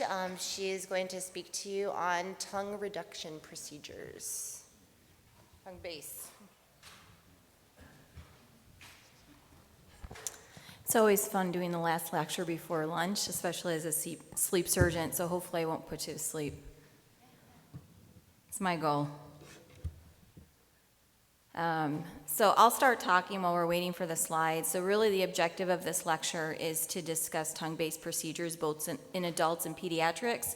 So I'll start with a summary of what's going on in the adult world and then transition to the pediatric world with the various techniques, and I don't have any financial disclosures.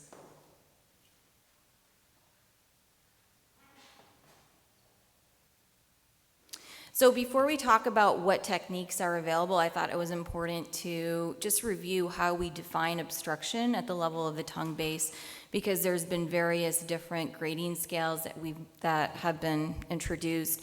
So going back to 1985, when Fujita first did his classification of type 1, 2, and 3, and really subdivided the obstruction into retropalatal and hypopharyngeal versus retroglossal. And these were adult patients, and then he did awake endoscopies on them to stratify the obstruction. So more recently, in 2002, this initial technique or grading scale was modified, and you can see the modification where if you go from A to C, you have worsening of OSA, and A is more looking at a high tongue base, B is subdivided, but you have essentially both tongue base and retral epiglottic collapse, and then C is just epiglottic collapse. So, and this is something I do routinely in the office, is Friedman came up with the FTP, which is the Friedman tongue position, and it's a little bit different than the Malapati scores that our anesthesia colleagues use. With Malapati, you're looking at the tongue position with extrusion. With Friedman, you're looking at it in the neutral position. And again, as you go from FTP 1 to 4, you have potentially worsening of OSA because you're losing your visualization of your tonsil pillars, uvula, soft palate, and you're primarily seeing your hard palate. And along with the FTP position score, he took into account the tonsil size and the BMI to create a staging scale. Initially, this was used for UPPP success rate, but it's also been incorporated into tongue-based surgeries. And you can see as you go from stage 1 to stage 4, you really need to consider how much that patient is going to improve surgically. Most of the tongue-based procedures that are done are in patients with stage 2 and 3 on this grading scale. And then intraoperatively, Friedman also went on to do a grading scale for lingual tonsil tissue. And again, you can see grade 1, there's really not much lingual tonsils, and grade 4 is really when you have extension up into your epiglottic tip. And I just included this picture on the bottom, and so you can see this is in comparison to just having a big base of tongue with no lymphoid hypertrophy. And so that's important, and I think that will also limit to what procedure you decide to do intraoperatively. So what are the indications in general for tongue-based surgery? Usually these patients have moderate to severe OSA. I think initially you were looking at your failures of palatal pharyngoplasty patients, but now it's incorporated along with DICE, and oftentimes, at least in, I would say in adult and PD world, it's done as a multi-level surgery, so you're addressing more than one anatomic obstruction at the same time. And this lymphoid hypertrophy is rarely just found at the base of tongue, and then you're also looking at your epiglottic collapse, which is typically not as effective with upper airway stimulation. And you can really subcategorize your techniques into tongue tissue resection versus repositioning versus upper airway stimulation, and you can really do an hour lecture on each of one of these techniques. And so what I tried to do today is to focus on how far we've come with the tongue tissue resection and how that incorporates into upper airway stimulation. So looking at our transoral robotic surgery, really the innovators of this was Weinstein, O'Malley, and Hochstein, and it was FDA approved in 2009, but initially for oropharyngeal cancers. It wasn't until 2008 that Vicini actually took it on and incorporated it to OSA surgery.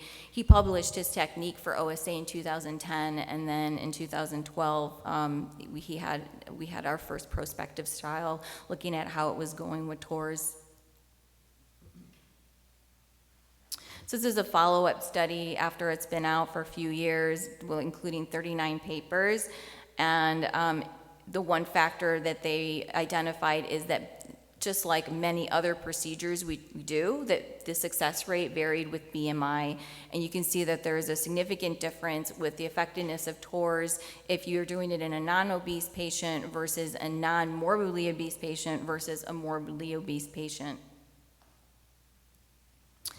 This was another follow-up study looking at outcomes and other predictors of success, and really what we learned is yes, it impacts AHI, yes, it improves quality of life, and they used ESS for quality of life measures, and this particular group did also include BMI as a success factor, specifically BMI less than 30, but also noted the AHI of less than 60 matters, and it's really important on the DICE to make sure you don't have that lateral wall collapse, because that can also impact findings or your overall effectiveness of this procedure.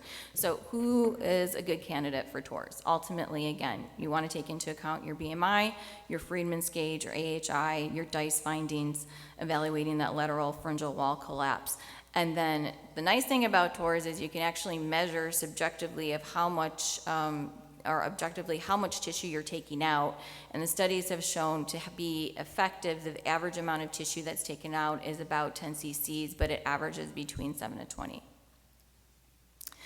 So what about when we compare TORS to upper airway stimulation? So both of these studies came out when upper airway stimulation was just taking off in 2014. And so you can see the first study by Huntley, it was quite a long follow-up period for these patients, and so that's why you have the variation of TORS versus upper airway stimulation. And I think in both studies, what they showed is they both work, but when you're looking at cure rate with some of these patients, you're going to get a higher cure rate and in general a higher improvement in your AHI score with upper airway stimulation versus TORS. Interestingly, 78% of patients who underwent TORS did not meet the qualifications for the AHI and BMI when the upper airway stimulation initially came out. Now this has changed, and I'll go over a chart of like what is the new qualifications, but we all know as you include patients with higher AHIs and higher BMIs, that's going to ultimately affect your success rate, despite what the insurance is going to cover. Looking at complications, a little bit different complications that we are concerned about with TORS versus upper airway stimulation. So certainly there's a bleeding risk. You can have dysphagia, dynophagia, your transient tongue numbness, and taste disturbance. And initially when Vicini published his studies, he trached every single patient, because he was concerned about the airway edema. He didn't know how long it was going to persist and how many needed reintubation. And then after that initial prospective study, we knew that the tracheostomy was not necessary when doing these TOR procedures. But it's just interestingly that that's how this particular procedure started. Versus upper airway stimulation, you're more concerned about your surgical site infections. So potential scarring, numbness, hematoma, they're still going to get transient numbness of the tongue and the taste. And although in literature it's cited that it's very rare, you still have to be in the back of your mind and worry about device infection and failure where you have to explant it. So ultimately, the DICE findings, I think, are important if you're determining if you're going to do TORS or upper airway stimulation on a patient, and you really have to be mindful of how much lingual tonsil hypertrophy you have, how much epiglottic collapse that you have, because that's typically more resistance and a higher titration when you're doing upper airway stimulation. And then your concentric collapse, although some centers are doing it for upper airway stimulation, they still don't do as well. And I think in general, those are the patients that you don't want to start with upper airway stimulation. And then really you have to take into account patient preference. You know, obviously Inspire has done a great job with marketing, but once you actually talk to patients and they realize it's an implant, it's not something that they just hold up in their face, then there's some patients that really don't want to be implanted at a younger age. And that's what certain studies have shown, that some of these younger patients want something else done before considering an implant, that they're gonna have to change the battery out every 10 years. And then patient-specific, it's also important to look at their comorbidities and see what concerns you have. You know, in adults, the Inspire procedure is outpatient versus TORS. They're going to be in hospital for a few days. They're going to have more significant diet modification, and then in general, they're going to have more pain. And so that's important when you're doing shared decision-making with your patient, that they understand what their post-operative course is going to look for one procedure versus another. And then we kind of talked about the other elements up there. Just want to add that if you do upper airway surgery on the tongue base and they fail, you don't get as good of a result, it's still potentially going to help you with upper airway stimulation and even qualifying for upper airway stimulation if you're removing some of that resistance. So switching gears to radiofrequency ablation. So this is a case series that was done by Powell initially. He described the technique in 1999 and then followed up on these patients in 2002.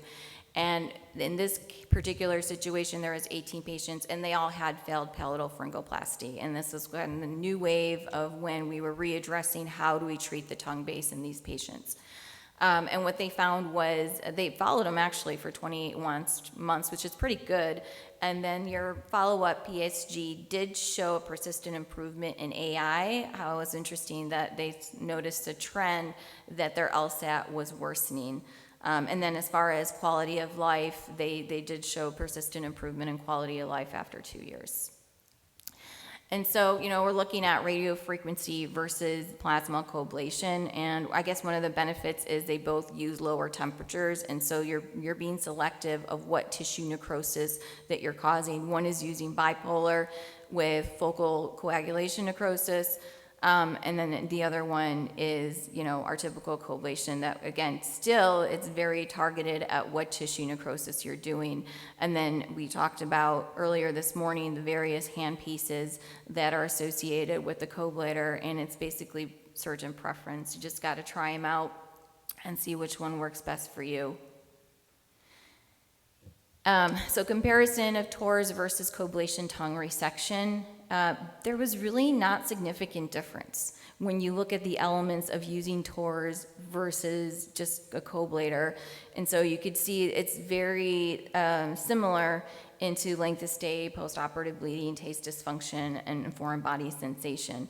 When there's less studies specifically looking at radiofrequency ablation in comparison to TORS, and what we find is that it's not as effective. And so it helps, but it doesn't help to that same degree of lowering your AHI. But it's still a valid procedure, and there should be consideration for it if your patient is seeking a procedure with minimal pain, more rapid recovery with moderate results. It's just important for them to understand that it's multiple treatments with radiofrequency ablation.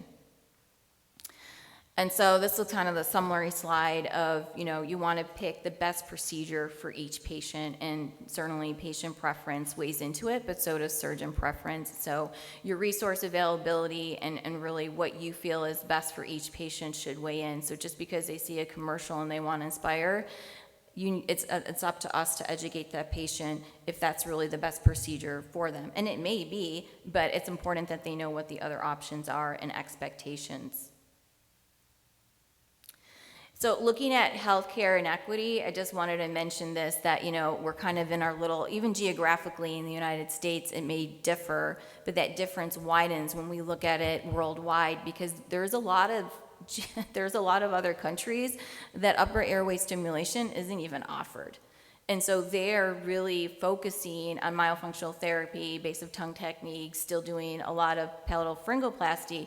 And these techniques we've shown through various literature that they still work. You're not getting the same cure rate, but it really depends on what your starting AHI is and your starting BMI is. And so there's still good modalities. It just depends on what's the best procedure for each patient. And so there are some centers that may not have access to TORS, may not have affordability to some of the other upper airway stimulation devices that we talked about. And so in certain situations, I think it's still okay to consider your coblation, your RFA, your hyoid suspension for some of these patients. All right, some switching gears to pediatrics. So we don't cure every pediatric child with a TNA. These are the main risk factors that we see that they have persistent OSA after TNA. And then we also have choices in peds, and so you can, positive pressure is great if they wear it. It's important for them to try to do desensitization, but we all know that not all patients tolerate it. Medical management of asthma, allergic rhinitis, reflux is important despite what you do. And then weight management is a big problem even in peds. That's a contributing factor for persistent OSA. And then, you can do either DICE or Cine MRI, whichever is more readily available to you. Personally, I like the DICE better because in real time I'm able to do something to discern what other treatment modalities may be impactful.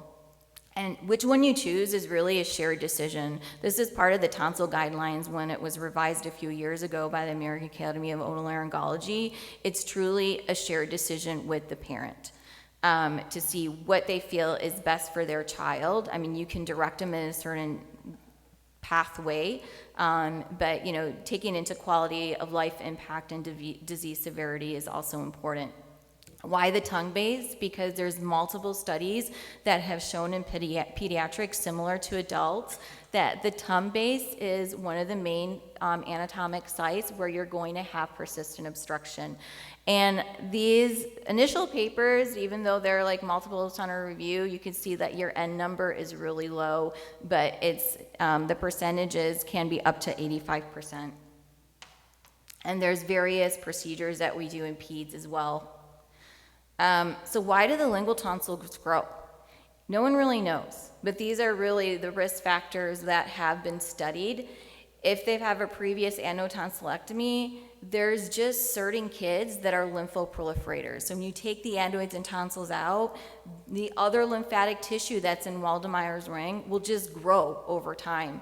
I do see that it's probably the best study in the trisomy 21 population that you'll see, you do a tonsillectomy and 2 to 3 years later, their obstruction gets worse again. And that's one of the sites that you should look at because it's like clockwork for some reason that the lingual tonsils just grow with these kids over time. And then reflux and obesity have also been identified factors for lingual tonsil growth. So this is one of the DICEs on my patients and going past the velum down to the base of tongue. And you'll see in a second, sometimes with DICE, you just gotta wait it out. And so I'm gonna do a jaw thrust in a second. And what that allows me to differentiate is how much of this obstruction is related to the tongue base and the lingual tonsils, and how much of the obstruction is related to the epiglottis. So this is a good example that, yes, you have significant lingual tonsils that you saw initially were abutting the epiglottic tip, but then there's a separate epiglottic obstruction component, and so it's important with patients like this that you treat both. And so if I see this oftentimes along with the lingual tonsillectomy or midline glossectomy, I will treat the epiglottic component and do an epiglotopexy. And this is just an example of when the epiglottis is not involved.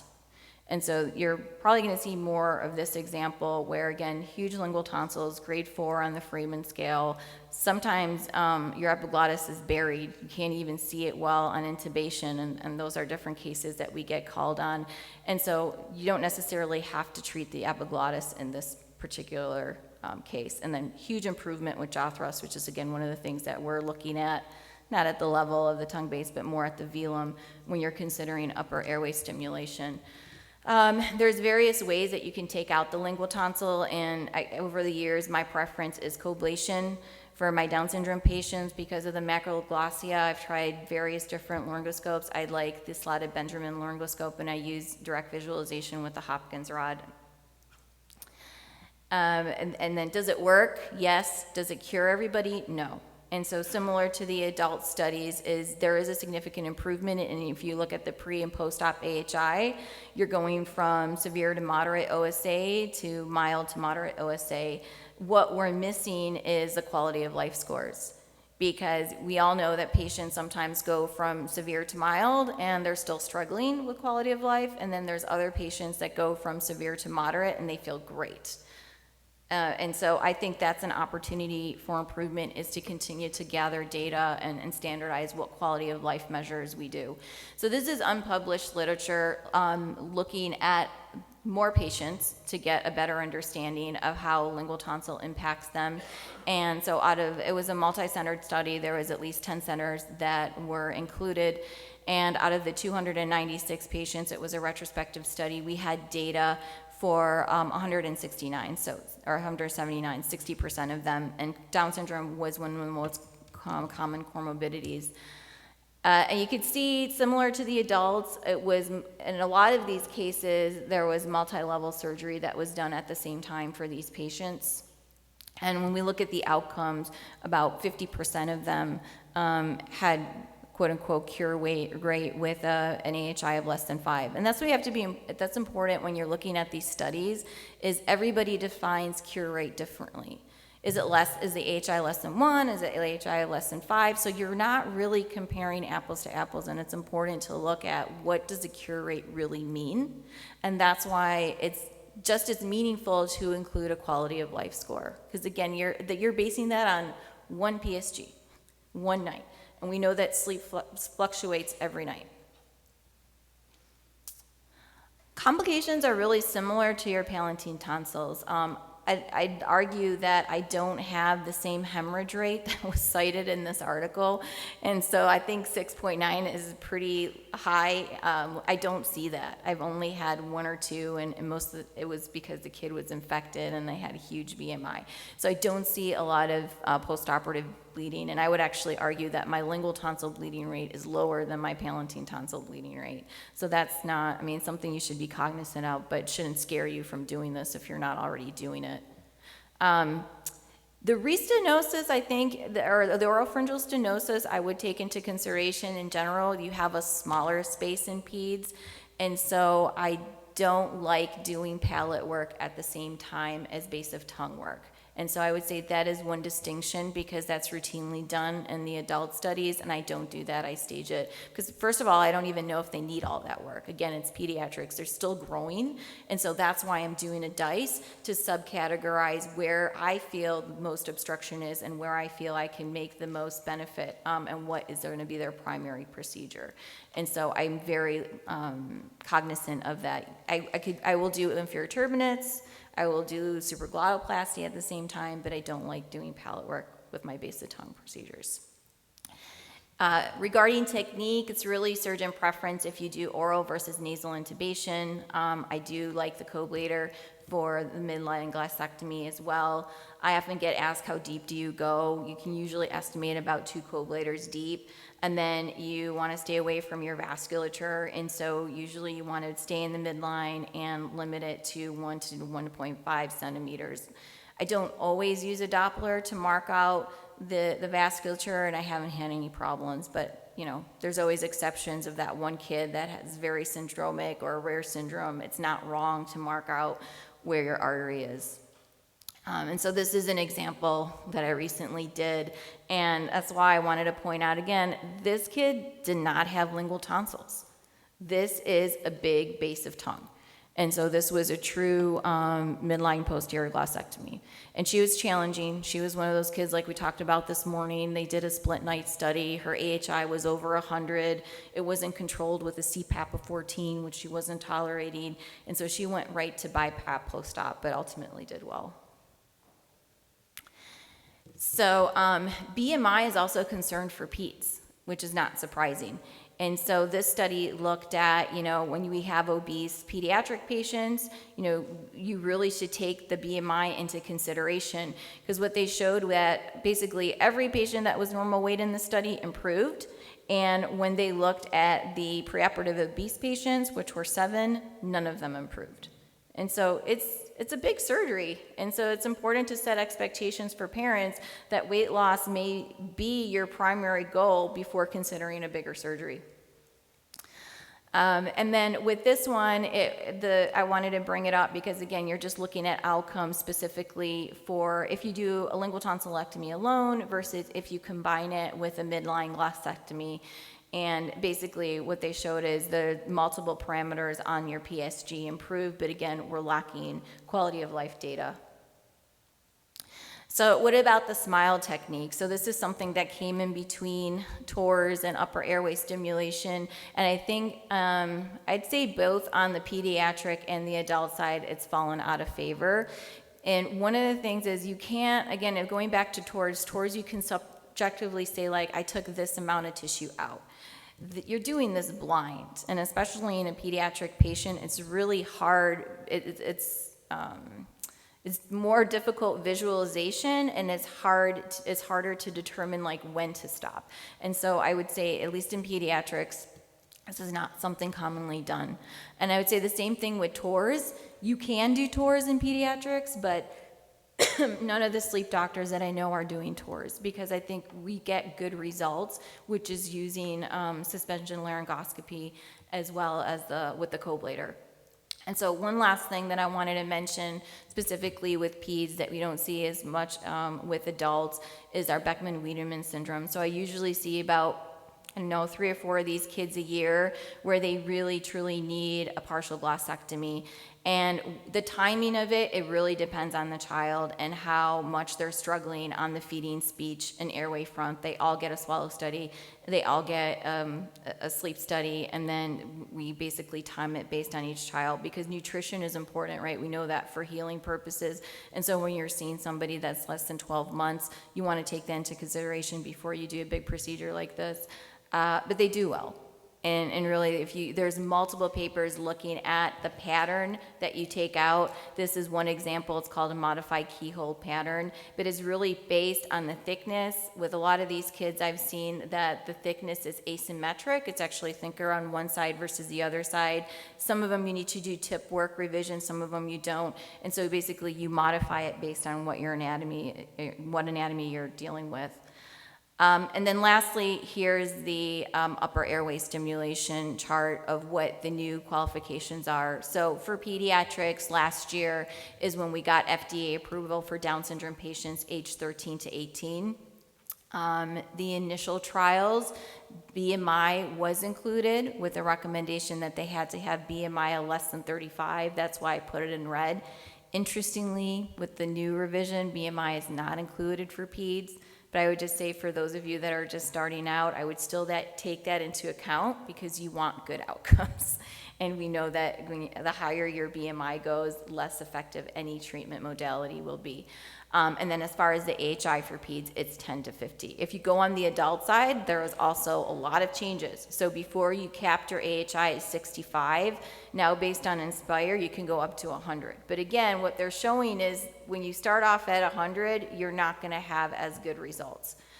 And then, your BMI for the adults also changed to less than 40. And as I mentioned earlier, we still do DICE, because unless you're in one of those centers that you're doing specific trial for concentric collapse, we know that patients typically don't do as well concentric collapse, and I would still focus on the patients that have predominantly AP collapse. That's all I have. Thank you guys so much. 10 seconds to spare. Yes. Yeah.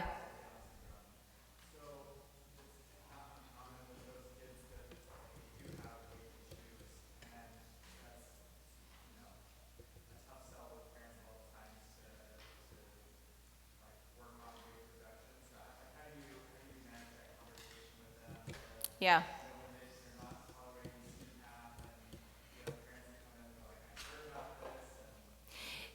Well, when we're talking about Inspire, they're very motivated, right? Because if they're pushing 30, a BMI of 30, I'm like, you have to try weight loss first. And what I have found is a lot of times it's a recommendation, but it's not a hard recommendation, right? Like the pediatrician mentions it on the growth chart, but they don't say like, you need to go see a dietitian. So when they come see me, especially if we're considering them for Inspire, they're seeing us in our multidisciplinary OSA clinic, and we have a dietitian with us. And so I'm like, you're gonna see her today. They don't get a choice. But it is hard, right? Because there's a lot of factors with weight loss, and you would think it'd be easier with all the medications out there, but it's really hard to get insurance approval. So even when they're motivated and we've sent them to endocrine, it's really hard to get those medications approved for peds. So hopefully in the future that will make it easier, but they do, it's just part of their workup. They have to go to nutrition, they have to see the dietitian and show, it's just the same as like when they go to the bariatric surgery program, right? It's just a part of the program. Just like getting a psych assessment, it's part of the program. And I would say like that's another thing that we're taking into consideration is if you have a kid that's significantly delayed, anxious, depressed, the implant might not be the best for that kid. Because the last thing you want to do is put it in and then have to explant it because they're not tolerating it or they're picking at it and causing an infection. That's a good question. Thank you guys, appreciate your time. Oh, was there another one? Yes. Are you noticing insurances loosening up their indications along with the new guidelines? Because we have some insurances that won't approve Inspire for BMIs over 30. Yeah, that's interesting. I think that's very geographic specific, and I think that's when we rely on the Inspire team to help us do the work. But, and I would argue, I'm probably not going to try to do a lot of BMIs over 30 to start off with. And so I feel like if you can give them good data of what's working, then you can go more to solicit off-label use.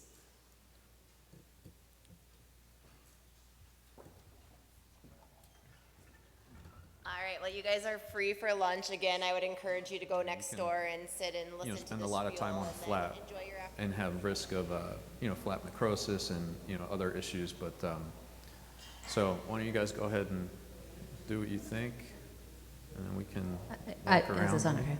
The other thing that I would say is that when I see a defect, the first thing I do when I see the patient is I try to get them marked, just their facial subunits or nasal subunits if it's on the nose, with the patient upright, preferably. Now this lady, her rhytids are not going to disappear when she lays back, but some patients will.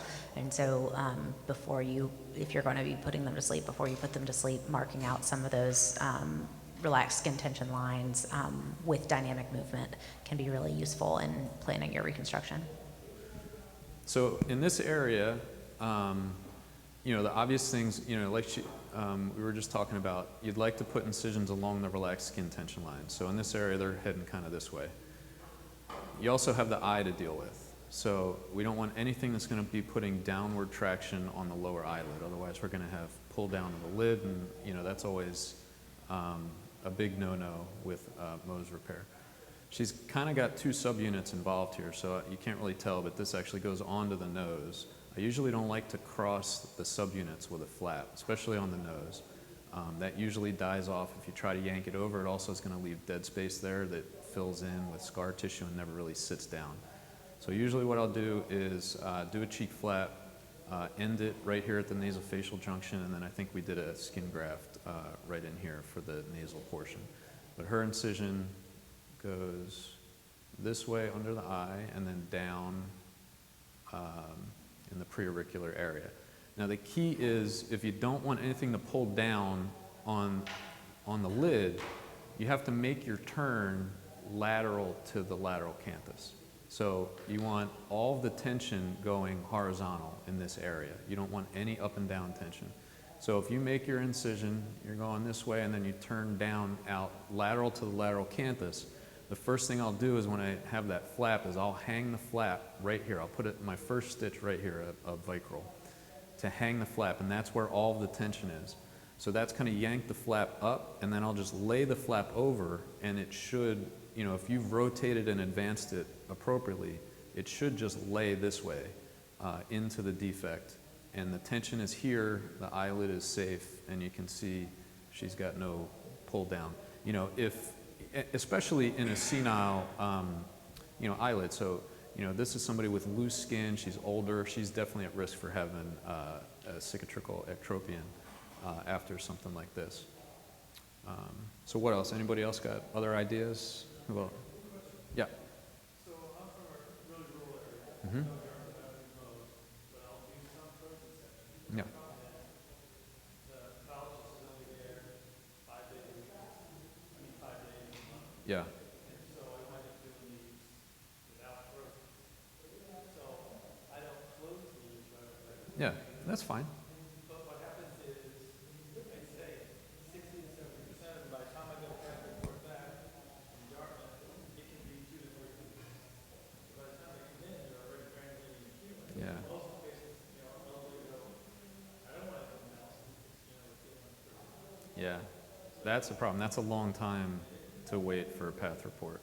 I don't know that I have a great option. I mean, I'm in Philadelphia, so I actually don't do the excisions. If I do, which is rare, I'm at the hospital with frozen section. And frozen section is not the most reliable thing.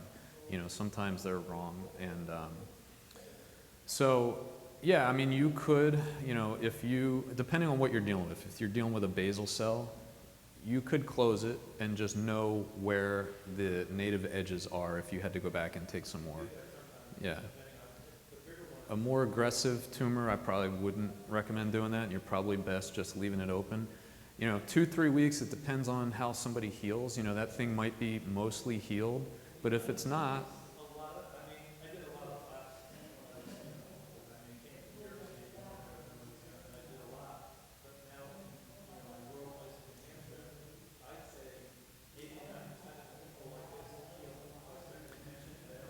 and I think that's ultimately, what matters is the outcome. So if it heals and it looks good and the patient's happy, then fine. I mean, not all of these need to be closed. And if it doesn't, say it's something on the nose and it's distorting, you just recreate the defect. Basically you go back, you cut all the scar tissue out, release everything, and then you close it how you would have.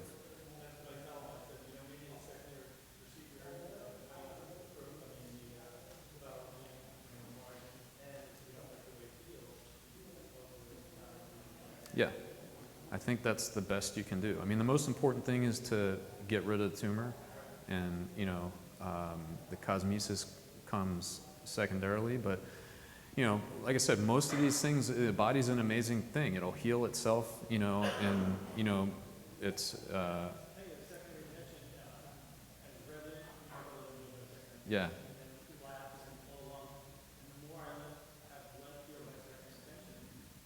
Well, it's actually the preferred method for certain areas. You would actually, do better to let it heal by second intention. But everything, for the most part, unless there's bony exposure in the scalp or a lot of cartilage exposure in the nose, most things will heal by secondary intention. Now, again, if you got something like this and it's going to heal by second intention, you're probably going to end up, with something like that you're going to have to deal with. And then you're going to have to put a skin graft and tarsal strip or something. Next year, I may be able to give you an example of what that looks like, because I had a patient who I offered a reconstruction for a very similar defect that actually came a little closer to the eye, and she just flat out refused any reconstruction. So she will be seeing one of my head and neck colleagues and follow up, and I'll let you guys know how it goes. And that's where you really just have a conversation with that patient and say, look, this is what can happen. Are you sure that's what you want to do? But there are plenty of those people. I mean, they're older people. They sat in the Mohs office for like 8 hours, and they're like, I don't want anything else done. I'm done with this, whatever it is. But then, things happen, and as long as they understand what's going to happen. But even still, even if they understand that something like that's going to happen, there's problems, because then they get dry eye and they get ulcers, and it's something you kind of have to deal with, and you're better off kind of convincing them otherwise. In your specific situation, would you consider, because it's such a long wait before you files, maybe just skin graft, and then they have to solve your margins, not as much. Yeah. Yeah, certainly. So, and if you have something, like say you've got something and you're not sure that you got it all out or it's a high grade thing, you could just cover it with a split thickness skin graft, and then you can surveil that, with a split thickness skin graft. You're going to see recurrence pretty easily with something like that.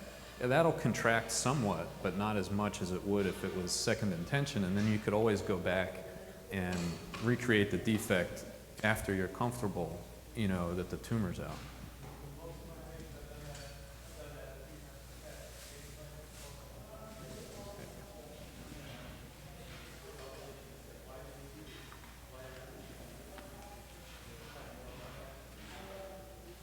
Yeah.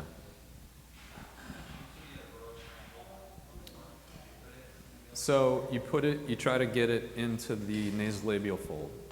So incision here, and then basically what I'll do is I'll rotate the flap over, let it fold down here, and then just cut it out along the nasolabial fold, and that way you've got an incision here along relaxed skin tension lines, and then the incision here along the nasolabial fold. With a lot of these, I actually go ahead and make that nasolabial fold incision, and I make it more of an advancement rather than a rotation flap, and you can bring Can you hit us back on again, nasolabial please? fold. I will say that, where this sits. Can you get us back up, please? Excuse me. Can you get us back up? I think we went blank. I'm sorry. You want to, that alar groove, like making an incision that kind of tracks along the alar groove before you go down along the nasolabial fold, can really finesse this reconstruction.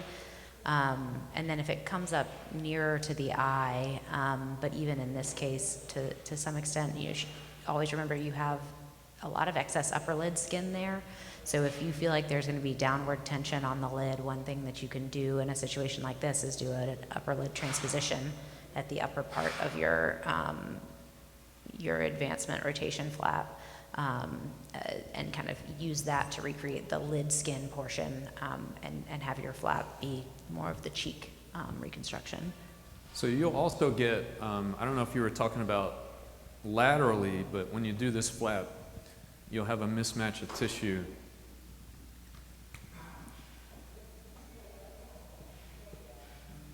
So if this is our defect, here's our eye, you're going to make this flap like this. This is our nasolabial fold. When you pull this up, you're going to have skin bunching here. So a lot of times you have to take a Burroughs triangle here to allow this. Number one, it gets rid of the bunching of the tissue, but it also takes tension off of your flap, because when you're closing this to this, you're giving it more length, you're giving it more space. Otherwise, it's pulling against that bunched up tissue, which is putting more tension on that area. I don't usually, I haven't needed to yet. I mean, unless it was really close and it was, pulling down at the time of surgery, like if I saw it actually pulling down, I might do that for, a week or so. But that's not something that I typically do. So I actually will kind of do more of this kind of a design, Yep. and then you're going to have a small there, but then this area. So this is that kind of incision coming here, and you can get a lot of this to come up, and then I agree with kind of putting that skin graft along the nasal sidewall. So if you curve which that sometimes I'll up, take from my standing cone. if you curve that up, it kind of gives you more length when it'll kind of straighten. When you straighten it, it kind of accordions and gives you a little bit more length when you have that curve to it. All right, well, we'll move on to the next one. This is just showing a post-op of an O to Z flap on the scalp. So this part of the lecture, I'm just going through different types of flaps. Advancement flaps are another option. It's great for something like this. You're trying to save the eyebrow. Bilateral advancement flaps, you can pull that together. And eyebrow will be shorter, but it'll be continuous and not as noticeable that it's shorter. Bilateral advancement flaps, usually in the forehead, because the relaxed skin tension lines go this way. You also don't want to have any tension up and down, otherwise you're going to get asymmetry of the brow. So usually you'll do incision here.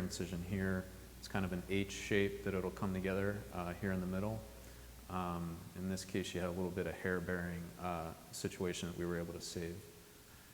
So bilobe flaps, I keep these simple. I do this the same way every time, and just like it's shown here in the diagram, this is the workhorse for most nasal defects smaller than, they say 1.5 centimeters. I've done them, up to 2 centimeters. Keep it simple. So what I do is I take the radius of the defect,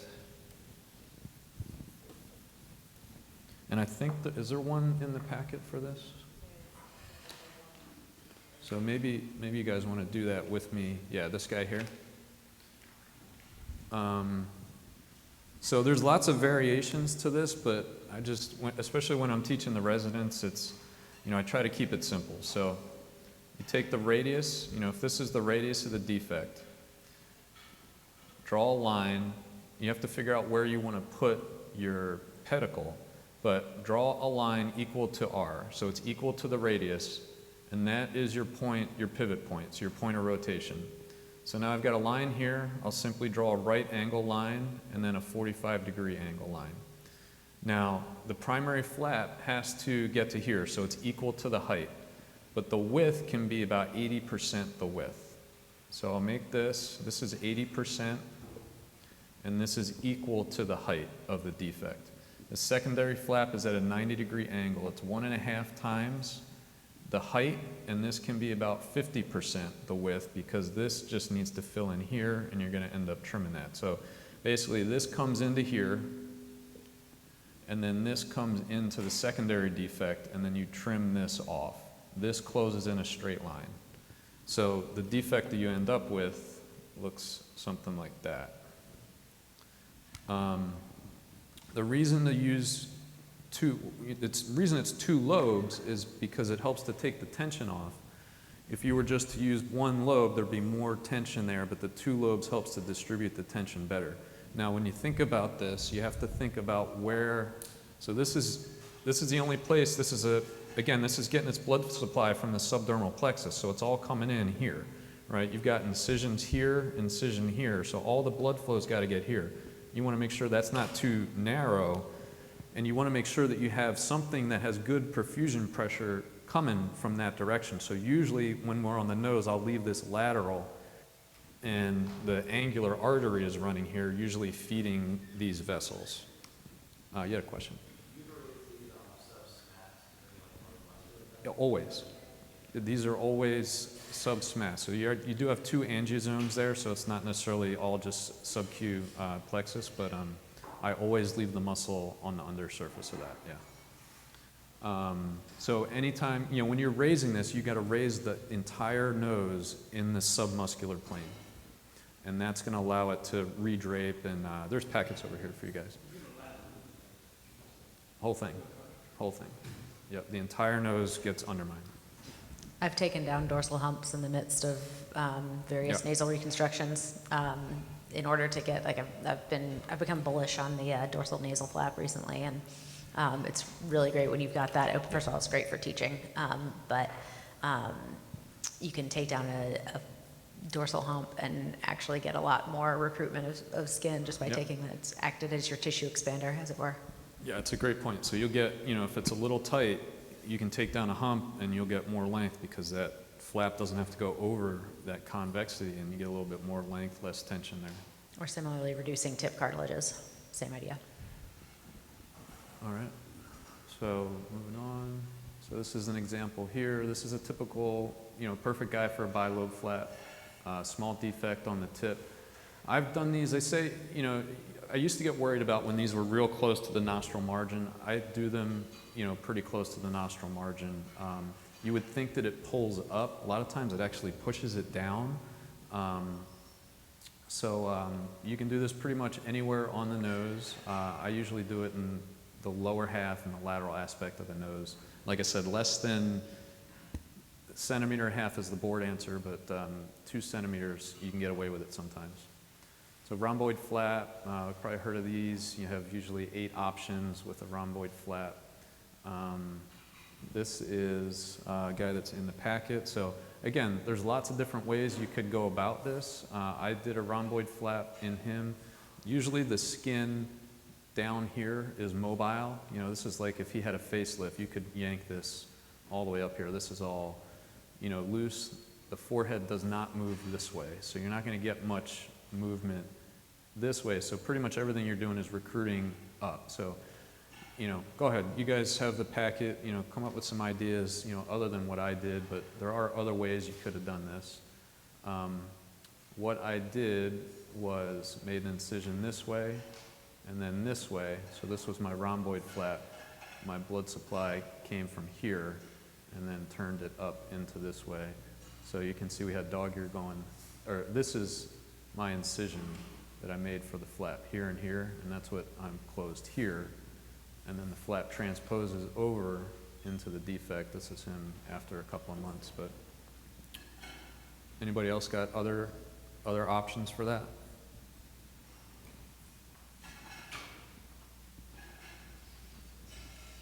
So first of all, in a skin graft, you could potentially argue for this in is this a guy, area. you certainly could skin graft the temple. You don't think you would be wrong to It's a say tough that. spot, and you would not be wrong to skin graft him. A kind of bilobe design of a cervicofacial would also work there, kind of coming just in front of the ear and then coming just behind the ear for your second lobe is also a possibility for something like this.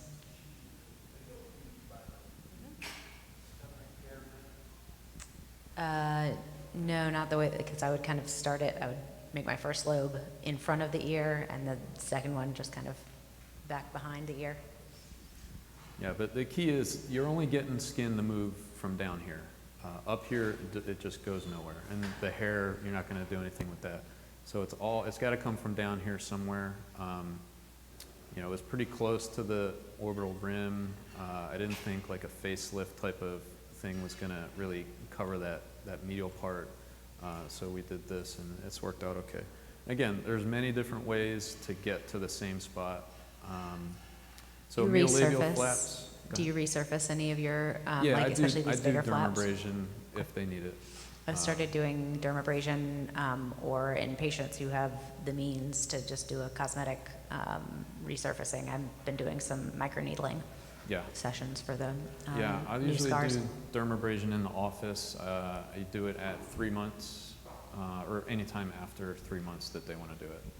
I've been starting it as early as 6 to 8 weeks. Yeah, so I don't have a dermabrader, so I'm in the office. You know, if you had a dermabrader, there's blood on the ceiling, you know, all over the walls. So I simply get 3M 800 grit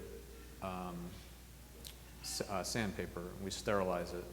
We cut it up into pieces. I wrap it around a 5 cc syringe, and that gives me a nice surface and something to hold on to, and I literally just manually sand it down. And I go till I think I'm in the upper reticular dermis, you know, where it's bleeding, it's deepithelialized, but it's not quite white. If you get to that white where it's not bleeding so much, you're too deep. Yeah, so then you treat them like a resurfacing patient. You know, we have them use, they clean with just warm water 3-4 times a day, and then apply Vaseline or Aquaphor for about 7 to 10 days. Say again? I numb them with lidocaine, yeah. So medial flaps, there's really 2 options. You could do a single stage, or you could do a 2-stage.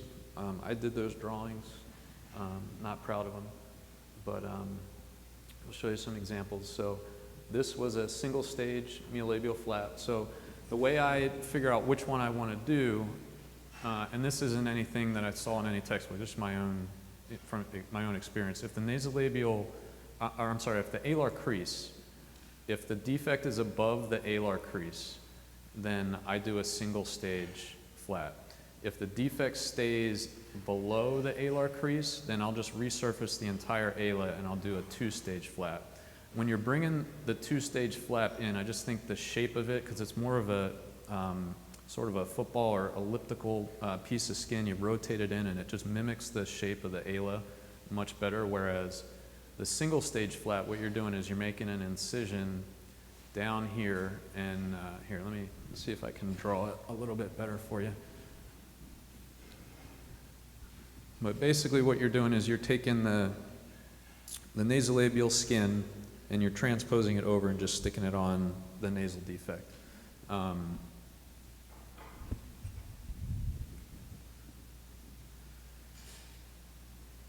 So if this is the nasal defect and this is the nasolabial fold, I'll make an incision like this. And you want to bring it up. You want this to come up as high as the defect. And then you're going to raise this flat and transpose it over onto the nose. You're going to have a dog ear going this way that you have to cut out. And then if you can match this height to the height of the defect, then you won't really see a transition and you won't blunt the nasofacial groove. So that's the key to this procedure, is to leave this triangle of skin right here is going to preserve the nasofacial groove. And if you jump over that and leave that intact, then you'll get a somewhat natural result with that. And then bigger nasal defects, deep nasal defects, forehead flap, is really the only option for you. So this was a lady, just skin defect, but she's missing, mid-vault tip. The ala, I think I left alone. I always bring these down to at least half of the columella. If you were to leave this here and bring a forehead flap down, you would see this incision. But I bring it down and I make it like a rhinoplasty incision so that the flap actually comes down this way, and when it heals, you don't see any real incisions, as long as you keep the incisions and the flap bordered by nasal subunits. So we leave this for 3 weeks. This is her after the pedicle came down, and then obviously later on. She healed really well. Sometimes there's forehead scars you have to deal with. Sometimes you have to revise them. If there's a lot of tension, I end up closing most of the forehead defects. They say if there's a lot of tension, it's best to just leave it open. I still try to close most of them. I can get most of them closed. Just undermine widely in the subgaleal plane, and you can get most of them closed and they heal fine. But yeah, again, revisions are part of plastic surgery, and if you need to do it, you need to do it. So sometimes we'll touch this incision up, sometimes we'll go back. I've done this as 2-stage, as 3-stage. Most of them that I do are 2-stage, and if it's thick, I'll just go back and lift the flap up and thin it out later. She didn't need any revision.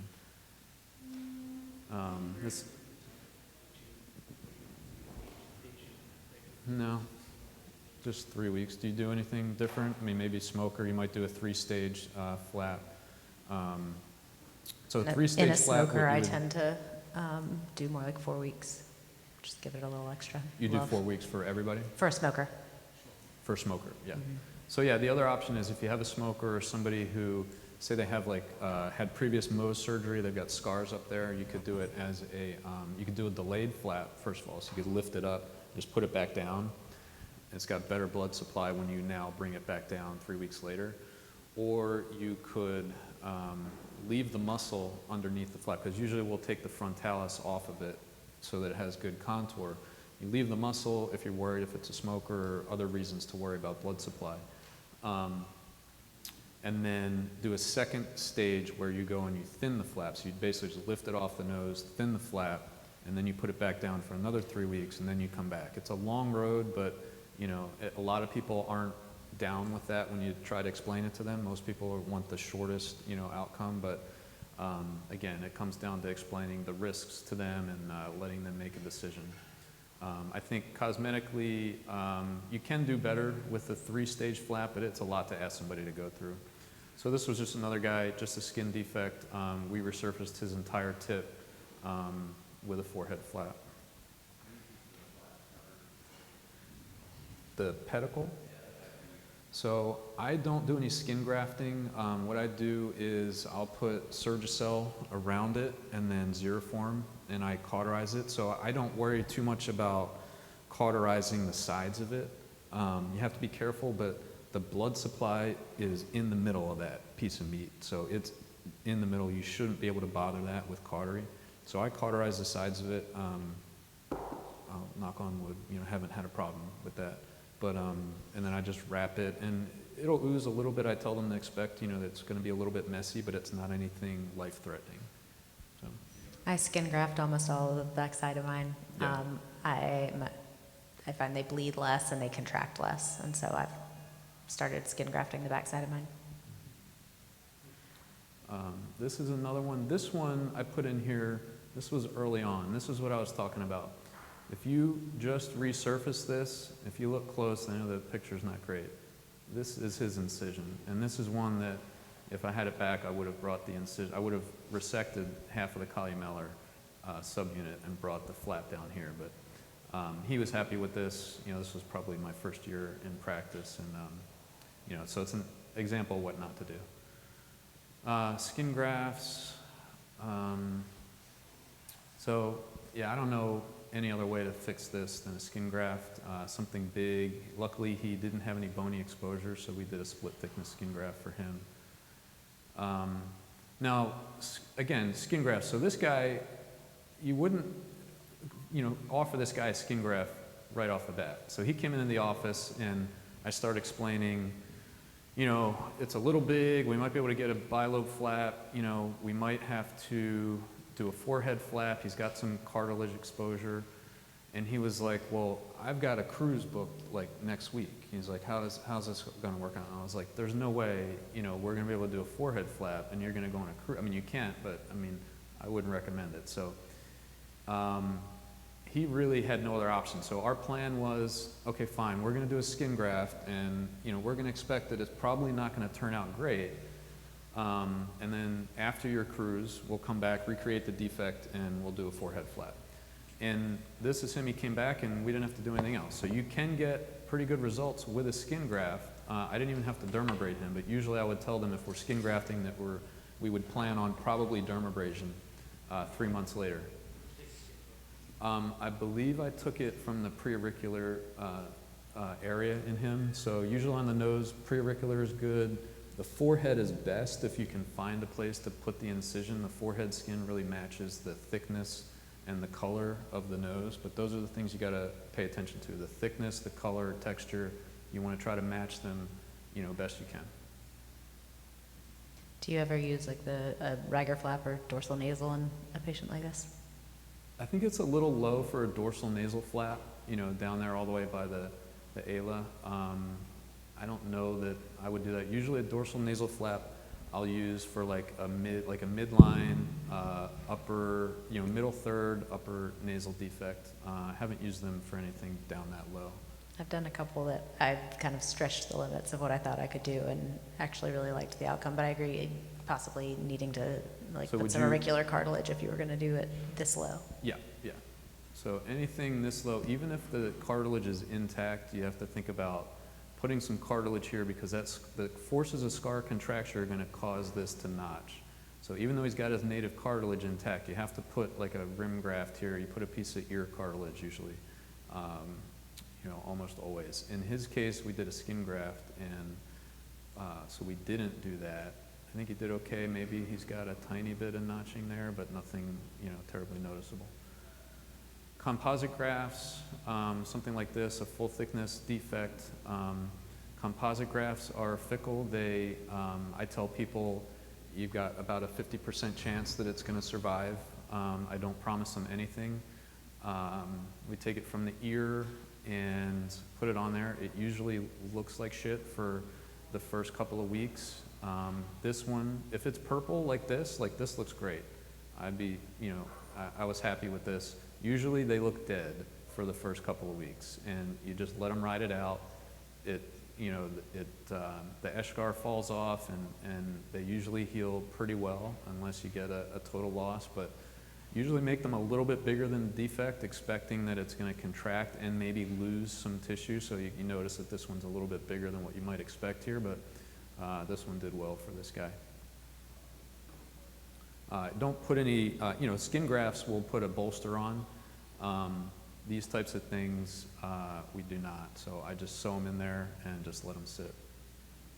You put any sort of dressing or compression around these on a composite graft? Composite graft, not usually. Yeah. All right, cheek defects. So, is this lady in the packet? No? So, something like this. This is one where you could probably close it a number of different ways. So, what are some ways, what are some ideas how we could fix this? Yeah. So, primary closure you could probably do okay with. Relaxed skin tension lines run this way. You'd probably make an ellipse going down this way, and you would probably be able to get that closed. She's young, good elasticity to her skin. Anything else? You could do like a, go ahead. Yeah, or a bilobe flat. You could do like a island, subacute island pedicle flat, where you kind of make an incision down here, close it in a V to Y fashion, kind of push it up, you leave it attached to the subacute fat. You could do something like that. I did what you said initially, I just closed it primarily. She's just got a straight line incision right here, and she did well. So a little bit bigger defect, similar to that first lady, runs up onto the nose a little bit, same idea. Make the incision under the eye, make sure you bring it out past the lateral canthus, then down, so that all the tension is out here. And then you've got dog ear along the nasolabial fold. And if you need to, you can just put a little, usually when you're cutting out your dog ear, you can just use that as your skin graft.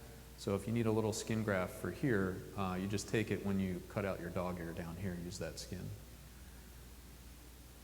But here, I mean, you can see his incisions are all in natural facial junctions, except for this one, which is not necessarily subciliary, but he healed pretty well. So this lady, a little bit lower cheek defect. You can probably tell what I did there, but it was sort of a advancement rotation, cervicofacial kind of thing. Same thing here. I would probably approach it the same way. Rotation advancement, make the incision down here into the preauricular area. And that's what we did for her. Same thing here, a little closer to the eye. Go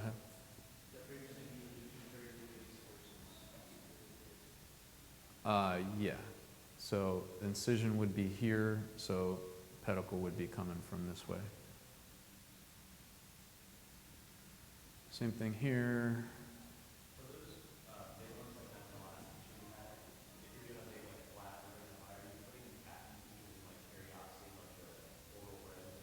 No, no. So I'm just putting the tension out here lateral to the lateral canthus, just subcutaneous. I don't put it down to bone at all. No, I know what you're saying, but yeah, no, I don't put anything down deep to the bone. I just put it to the skin. So I actually undermine here. This will come down a little bit, and then I just hang it on the soft tissue out there. It's just a little thing, primary closure, big one. So here's a guy, this is one, you really got to worry about the eye. So you can look at his eye and you can tell he's going to have problems. It's really close. You're going to make the incision in the subciliary crease, make sure you get out lateral enough. Same thing, you're going to have dog ear here.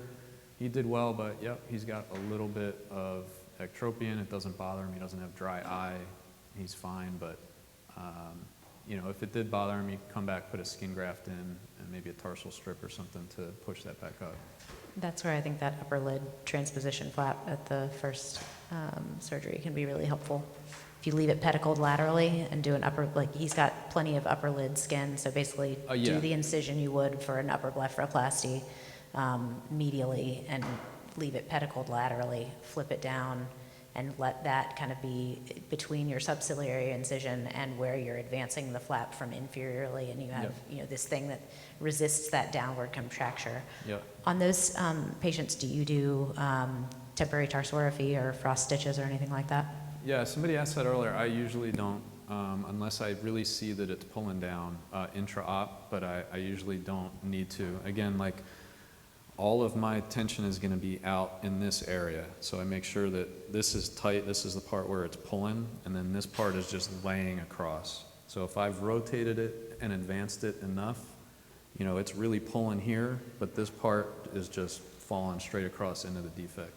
So I don't know if you guys understand what she was describing, but if this is the eye and your defect is down here under the eye, so if we're going to make an incision this way, we're pulling up here. You try to have the tension going this way, but there's going to be some pulling down. You can make an incision, make a flap here, and basically take this eyelid skin, and it's pedicled here. You're going to take it and you're going to flop it over the eye and stitch it down here to give some extra skin there to help to prevent ectropion. This is all the same thing. So midline nasal defect, you could do bilobe flap here. What did I do here? I think this is a bilobe flap, yeah. So this guy was a forehead flap. This guy's in the packet, so I think, did you guys already practice the bilobe flap? If not, you could draw one for this guy, and we can go over it again if you want. But this is a pretty classic bilobe flap. So all the blood flow is coming from this way, right? The angular artery is coming up here, so you certainly, you know, you want to base your flap laterally here, and then try to make it so that any dog ear that you have falls in the nasal, in the alar crease. So you want to fold this down, and when it folds down, you're going to get a dog ear somewhere over here. But remember, so you put your point of rotation just above where you think you're going to have the dog ear. And then you draw your 90-degree angle, and then your 45-degree angle. Your primary flap is 80% the width and equal to the height. And your secondary flap is 1.5 times the height and 50% the width.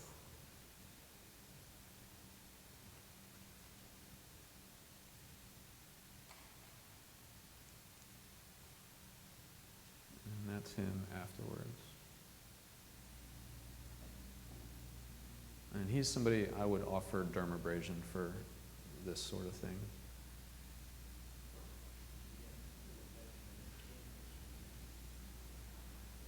And the campus, little webbing here. So this is a tricky one. It's just a weird defect in a weird spot. What I did was a composite ear graft here. It was just cartilage and skin on one side. And that's her. So this one, it's a big defect, comes above the alar crease. So this is one where I would do the single stage nasolabial flap. So incision down the nasolabial fold, bring it up as high as the defect. Usually this is going to be the width of the defect under mine, and you can swing this over, let that excess hang over, and then you trim it, and then you have a dog ear up here. You can see this is where her dog ear was. A lot of times this blunts a little bit. It usually sits down with time. If it doesn't, you can go back and thin that out.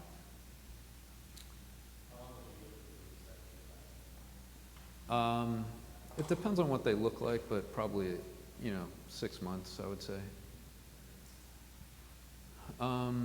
This lady had a forehead flap, big irregular defect involving multiple subunits. We resurfaced her tip, left the ala, and then had to resurface part of the sidewall there. This was a single stage nasolabial flap, incision down here, basically just rotating the cheek in, but we had to cover some of this here, so this kind of rotated up to cover that part. We resected the rest. So that's the other thing I didn't mention, is when you have especially a nasal defect, if most of the nasal defect, or more than 50% of the nasal defect is gone, you're best to just resect the rest of it and replace it in its entirety. So rather than have an irregular incision here, it's best to just take that off, and then he's just got an incision along the margin of his ala. It's another forehead flap. Just did the tip. She's already down below the infratip lobule into the columella, so you know, that's what we did. We brought that down, make that rhinoplasty incision in the columella. So again, another weird one, it's just kind of in a weird spot. You could skin graft this. You could probably leave this for second intention. It might pull a little bit on the eye here. I was able to just undermine and close it primarily, basically just pulling some of this cheek this way. There's no downward tension on the eye. We're just pulling horizontally. So this one, kind of like a single stage medial flap, made an incision, just pulled the cheek up onto it. It's not perfect. Forehead flap's the only option for this guy. So this guy has a through and through defect. You have to close that inside mucosa when it's small. You can just make like a little bipedical advancement flap or something to cover that. The bigger ones are trickier. And then, so this is a pretty big defect. It's a deep defect. So I'm thinking forehead flap. But yeah, it probably involves 50% of his nasal tip subunit. But you know, for whatever reason, I was like, you know, I don't really feel like resurfacing his entire nasal tip. So what you can do is when you have something that's really unilateral like that, you can just resurface half of the tip, and it usually does fine. So that junction, even though we like to keep the incisions in the junctions between the nasal subunits, the midline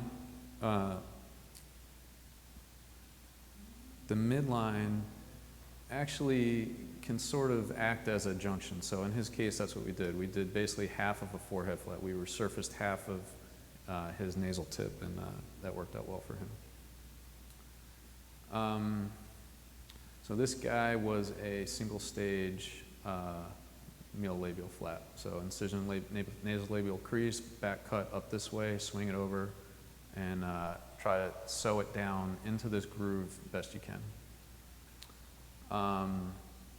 So this guy is in the packet, I believe. So who's got thoughts? Any thoughts on how you would do this? You could do this a number of different ways.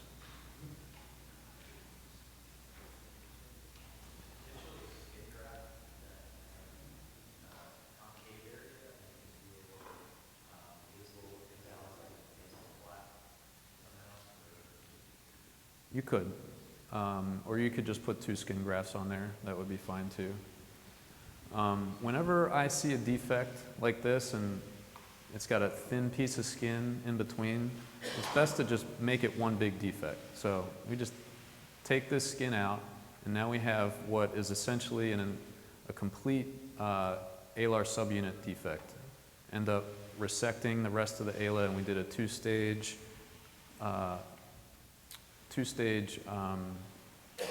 medial flap, rotated that in, come back 3 weeks later and cut the pedicle.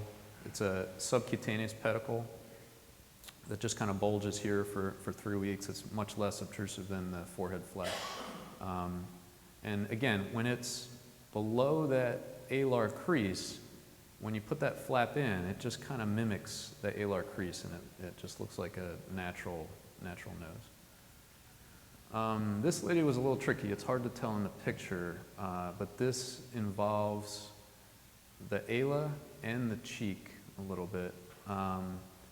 So what I did was single stage mediolabial flap, and then I believe I put a little composite graft down at the base of the nostril there. Same thing here. These are all pretty similar.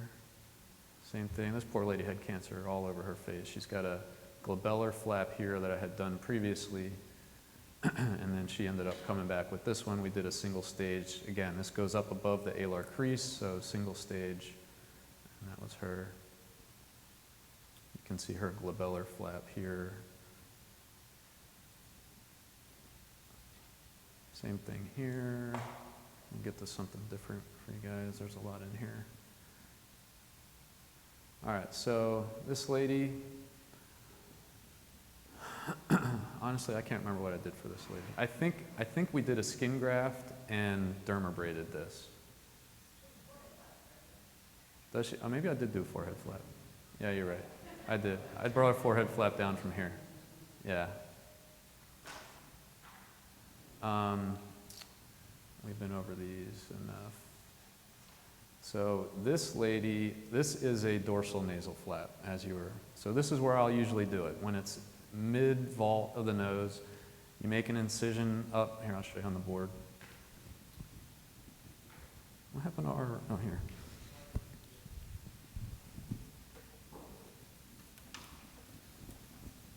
So dorsal nasal flap is a nice flap for,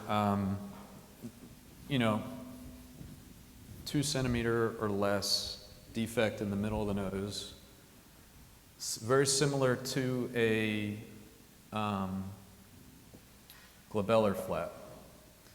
So you got a defect here, you're going to make an incision right up here. You try to follow right along the junction of the dorsal and the sidewall subunit. You come up into the glabella and down, and then you're going to undermine all of this, and you're going to fold it out and then pull it down. You're going to close this in a straight line, and then this piece of skin is going to end up over here. You end up just trimming that, sewing it down, and that's where you're recruiting your skin from. So glabellar flap is similar. Usually you use it for a medial canthal defect or something along the upper nasal sidewall, where you'll do the same thing. You make an incision here, and then you're swinging that down, closing this in a straight line. This just looks like, this scar usually ends up looking like a glabellar rhytid. And that works well for defects in the middle or upper third of the nose, usually in the midline. I've been able to get it to cover defects down towards the tip, and even similar to this, probably just a little smaller than this, by extending it basically along the nasal sidewall, the cheek junction, and coming up that way rather than coming along the dorsal. So where are you making your incision? Here? So coming up along and then tracking up, and then making your V there. Yep, and then rotating this all down into here. Mm-hmm. And then you're going to end up with a big dog ear here, right? Yeah. Actually, so you can rotate it either way. You can also come around the tip and actually rotate it all down from the opposite side, which I've done to cover some of these bigger defects. So make an incision up here. So come along the infratip, go around the tip, and along the sidewall on the other side. Okay. To get a big arc of rotation. Interesting. I did. Go ahead.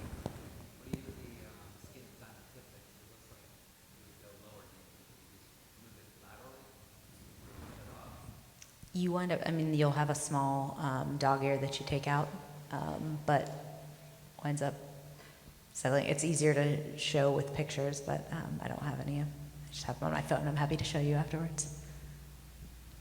Well, I did a forehead flap, and that's his result. This lady really didn't want much done. Again, this is a tricky one. It's like too big for a bilobe flap. Her skin was kind of tight. Thought about a skin graft, ended up just closing it primarily in a straight line, and I think it narrowed her tip somewhat, but she was happy with it, and the scar looks nice.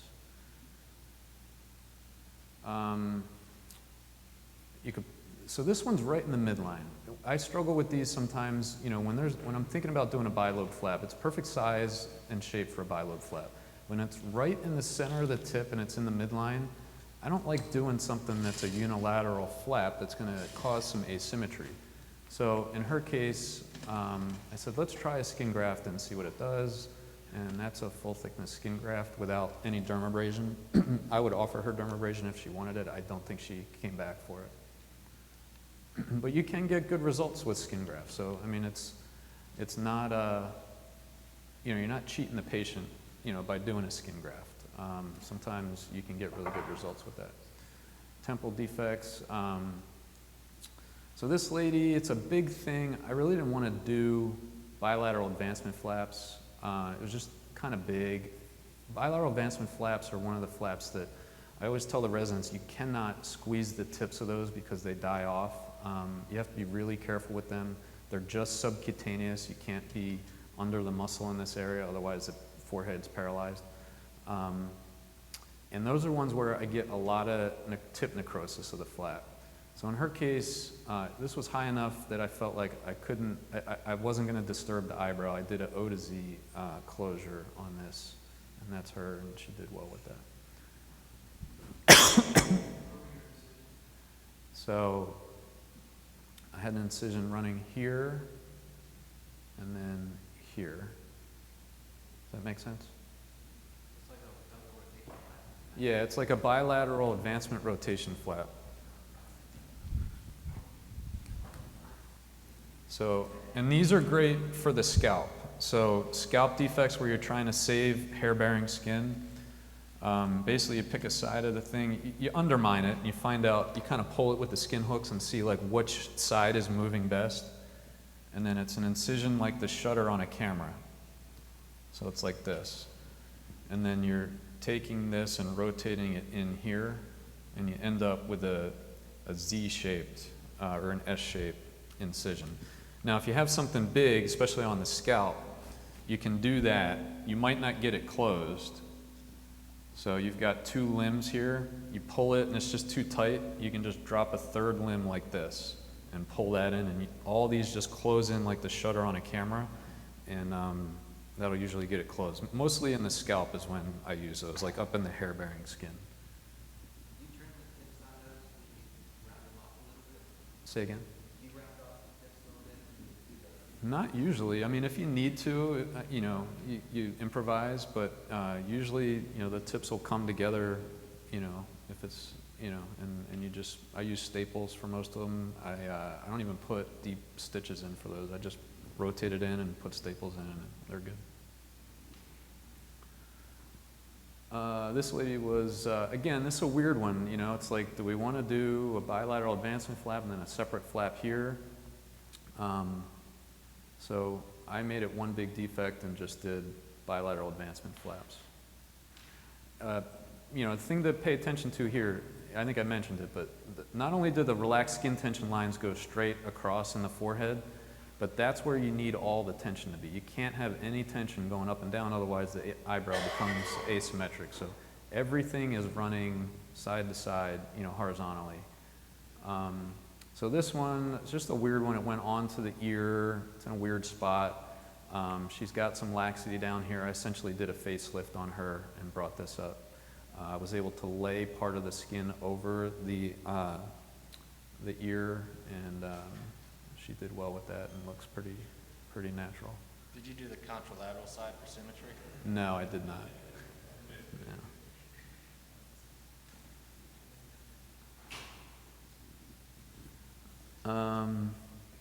So this guy, we ended up doing just like a advancement rotation, made an incision down here, was close to his eye, but this pulled up a little bit, which is actually a good thing, because this is actually giving, the more this tension you have going this way, being pulled this way, is actually helping to prevent ectropion. So it's actually giving more support to the lower lid. So the flap came down from here and pulled this stuff up, superolaterally. All right, lip defects. Anything here, again, you want to try to find somewhere where you can hide the incision. So you usually hide them along the lip border and in the nasolabial fold. So these are usually island advancement flaps or just subcutaneous advancement rotation flaps. In his case, this one was just subcutaneous. We just made an incision, elevated this, and pulled it together. Actually kind of turned his commissure in just a little bit. This lady is an island advancement flap. So you keep the incision in the nasolabial fold and then along the lip, and then you fade it down and they taper together. Not the greatest result. I think my mistake here was I didn't taper these incisions together enough. This flap's just too big and bulky. I would have tried to make this a little bit thinner and taper it a little bit quicker next time. Here's another guy, same thing. He's got some edema here. This is just a couple of weeks after surgery. Now, if they aren't missing this skin, usually you want to cut that little triangle of skin out to give a natural appearance. Otherwise, you have an incision running across here that doesn't look natural. So usually you want to resect this. It's a subunit principle. If most of the subunit's gone, you want to take the whole thing, including that. Same thing here, island advancement flap. That's him in the end. He just had Mohs, so he's all swollen here. This was a messy one. Big defect, big irregular, nasty thing. Go ahead, any ideas for this? Send them to you. Send them to me.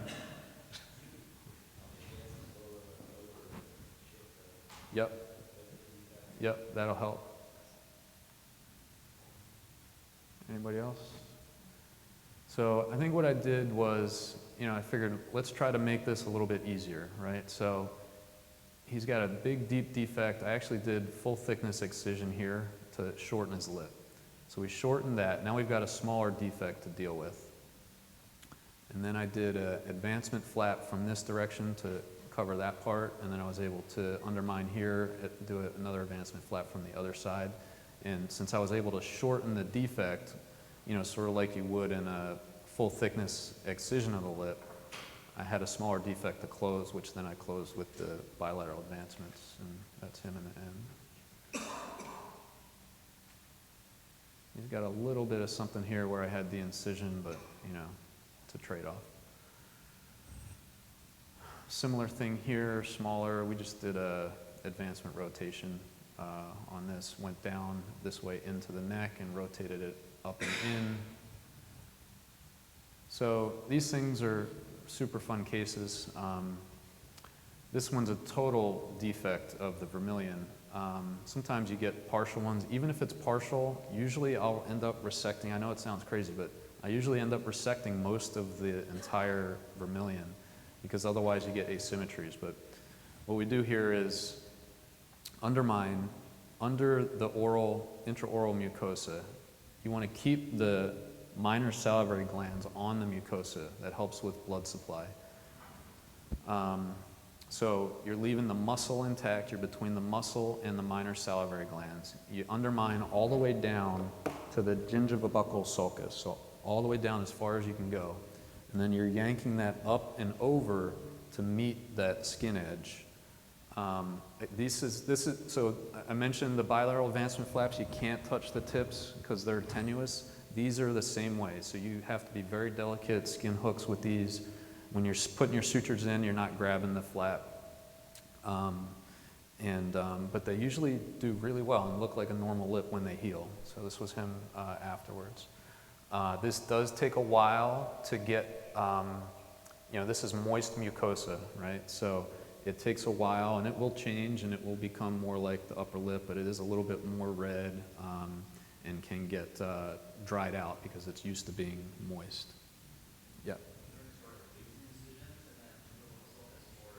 No, it's just undermining and pulling it up.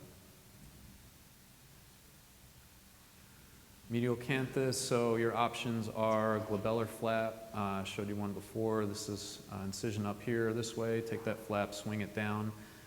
This guy, again, this is one I'm not totally happy with. He's fine with it, but this skin in the medial canthus is much thinner than the forehead skin. So when you pull this down, you have to really thin this out. I didn't do a good enough job thinning this out. If I had to go back, I would do it differently today, but he's fine with this. I would thin it out more, yeah. Or you could, so let's see, other options here. You might be able to let this heal with second intention, but I see it pulling this way. I think it would distort his eye. It's so close to his eye. You could do a skin graft there. That would be the other option. Coming from this way? It's just a long incision under the eye. I think to make a flap under the eye to get to here, because like I said, I don't like to jump subunits, especially onto the nose. This is more a nasal defect than anything else. So I would want to try to pull this over the nasofacial junction onto the nose. That's just my preference. You might be able to get away with it. So ear defects, something like this, you have to, it's usually going to be a two-stage thing. You make a pocket, make a flap, and you know, kind of bury it in a pocket. It's a two-stage thing, and then come release it. You can usually get a decent result with that. Same thing here. This shows the intervening stage. So it's like a unilateral advancement flap that you're going to lift up and just attach to the anterior part. It's raw on the undersurface of that. It bleeds and can be a little bit messy. You just tell the patient to expect that. Come back three weeks later and cut this away, and then just sew that down, and it looks like a normal ear. So this one, missing tissue, it's difficult to reconstruct that.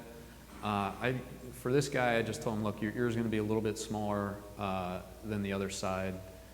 Take a wedge of tissue out here, make an incision along the anahelical fold, and then rotate this in. And it looks like a normal ear, it's just smaller than his other ear. Candace, you got any other ideas for something like that? Yeah, okay. Scalp defects, so yeah, this guy's got a great head of hair. You know, I'm jealous of this guy's head of hair. And, you know, I'm thinking, you know, if I'm you, I would like to save all of this hair. I don't want to put a skin graft here and have a bald spot. So we did the, like I drew out for you, it's a O to Z closure. I think I may have dropped a third limb for him, but you know, like the shutter on a camera, you kind of, you know, make it all the way around and undermine the entire scalp for these. You know, you have to really undermine widely to get this to advance and to get it to sit right. And here he is, you know, this was like, I think after the stitches came out. Or staples came out, and he's good. So something like this, these are tough. So, you know, I see a lot of these people come in, they've got huge bony exposure.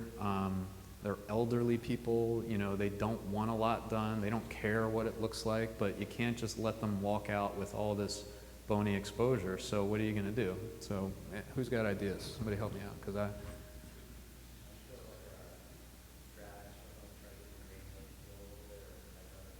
What was the first thing you said? You could, maybe, yeah, but I'm not sure how well that's going to work. Yeah, Yeah, exactly. you can certainly do that. And I mean, if you want to be real aggressive, you can make a huge flap, you know, where you do like a subcutaneous flap, make a huge flap, pull it over, and then you've got a defect over here that you can just skin graft, but at least you don't have bony exposure. I don't do a lot of that, it just seems kind of involved and morbid. I hate making two defects to fix one. So yeah, especially in elderly people like this, the easiest route is the way to go. So I drill off the cortex here.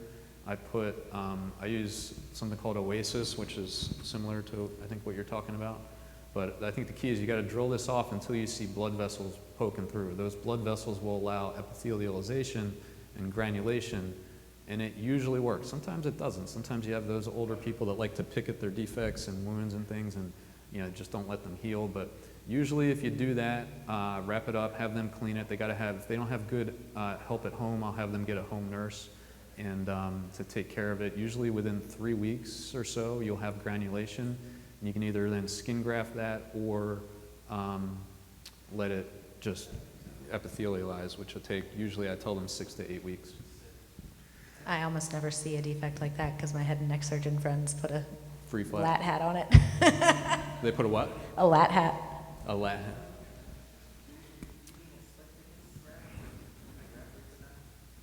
Yeah, probably. If it granulates, you can put a split thickness skin graft on it. If you get granulation to cover it. With a drill, a cutting burr, and there's an article that talks about the thickness of different areas of the scalp that you can look up.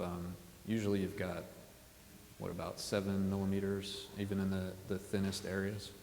So again, I drill it off just until I see it bleed. Once it's bleeding, you know, I go to the next spot, make sure that it's bleeding kind of generally, diffusely over the whole defect, and usually that will granulate. All right, so these are tough ones involving 2 subunits. So you got to repair both subunits separately. So who's got ideas on this one?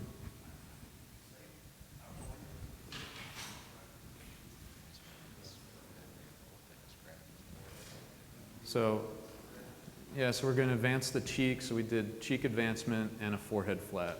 And that's him. And forehead flaps maybe a little bit thick. We could go back and thin that, but he didn't want anything else. This was a lady I was showing you earlier. I did a composite graft. So to fix this, I did sort of a medial advancement and then a composite graft here. Another one, combination. So again, we're probably going to do our island advancement flap here, pull this up, and then do a forehead flap for the nose. For your lining flaps, do you prefer to lay or sometimes you have to fold your forehead? Or Yeah. take a septal? Yeah, I used to do the septal flaps, and they're just unreliable. So most times you can fold the forehead flap. Especially in a guy like this, with the way his hair is, you just make it a long forehead flap and then you can fold it in. That's what I do most of the time at this point. Yeah, so if I'm doing a 3-stage, yeah, you could put some cartilage in. I don't remember exactly what I did for this guy specifically, but he definitely needs some cartilage. Although, you know what, he may have been before I was folding. I may have done a septal flap on him, put the cartilage in, and then put the forehead flap down. I don't think he was a fold under flap. This was a tough one. I was never happy with this lady's outcome, but I just couldn't figure out any other way to fix it. So what I did was a glabellar flap for this portion, and then a cheek flap for this portion. There was a lot of tension between the flaps, and she got some thick scarring. This is her in the end. I don't know. I was just never happy with the way this whole medial canthal area turned out, but I don't know. How anybody would have done anything different? I mean, you could skin graft it, certainly. You might get a better result with a skin graft. Would she let you go back and do, say, a Z-plasty to try to help with the tension? She probably would. This was over 10 years ago, so I haven't seen this lady in forever, but yeah, she probably would have let me do it, yeah, like up in this area. Yeah, I mean, I think putting a skin graft in between, you might have been able to decrease some of the tension, because it looks like your glabellar flap just got pulled onto the cheek. It did. Too much. The cheek really yanked, and it wasn't always like that. It probably, I sewed them together right at the junction, and it just got yanked down by that scar contracture. Another weird one. We did a skin graft on the nose, cheek advancement. She's got a little cicatrix. Again, there was a lot of tension right here, little cicatrix here. I injected that with steroids. Haven't seen her in a long time. This lady, so through and through defect. So the problem here, this is our last case. So the problem here is you have to build the nose back in 3 layers, but there's no base here to build the nose on.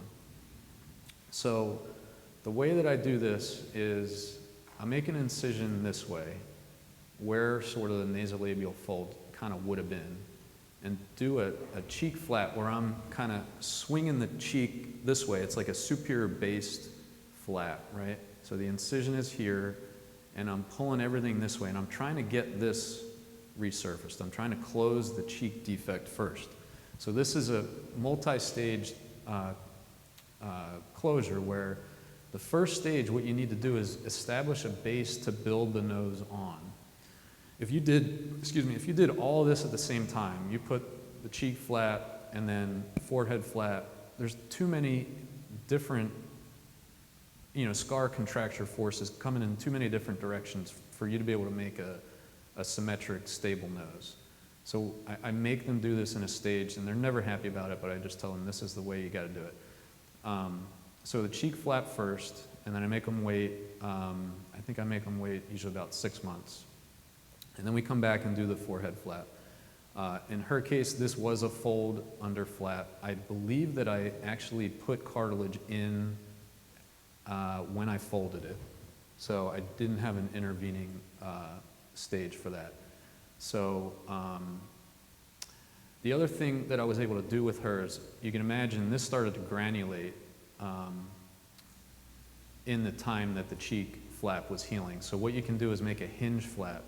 So make an incision this way in the scar and actually fold that scar tissue down and use that as lining.